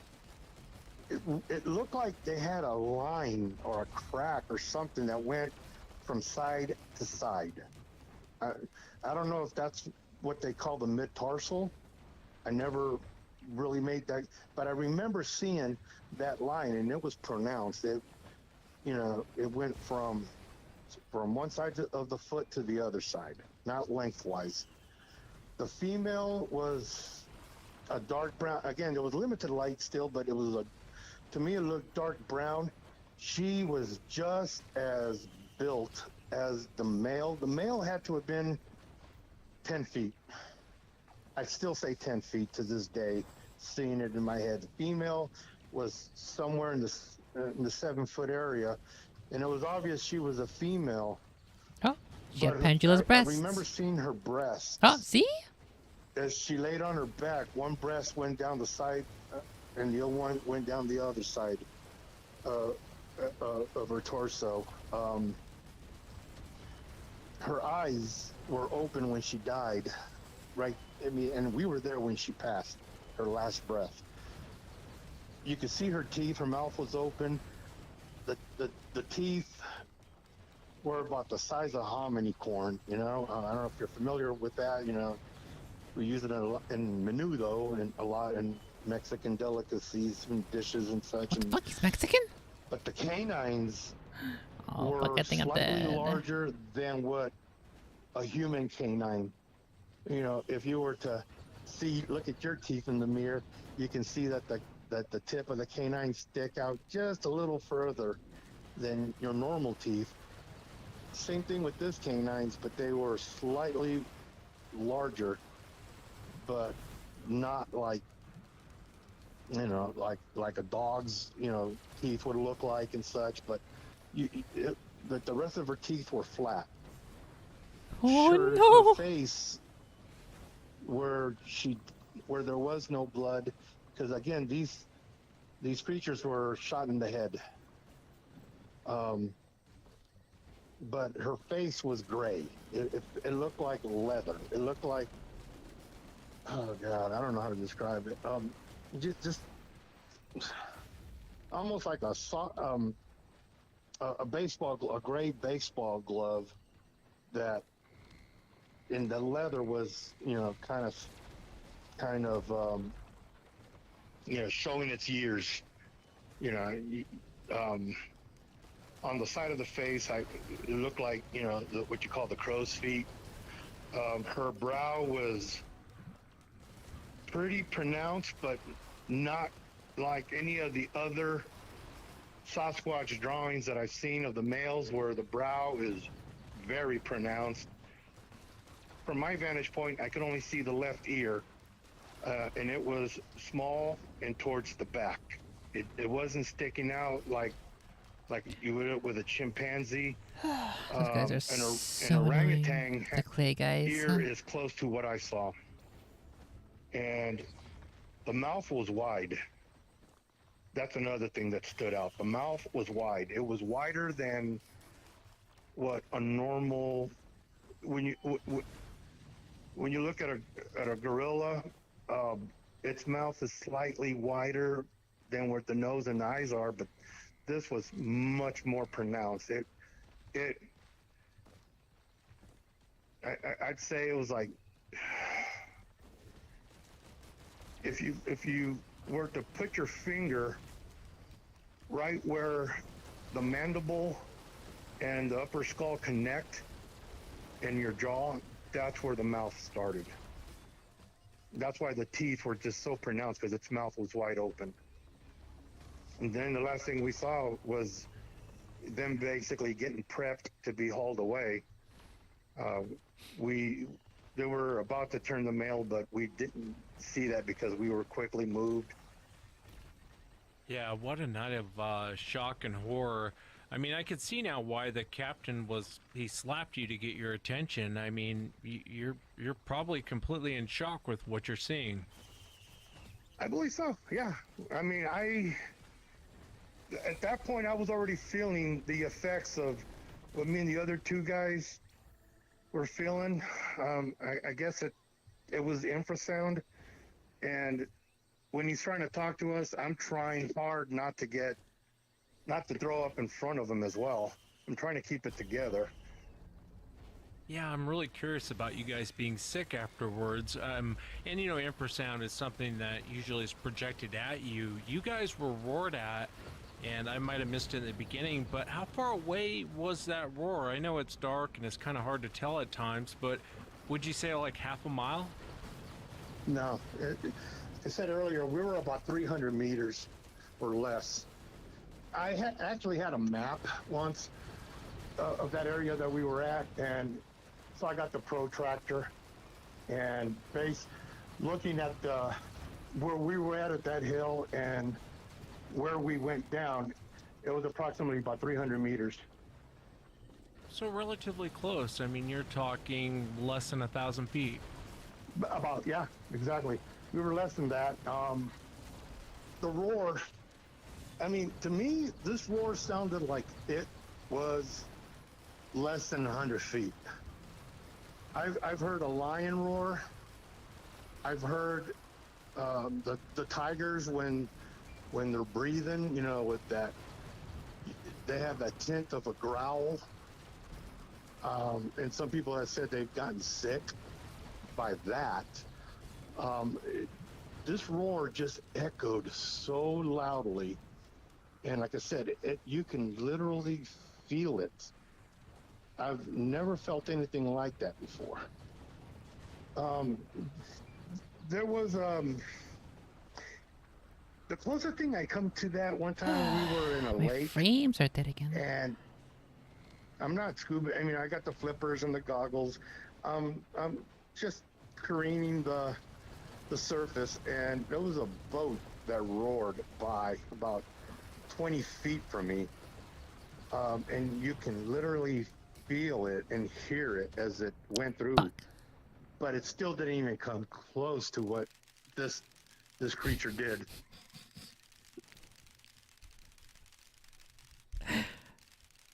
What's all of that ticking? Are my fucking turrets giving them burn damage? Oh my god. Well, at least according to the game, it says you died painlessly. Holy Christ, I think it was already the second level, by which point, or the third one, by which point all my frames were already gone. Unlucky.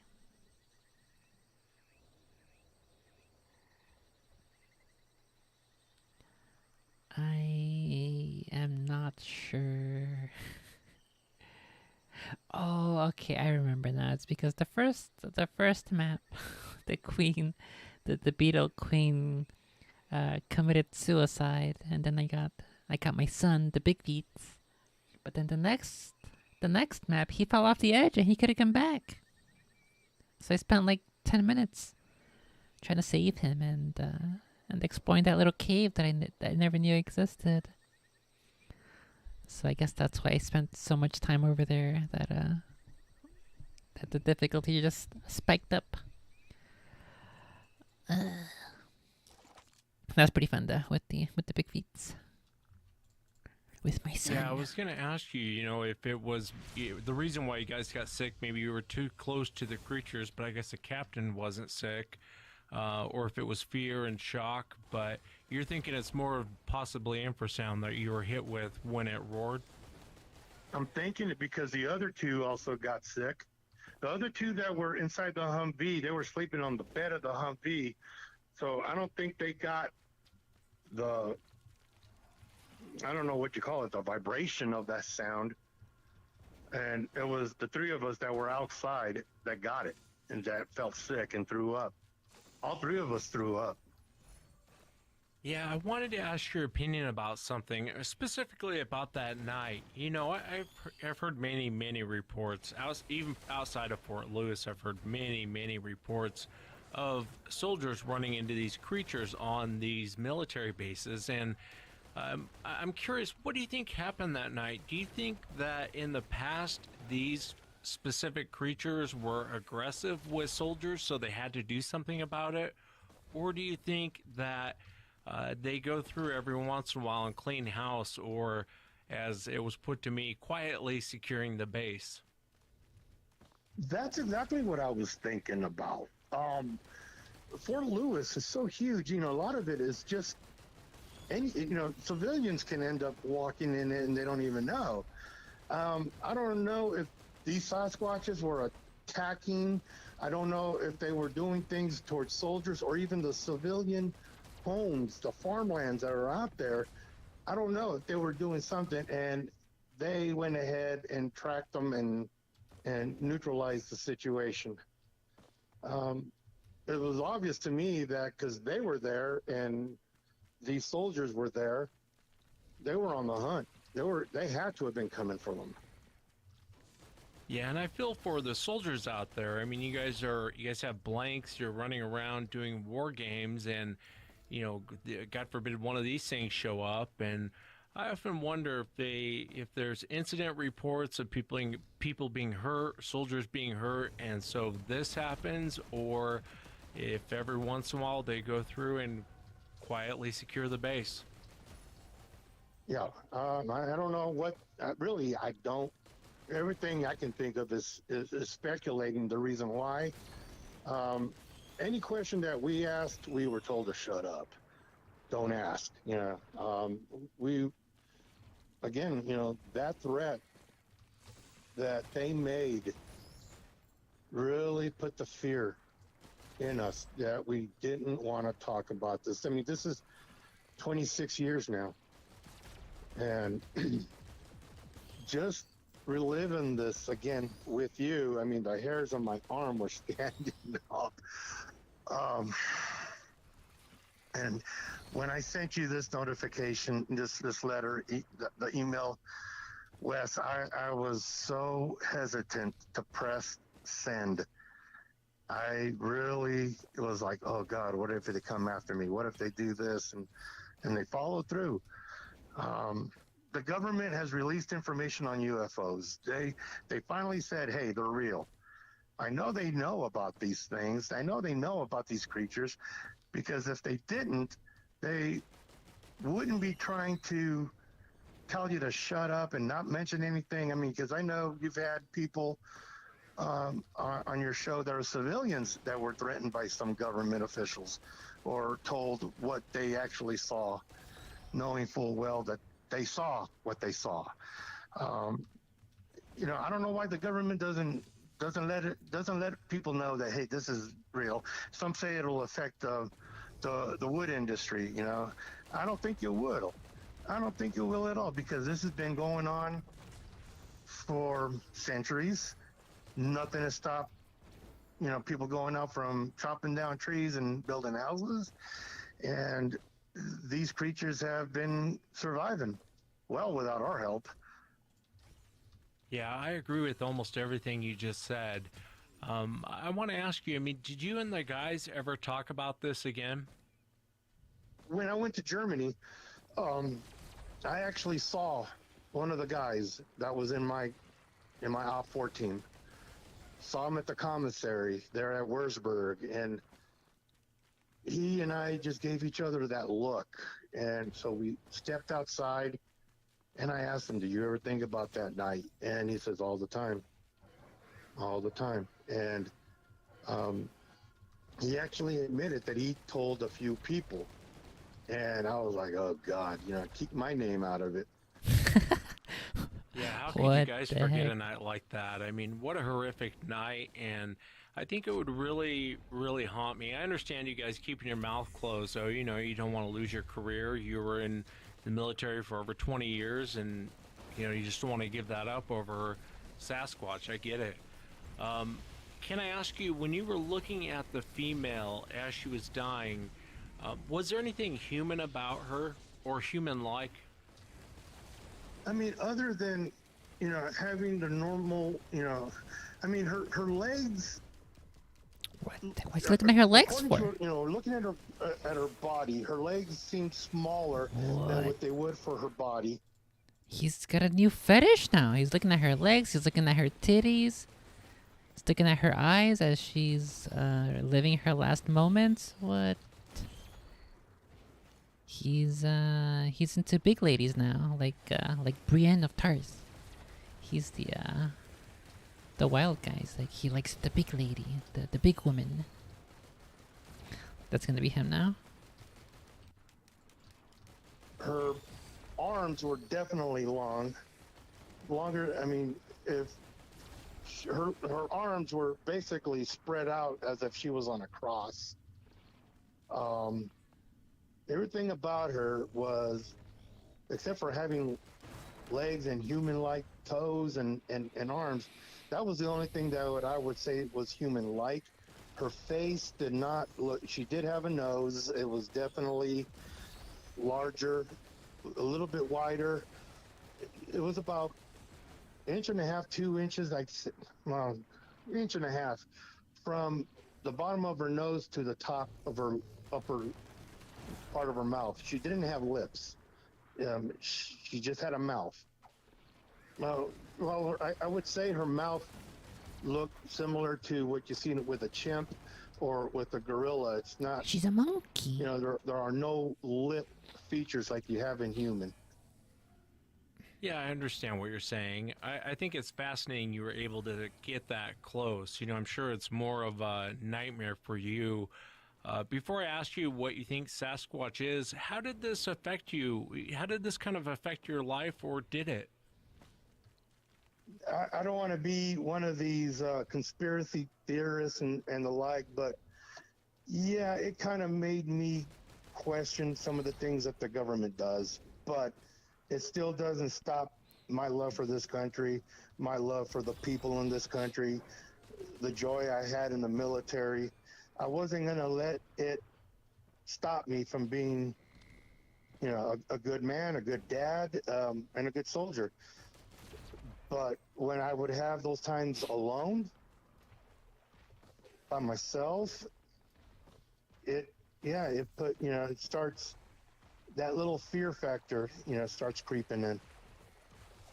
Yeah, I think something must have happened for them to, basically go out and kill two of these things. It does make you question a lot of things when you see things that supposedly don't exist. I ask everyone on the show, Rick, and there's no wrong answer because no one knows. But what do you think Sasquatch is? What are your thoughts? Holy Christ. Yeah, I thought a lot about this because I'd hear your guests or talk about it being supernatural. And I'd always, start just yelling at the podcast saying, no, that's a bunch of baloney. And, hearing this thing about the Nephilim. One of the things I started studying in regards to this was the Native Americans. The Native Americans had no reason to lie to the frontiersmen and the people expanding west when they were telling them stories about Sasquatch. They had no reason. They would tell them about the big man of the woods. They would tell them about Spookum, Sasquatch, and Oma, and all these other names that they had for it. They had no reason to lie. And some of the things that they mentioned were of a supernatural. So I started to think, and this is just my own hypothesis, coming from a Christian man who believes in the Bible, looking at Genesis chapter 6, looking at the book of Numbers that mentioned the Nephilim. If this did happen, and the Bible said it did, so I have to believe it. If these fallen angels did, have sexual encounters with women, and at that time, the Bible says God was angry at man because he's become so perverted. I'm sure there was forms of bestiality taking place. And I'm sure some of these fallen angels saw man having his fun with an animal here and there. Who's to say they couldn't gone to an ape and done this? I don't know. I mean, that possibility is there. Is it true? I don't know. Everything I see about Gigantopithecus, every drawing, every sketch, everything that they put out on it, it looks like an oversized orangutan. So I don't think it's Gigantopithecus. And again, if this is an offspring of these fallen angels, then that DNA of supernatural activities, such as disappearing out of thin air, maybe it's true. I'm not saying it is. I can't prove it is. But if they have this DNA from fallen angels that could come at will, move at will, appear, disappear, why wouldn't it passed on to them? I mean, it's far-fetched, but it was there. That the men, these Delta guys were holding it, lifting it up, moving it, getting it ready. So it was there. There was blood. A few days after this situation happened, we actually drove back to that hill, and I don't know who did it, but there was like a 60-foot radius. Everything was removed. No rocks, no grass, no weeds. The ground was tilled. There was no sign of blood anywhere. Yeah, I've definitely heard that many times before. I think I was even witness to it one time. That is very... I had never heard anything like that ever before. Could it be... Oh, I thought that was an item, but it's just a fucking monster.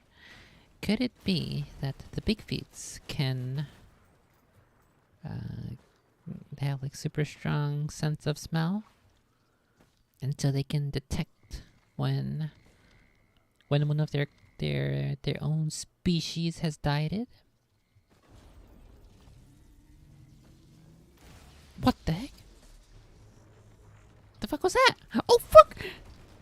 Could it be that they can detect when their own people's dies? Maybe like it leaves a super strong scent that they can refer to from a super long distance. And maybe the... Oh, fuck. Oh, that's... Fuck, no, I want... They're both good items. But I can only get one.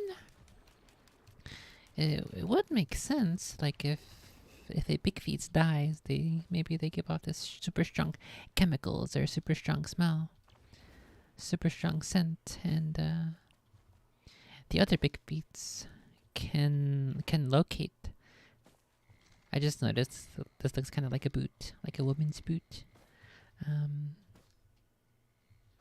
Maybe the other big feet can locate that super quickly, super well, super accurately, and bury them. Maybe that's why it's so rare to find big feet that are dead. And if people kill them, and then they go to town real quick to get a truck, a bigger truck or something like that, maybe the big feets go to collect their body before they can get back, before the humanoids can go to their car to get pictures, because of course nobody ever has their camera on them, right? That's really interesting though. Why would they do that? Apparently the captain who was there with the Delta guys, apparently he seems to, from what this guy's story seems to indicate, that captain may have had some experience in dealing with the big feets. And if he, there must be some specific reason, some very prior experience, more than likely, for why he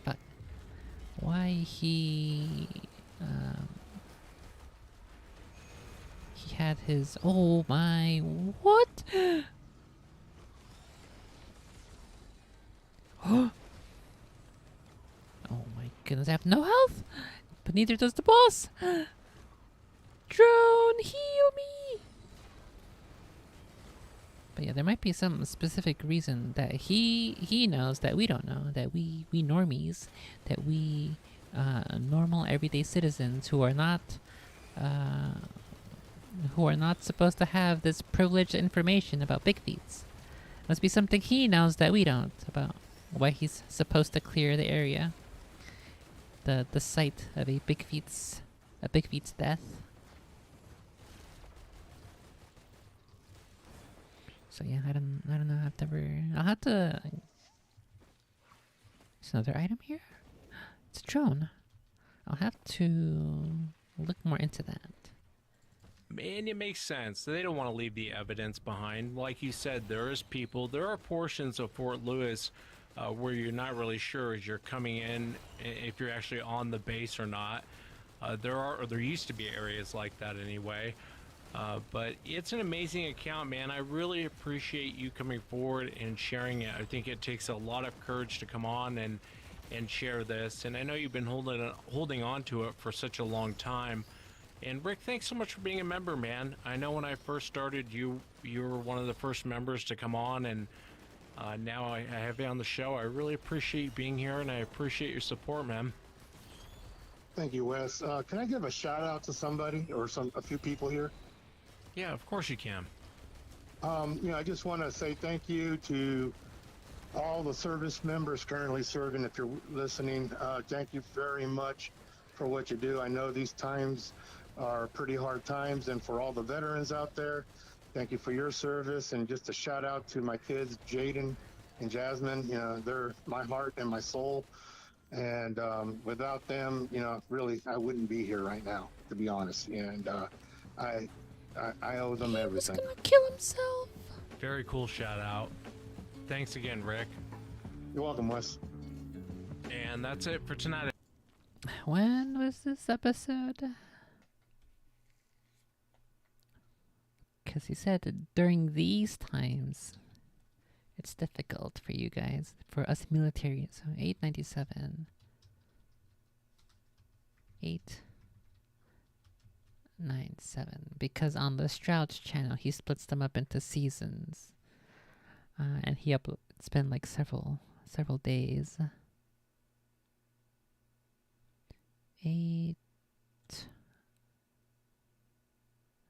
897. It's been several days, so this isn't the original upload. This is technically a re-upload. Chronicles episode. I don't know if that's recent.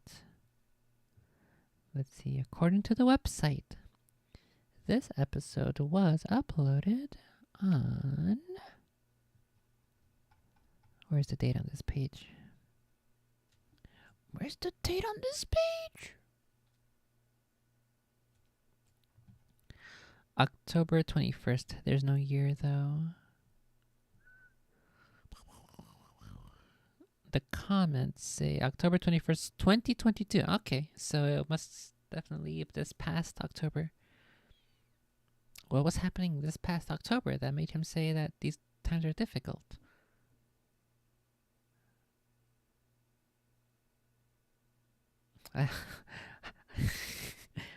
I know what was happening last October. We had Joe Biden as our president. These times are tough. Indeed, they are. Fuck.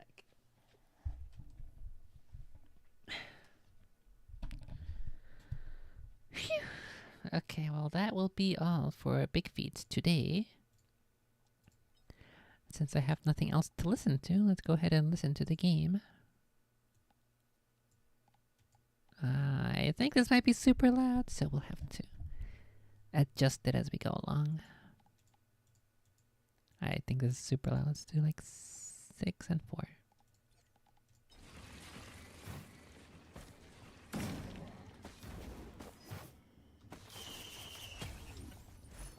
Syringe, perfect.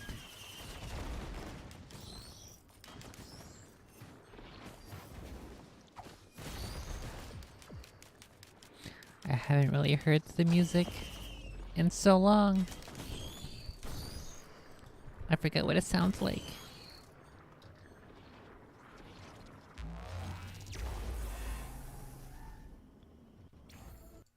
Okay, what do we got here? Ooh.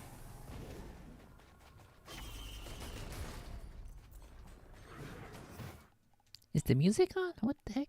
I don't hear nothing.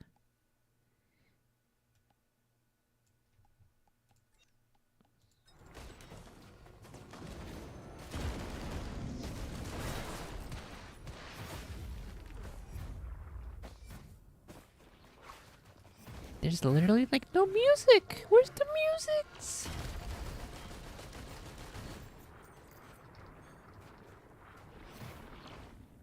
Oh my god, such a spooky sound. I don't know why the music refuses to get out of bed like me in the morning.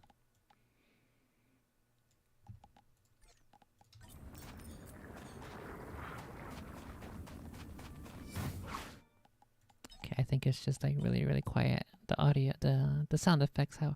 Oh, okay, that's his master. I see. I thought this one was sound effects and this one was music. I see. Okay. Actually, let's try this.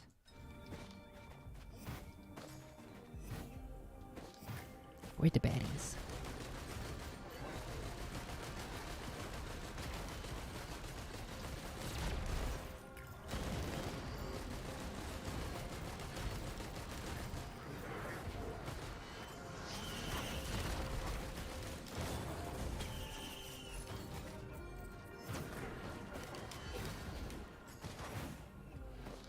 I think I typically always have the music off, so this might actually be my first time listening to this music as well.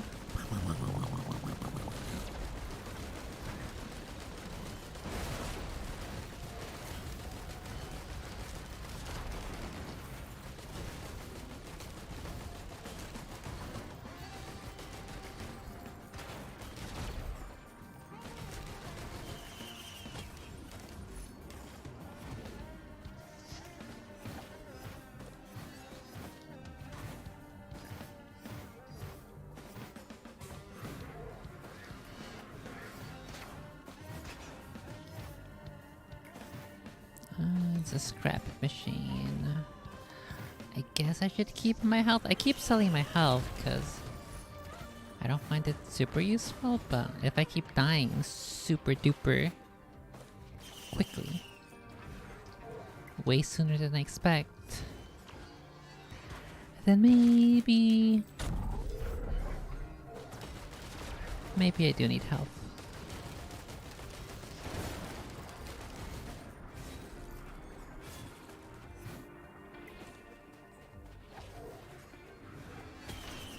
Give me the bear.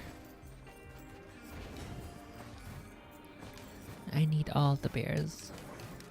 I kind of want to do a run at some point where I focus on getting bears, so I take no damage ever.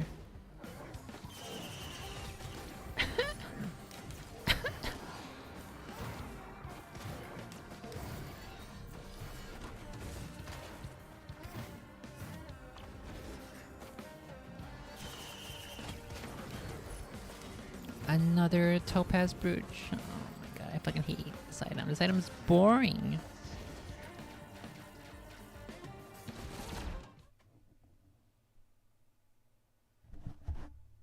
What happened?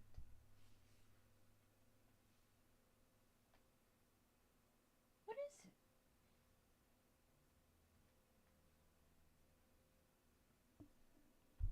I don't know if there's like a goat. There's like a ghost or a spooky monster outside. She's so the layout of the room is that the bed is up against the corner and the two walls, and she is sleeping basically at the corner on the bed on top of a pillow. And like 3 or 4 times now today alone while I've been streaming, it from my perspective, I'm looking at the monitor, which is facing the opposite wall, so I'm not seeing her at all. It seems as if she's waking up super fast, seemingly spooked, and she runs out of the room, and then she stares back inside. I'm not sure if she's staring back inside because I am looking at her, or if she's looking back at something that's waking her up. Maybe there's like a bug on the bed. I'll go ahead and I'll change the bed sheets before I go to a sleepings.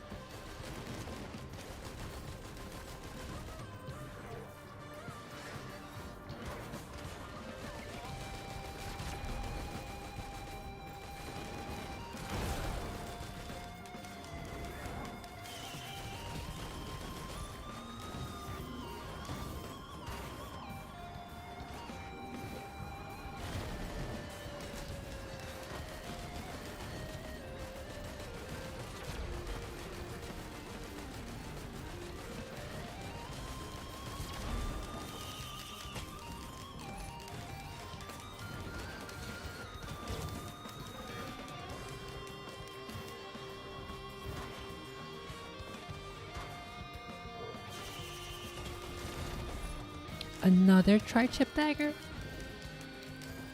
How many do I have? Like 3? I have 3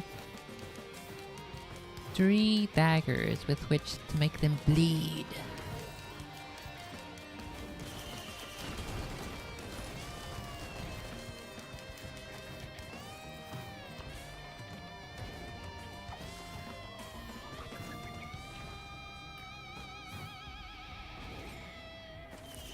I don't actually know where the heck the boss is. Where the heck's the boss?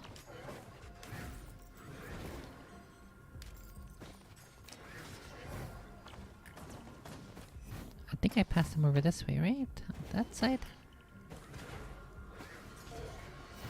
Where'd he go?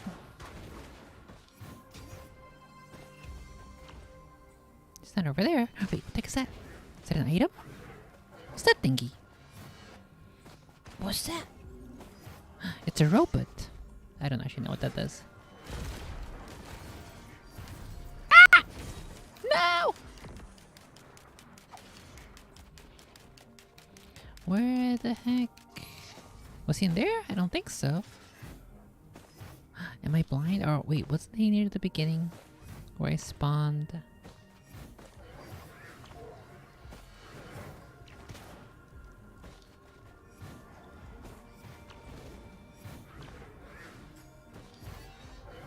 not in there. Where's the fucking boss? The boss is hiding from me. Wait, can you go up there? What the heck? I never noticed that spot.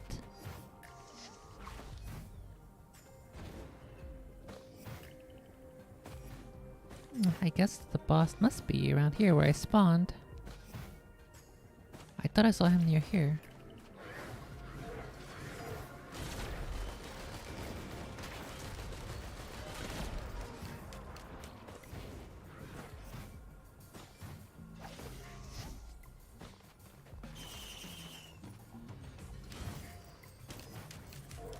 Hey, where the heck is this boss? He's invisible! I actually don't know where he is. What the heck? Where's this guy?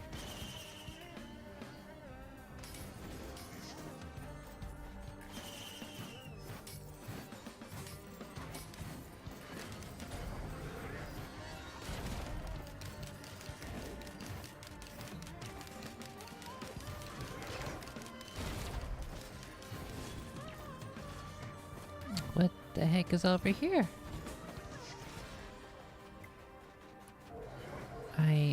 Am I blind? Where the fuck is the boss? Do I have to activate this stuff? I don't think so. I've never needed to do that. And why is there only one enemy type?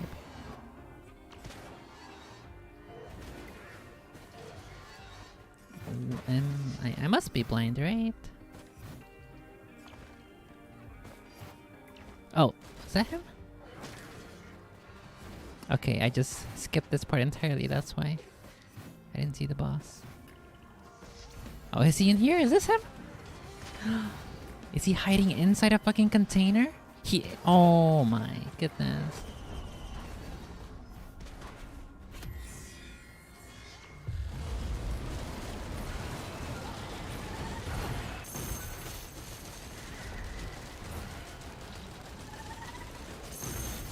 Well, I spent like 10 minutes running around in circles on the map.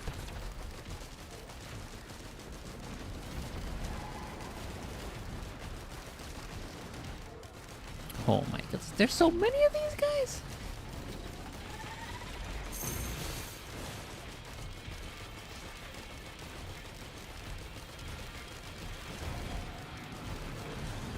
Burn them! Burn them all!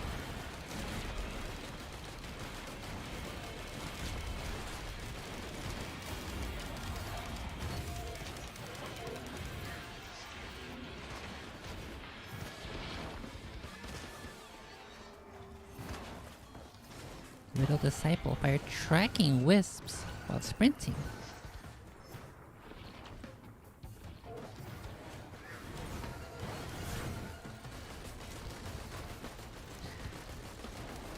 I guess it's super useful to have the gasoline when your only enemies, when the only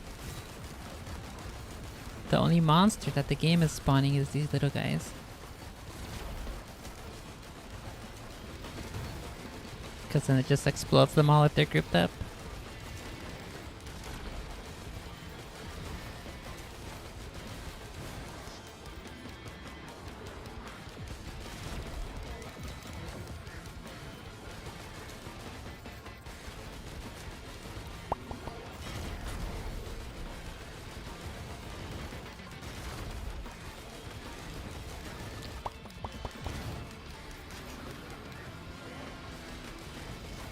I wonder if I can live through the rest of this 80%. If I just let my teddy bears take all the damage. I have 3 teddy bears.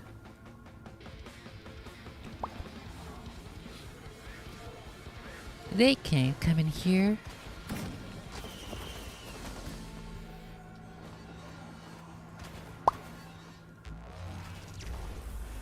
I don't know if I like these items though. I'm probably gonna get wrecked. Oh, I'm definitely gonna get wrecked. This is gonna be the end of the run here, I can tell. They're gonna have like 5 giant lizards chasing me. Oh, there's a giant imp. A giant lizard. Unlucky.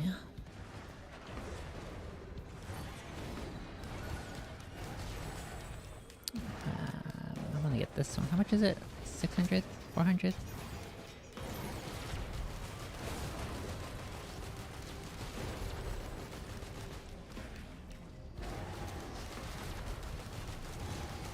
Ouchie.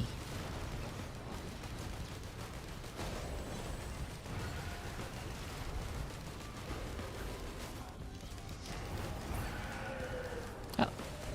He died while in his teleporting stage.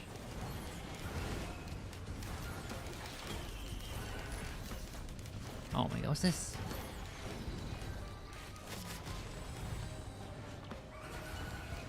Here is the boss. Should I fight the boss right away? I don't know. I don't know. I think maybe I should fight the boss right away.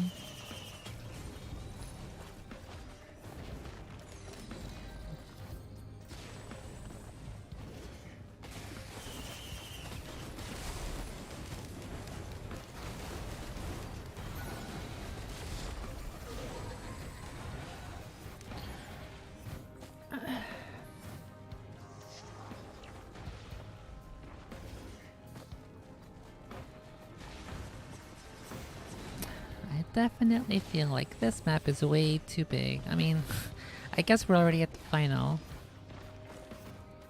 The next difficulty is already the final difficulty, so whatever. Whatever, we'll deal with it. We will have to hope that the items that I have are good enough. Oh fuck, I just want to get the critical stuff. 695, okay. Okay, I'll wait till I have 600.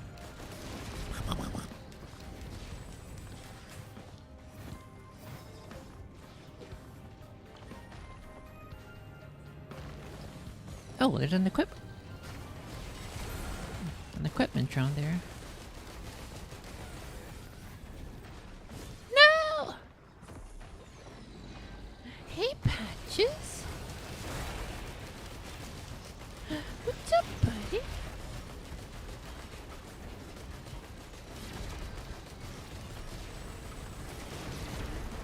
I'm gonna have to figure out a handful of the cute lore gameplay elements to put into my cryptid roguelite Big Feats game. But I'm not sure if I'm gonna make it so that you are the cryptid or you're fighting the cryptids. Could probably make both games. Where like they exist in the same universe.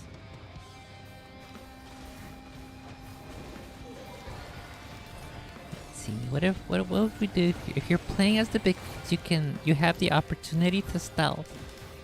That's one of your abilities. And then you can also run through trees.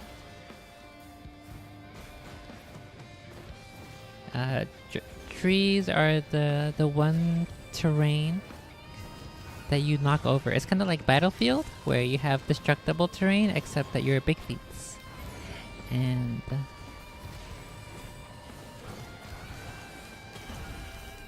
ooh, except that you're big feats, and you can run through heavily wooded areas unobstructed. But you do leave a path. Oh fuck! Oh my god. You do leave a path, a readily apparent path of your movement throughout the map. But then the strategy is that you can activate your cloak to actually go the other direction. To fool your opponents. It was merely a ruse all along. So that's one of your abilities as the Big Feats.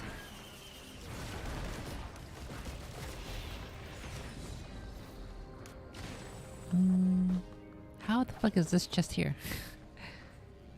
Just dangling on these chains for like no reason.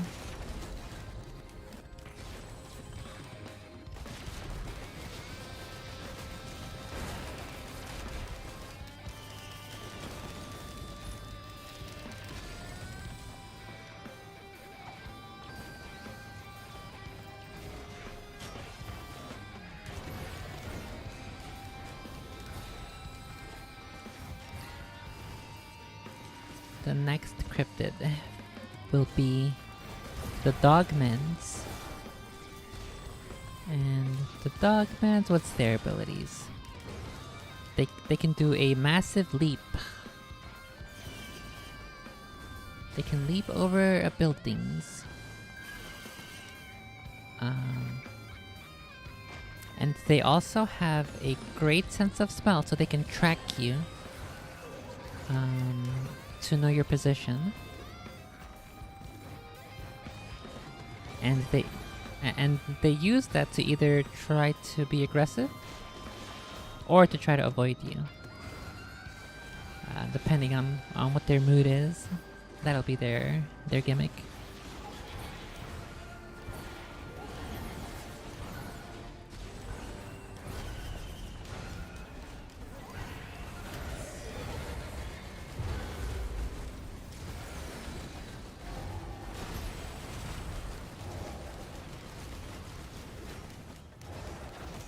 I have no frames! Also, what the fuck's hitting me?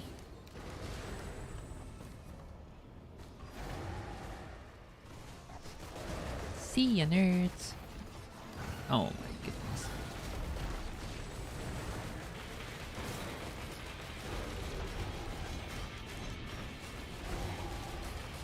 They both teleported at the same time? Holy fuck, what was that?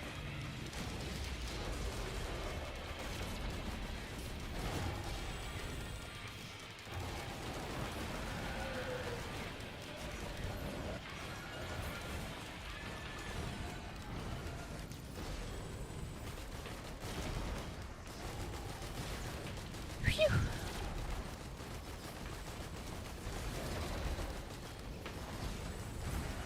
Holy fuck, he's right on my butt!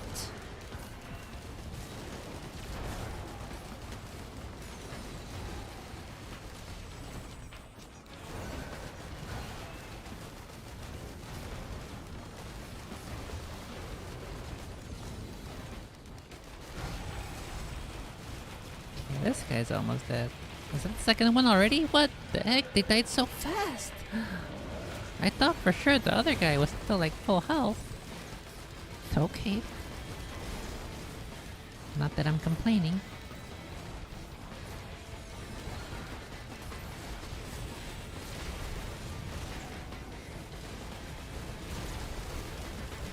I have no frames!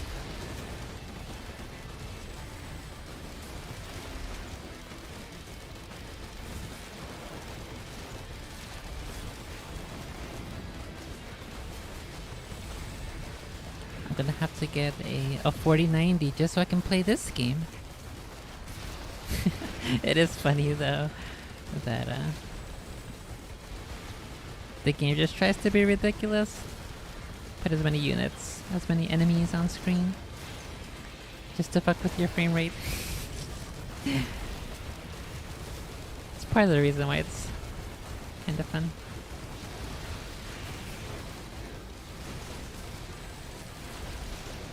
Oh my goodness, all I see is numbers. This game makes no sense right now.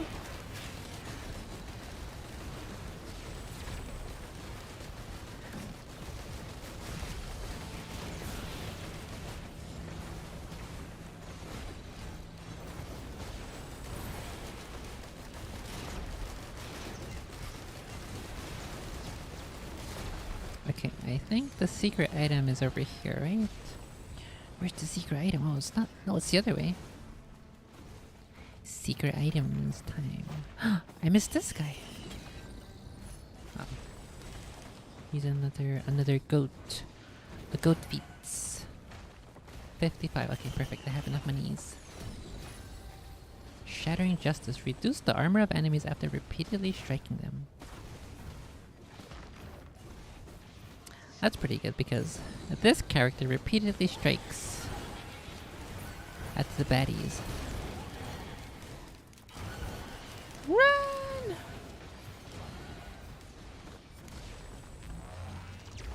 Fuck, there's an item right there I think that I missed. Phew. Oh no, this still isn't the final level. Oh, there's a fucking magma worm over there. Uh-oh, this no good. He's gonna fuck up my drones. This no good.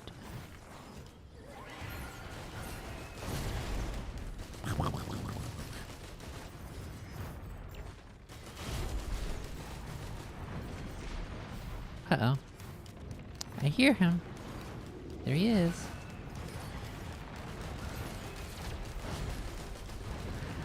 Mine is bigger. Look at this little guy. He's teeny weeny. He don't do nothing.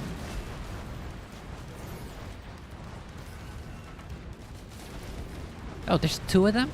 Oh, okay. You're so small that you need two of you guys to try to compete against me. Okay, I see how it is.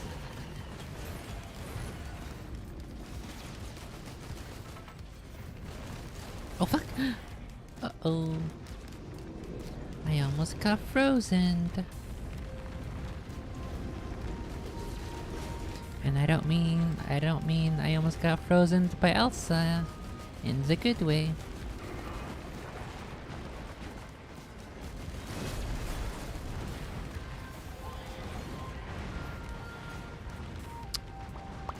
Oh, it's a turret.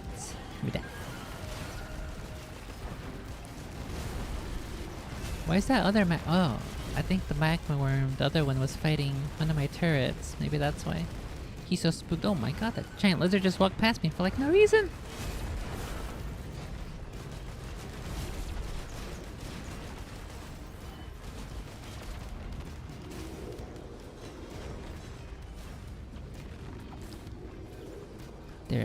There's too many enemies, I cannot focus on the items. Oh no.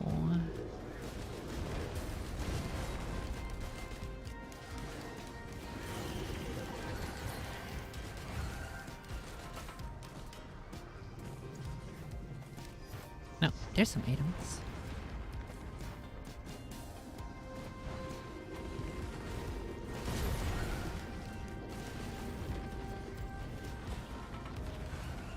Fuck, all of these items suck.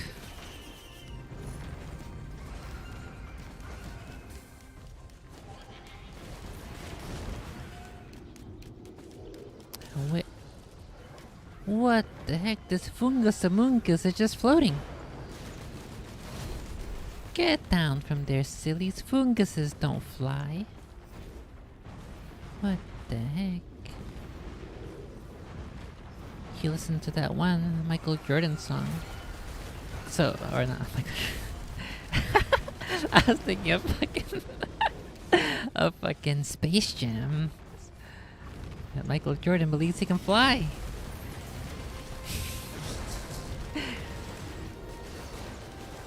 He was listening to that song and he thought he could fly too. Oh, give me this. Let's gamble away our monies. Fuck, that's a good item.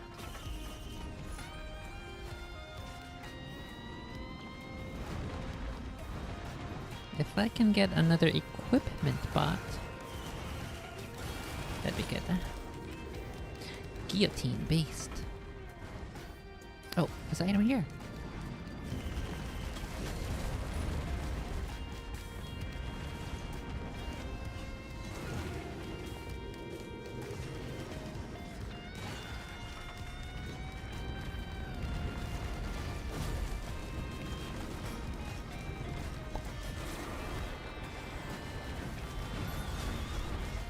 every time I see magma worms. And they come out of the ground toward me. I think of that line from Gimli. Bring your pretty face to my axe.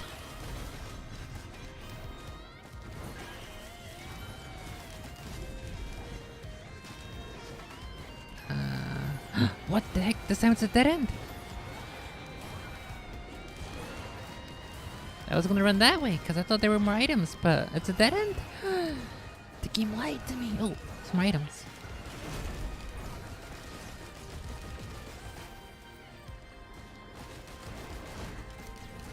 Oh my god, you got 2 of these bands. Actually, I guess those bands aren't actually that bad if I have the electric strike, the Pikachu strike. Because that tends to always activate it. Maybe I should have taken that.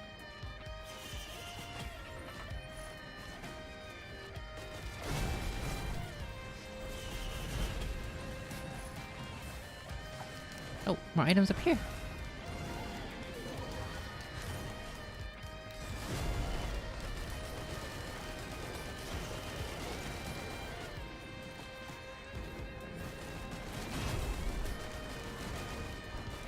Another one of these crit guys? Oh my god.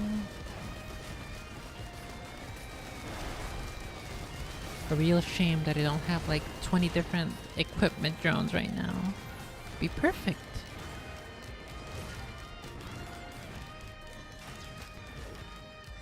Okay, here's the boss here. But I think there's a couple items over this way that I still want to go check out.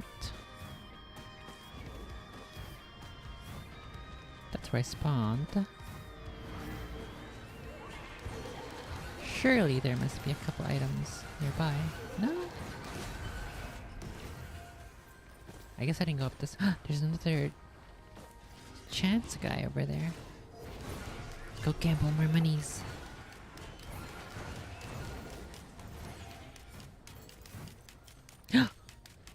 Oh fuck, that's it. It's an incinerator. I thought it was an equipment bot. I was almost so happy. But not quite. Another teddy bear?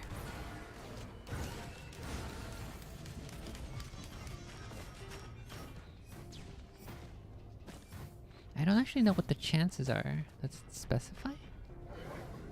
Teddy bear just says chance to block incoming damage. It doesn't say what chance it is. Okay, well, I guess we'll go fight the boss now. Where's the boss? Oh, fuck! This guy just spawned into existence and fight in my face.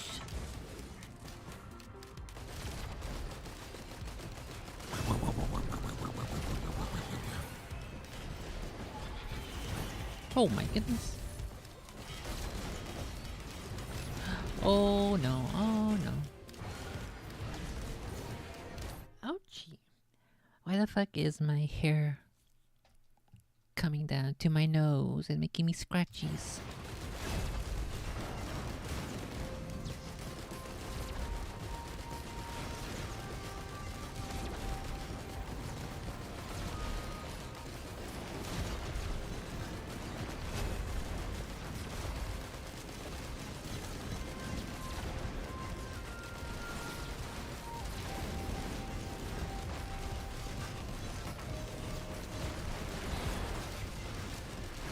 Oh my, I don't even know if I can actually win this. There's too many fucking dudes. Oh no. Okay, well let's just activate the boss and hopefully we can make it out of there. Run! The grandparent. Oh Christ. Oh no.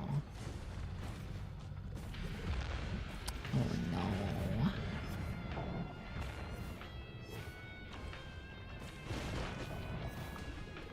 There's items there.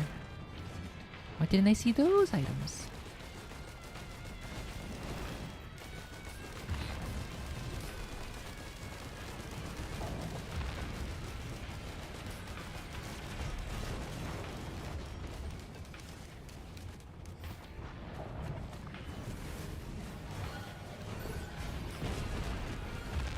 There's 2 grandparents?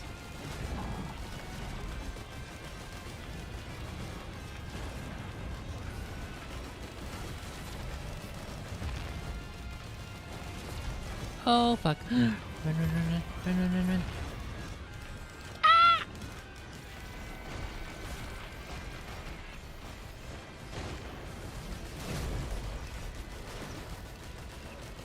Oh fuck, I need health, don't I? How about we run real quick for a little bit?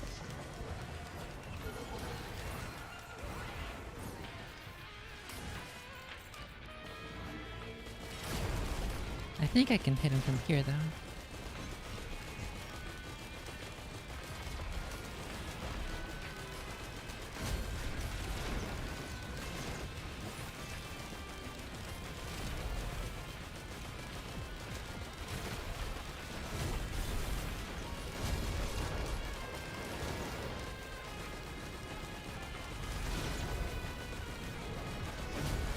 Oh my goodness, there's too many guys!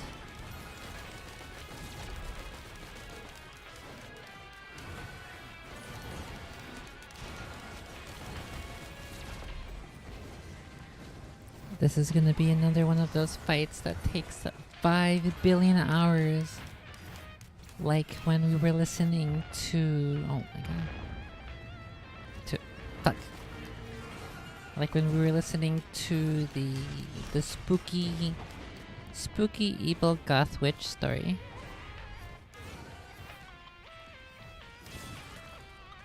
Although I think this time we're probably slightly better. Slightly better off. Because that time there were 3 grandparents. This time there's only 2.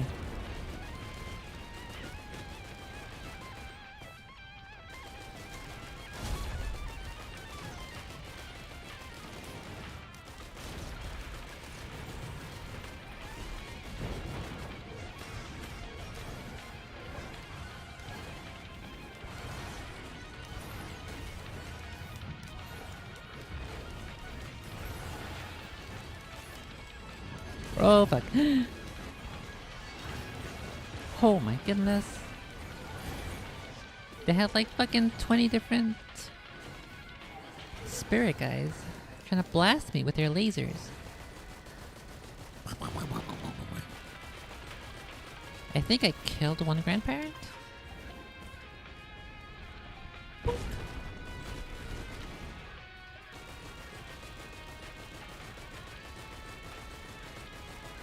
I'm not doing any damage to him from way over here. Oh my god, look at this fucking massive train coming for me.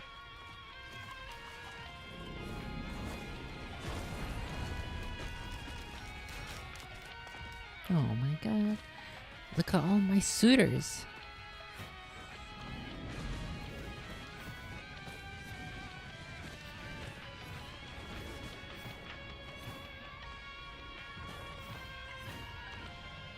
Oh no, he's doing his fucking thingy. Okay. I'm okay, I'm safe here.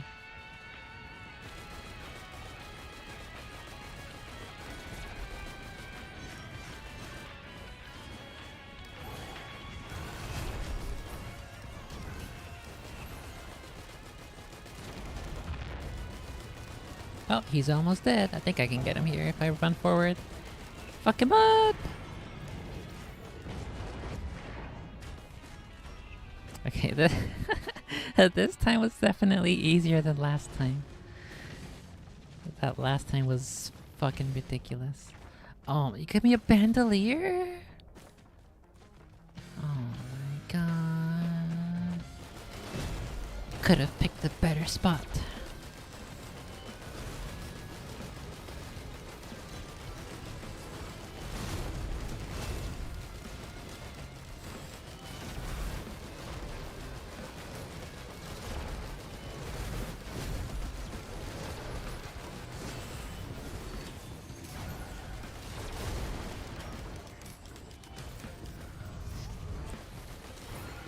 Well, I mean, I think we're at the final level now, but I don't think I'm strong enough. I'm probably gonna die. But if I'm gonna die, I'm gonna die. I'm gonna die fighting, but probably gonna die fighting the. Oh my god, the regular enemies. We probably won't even be able to reach the actual final boss.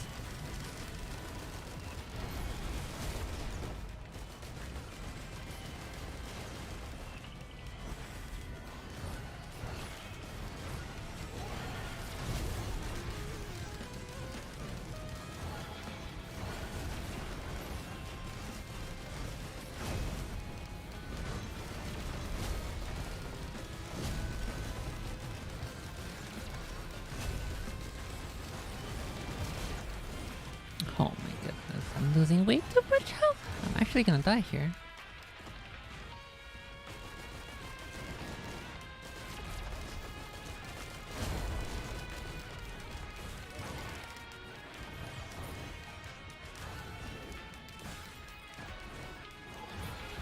I can't even activate the teleporter! 5, 6, run! Get him!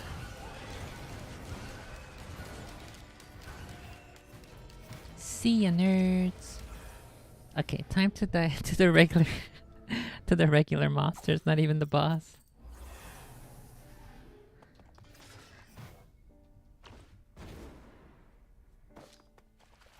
Oh no, I think I think every time that I've come here without like over 1300 health or a bunch of shielding items. I have a fucking scrap item that I didn't even use. Fuck.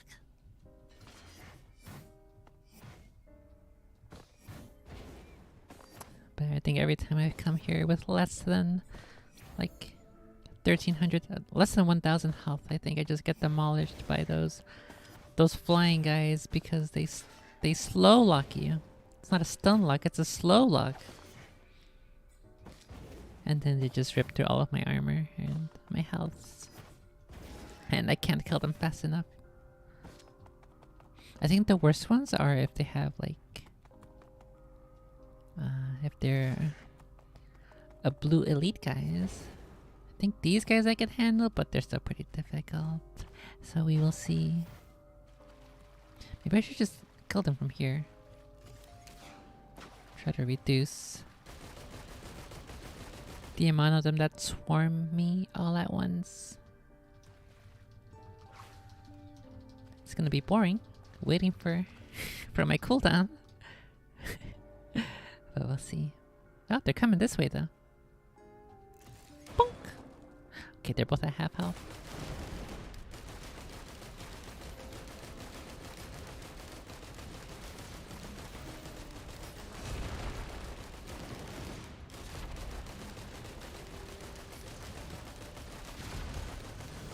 Oh my fuck!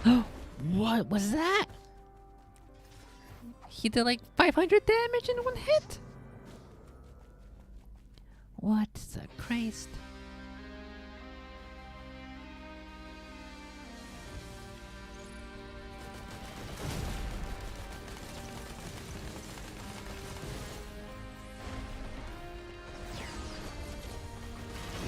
Ah, rip.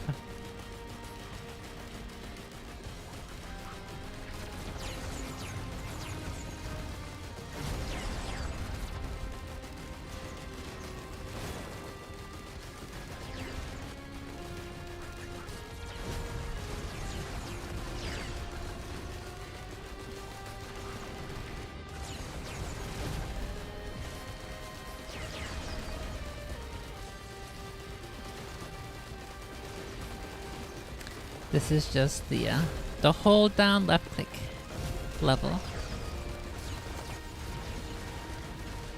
And to try not to let him get to cover, otherwise he'll regen all of his health level.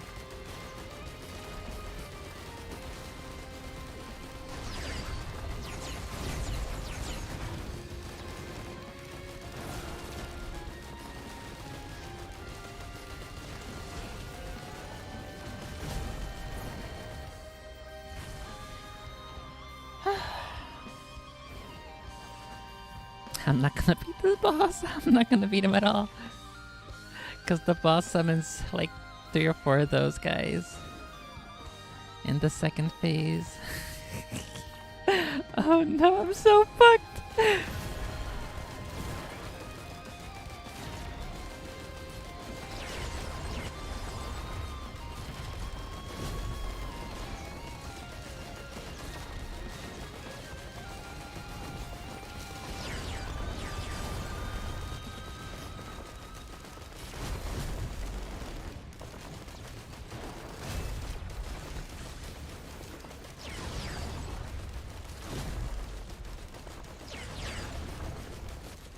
Oh my god, there's more behind me already.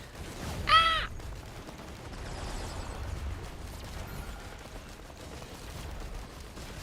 I have no damage and no attack speed other than my war banner. Oh my god, you give me the war banner as soon as I kill them? How about you off yourself?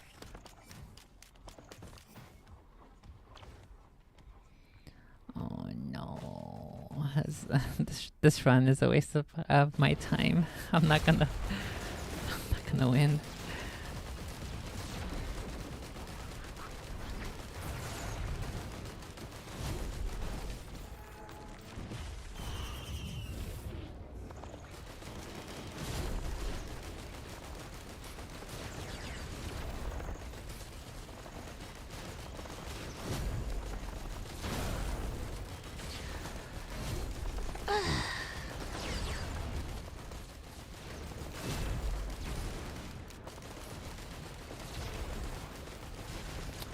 Goodness, why is it spawning like 25 million little babies?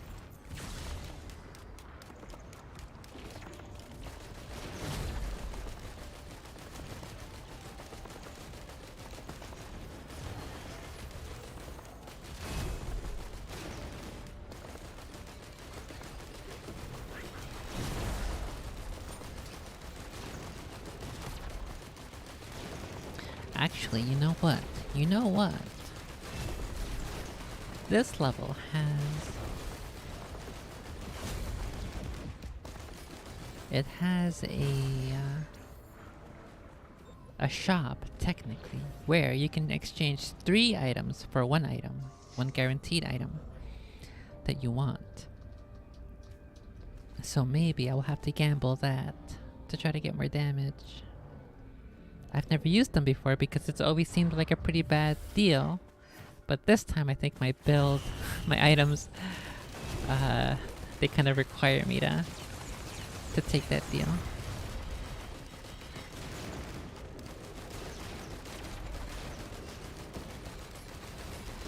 I have had runs where I can kill these guys in like 10 seconds, not 30.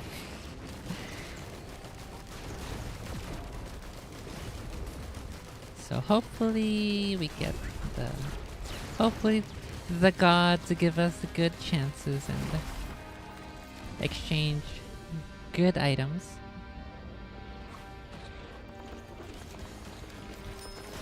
We'll see. That's my only real opportunity here to win if I get good trades.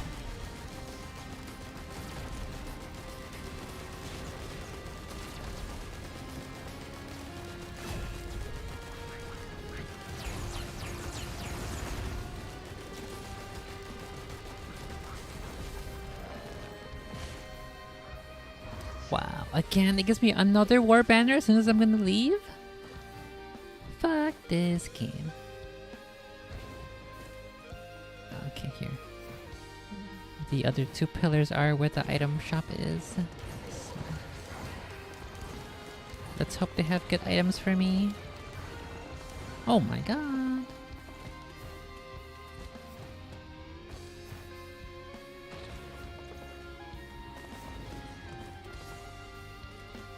What the heck? These guys are fucking chasers. No. That's not a good item.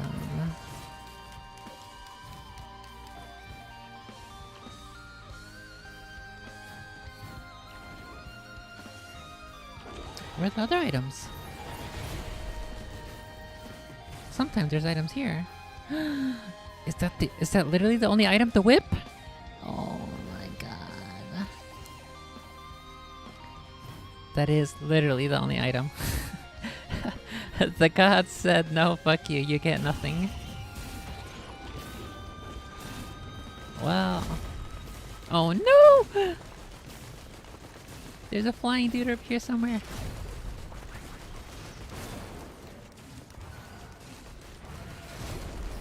He's over there!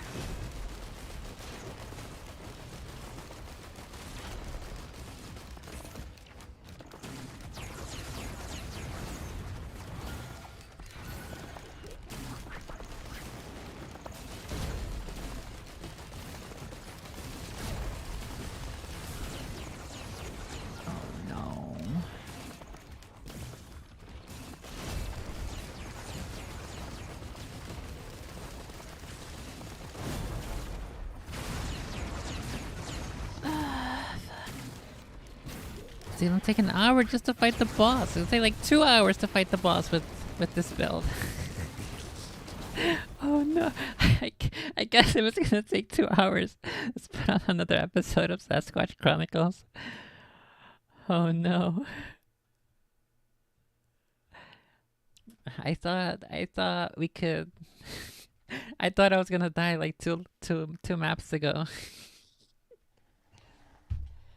But since we're not, we get another big feats. I have been liking the music though. It's actually pretty good. Maybe I'll add it to the playlist for the stream musics.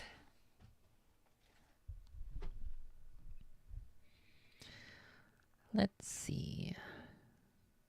Well, actually, you know what? No, if I'm pretty sure I'm gonna die pretty quickly at the boss fight, or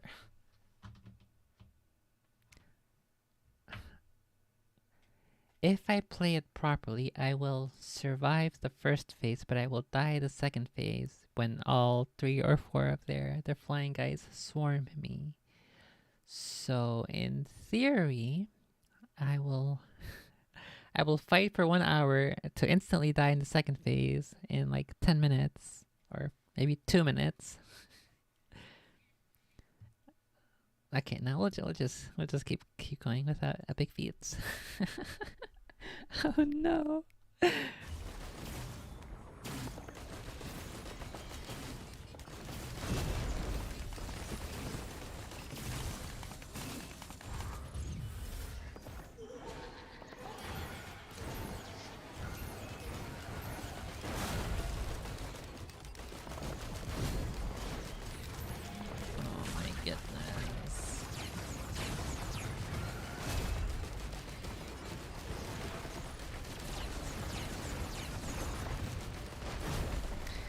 If I win this, which I'm not going to, but if I do, I deserve an award for utmost endurance. It's honestly not even worth trying to play this one out, I think, but just to play it off, we'll do it. For the memes.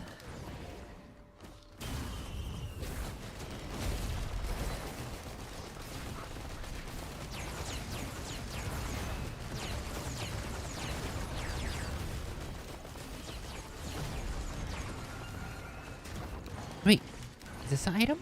This is an item. Oh fuck. They can hit me when I'm here. Ah!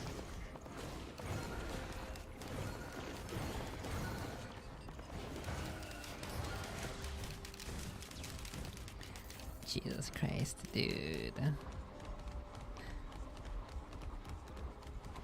There is an item there. I don't actually think it would help actually, because what this item does is when I kill somebody, it makes an AoE slowing and damaging thingy around me. But I'm not really gonna have enemies around me during the boss fight after killing somebody.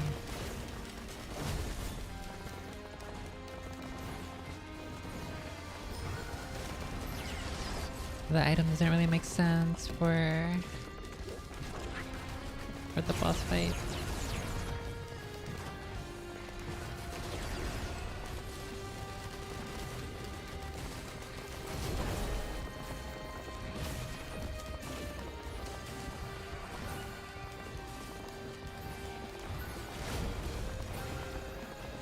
I can't even fucking get to the pillar. There's too many of these guys. Oh my god.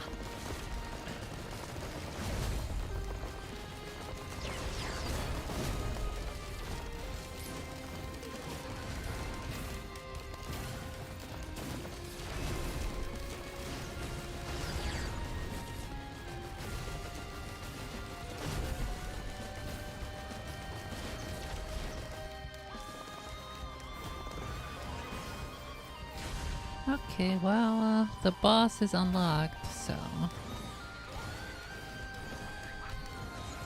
Oh no. Here comes the moment of defeat. I'm only gonna last like 2 seconds. Oh fuck! No! I only had one jump there. Oh no. Oh no. Wait, did it drop a banner down? Why didn't you drop a banner up here with me? What? Wait! What just happened? Oh my god. I have never seen that happen before. Okay. Let's go ahead and see how quickly we can back to the boss. The time is 69. I don't think I've ever been here this late.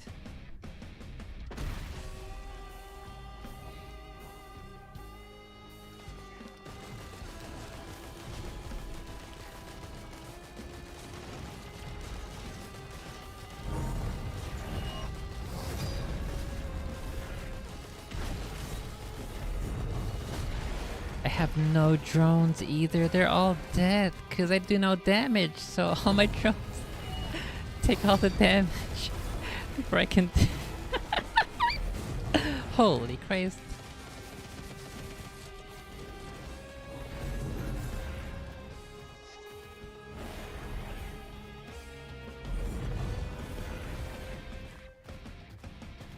Oh no.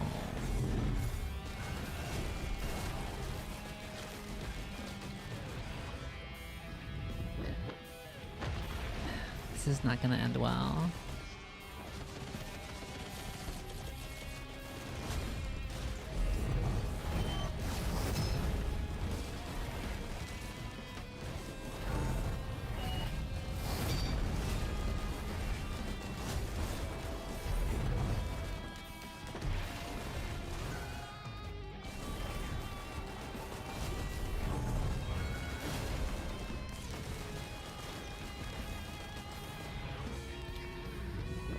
Well, I mean, I got him to half health.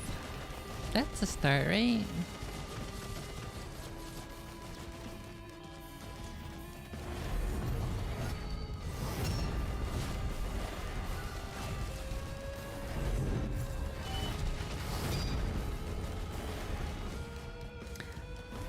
I definitely think for Commando,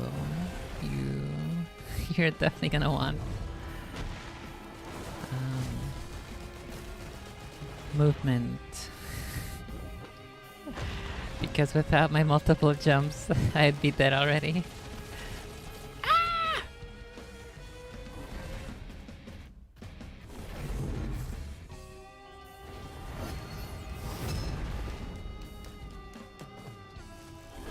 Oh my god, he juked it!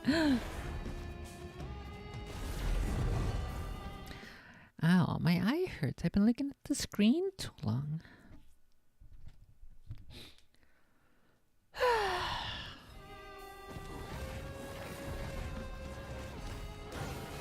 Oh, rip.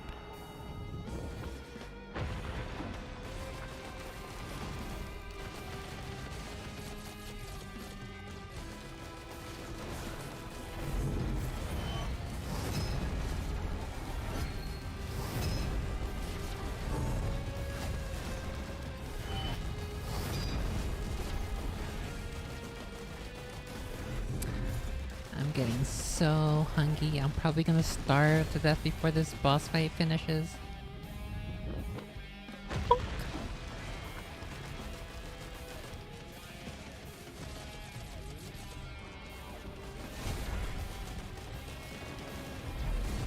Holy Christ, he actually hit me?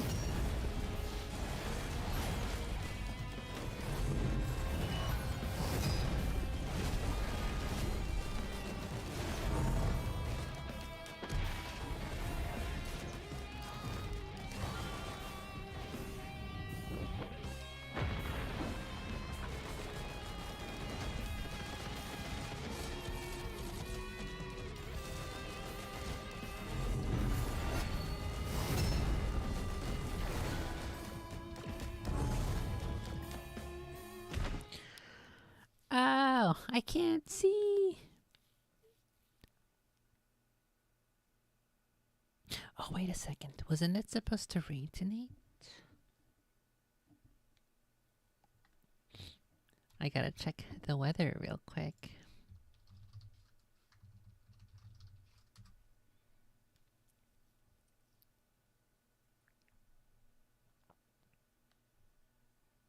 Because it's supposed to rain for like the whole entire week. Holy moly. 1, 2. Basically every day from now until Monday, it's either going to be cloudy or rainy. And above 96 degrees. Oh no! Why'd they gotta do this to me? Why is they like this? Okay. Okay.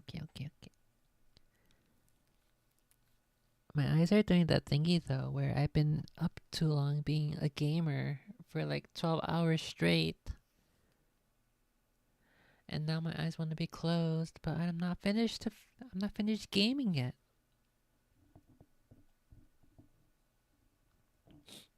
Okay, let's see who dies first, my eyes or this boss fight.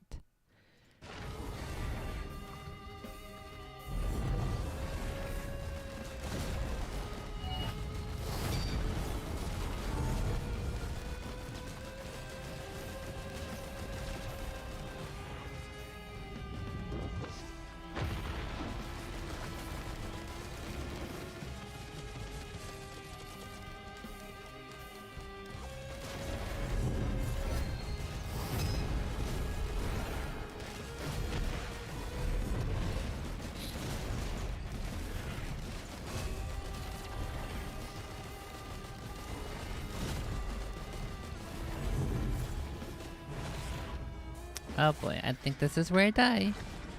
Oh no! No. Wait. No. Wait.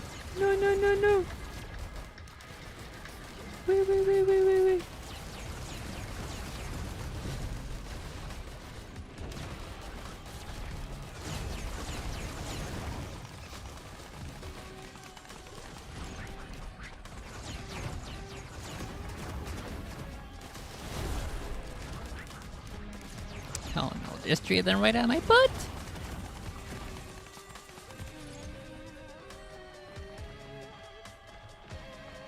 Okay, they don't see me. They don't see nothing.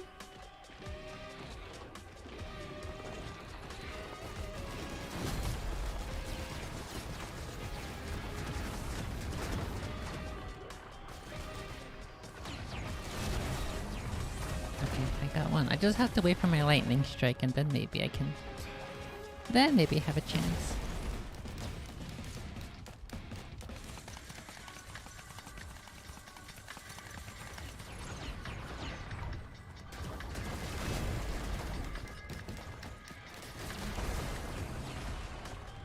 Okay.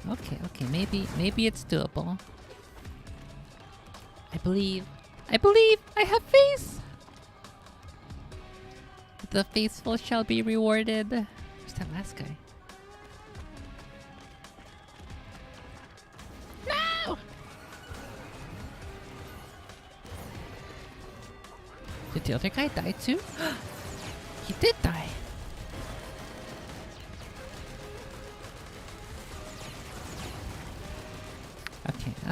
Okay, okay. This is doable. This is winnable.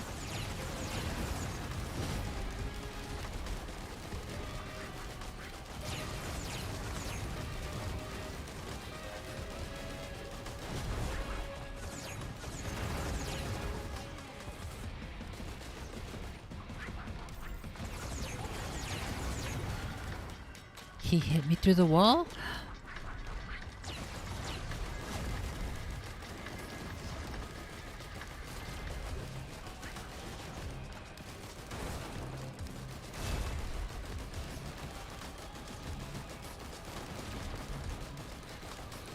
I could probably also die in this next phase, which I always suck at it. I always get hit when he does his, I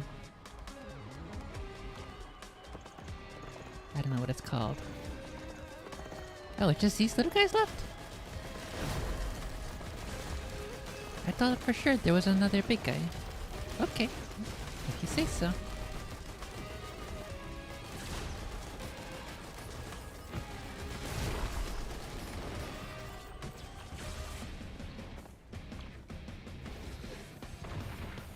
Maybe I'll die here.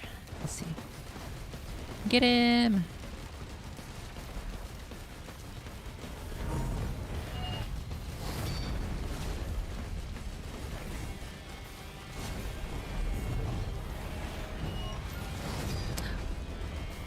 Was this guy here before? I don't think so, right? He just spawned him in. Like right this very now. Run! Okay, yeah, he did spawn in somewhere, dudes. Fuck! No!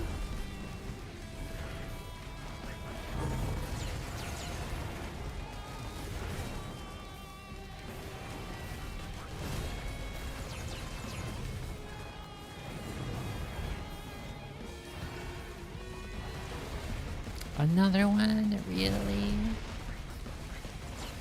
How about you? Fuck off.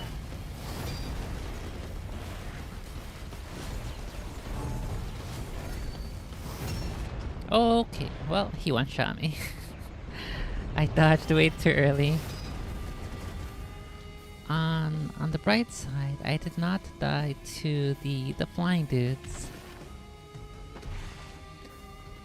I could have probably used this scrap for something more useful.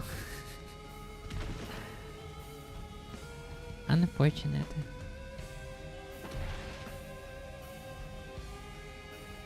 I only have one syringe. One syringe, one stun. I guess three daggers is okay. Only one crowbar though. And one predatory instinct. So do I have any glasses? No, no glasses and only one predatory instinct, so had very low crit. Fuck. And I think I only got War Banner at the very last level or something. I mean, the last two levels. So yeah, that went almost about how I expected it to go. A little better, but it was not. It was not gonna end well, regardless. Phew. Okay, well that is gonna be it for now. Let me real quick. Let me go look up paranormal portal. Let's go look at this guy's channel. He has 12K subscribers. Linus is live. Oh, it's his fucking 24-hour live stream.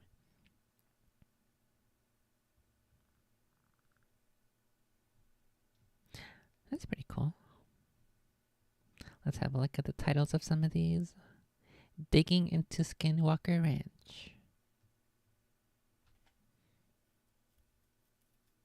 Blessings and Curses, Father Michael Driscoll. When the Stars Came Alive, UFO Phenomena. A Triumph Over Darkness, Shield of the Sun, by Michael Jimenez.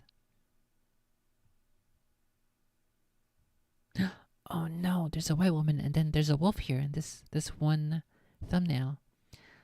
That doesn't bode well. 21 hours ago, 7 days ago, 3 weeks ago, 4 weeks ago.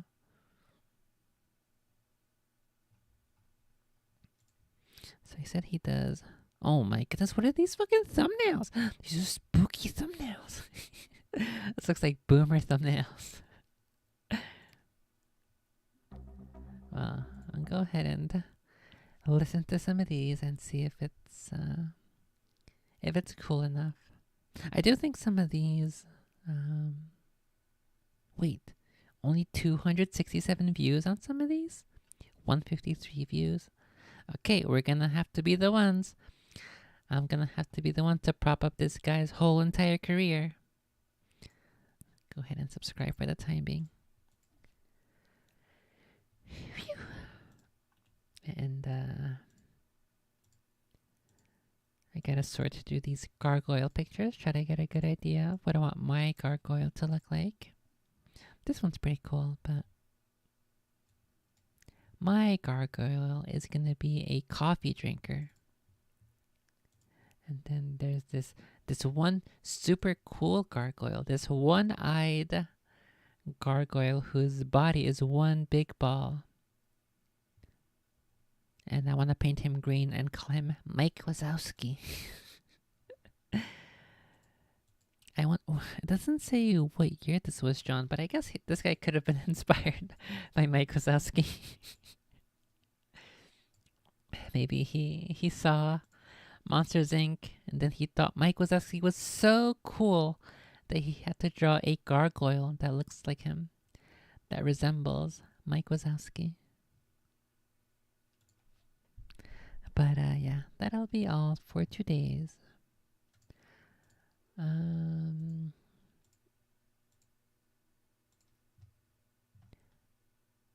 don't think I have any other videos currently lined up for next stream.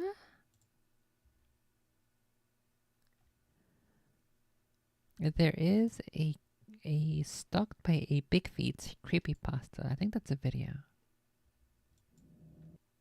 Yeah, it is. It's this video called "I Was Stalked by Bigfoot" creepypasta. So we'll do that one next time. Next spooky stream. And then I'll have to go save a couple links every now and then. But yeah, today was pretty fun.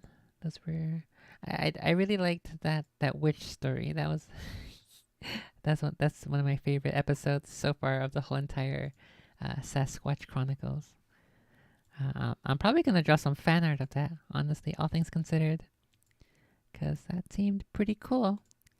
I kind of wish that I could meet that witch and hang out with her, because she seems like a blast to hang out with. But yeah, that will be all for today. Thanks for watching and chilling and memeing. Good luck, have fun, don't die, take care of yourselves, and as always, I will see you next time. Bye-bye.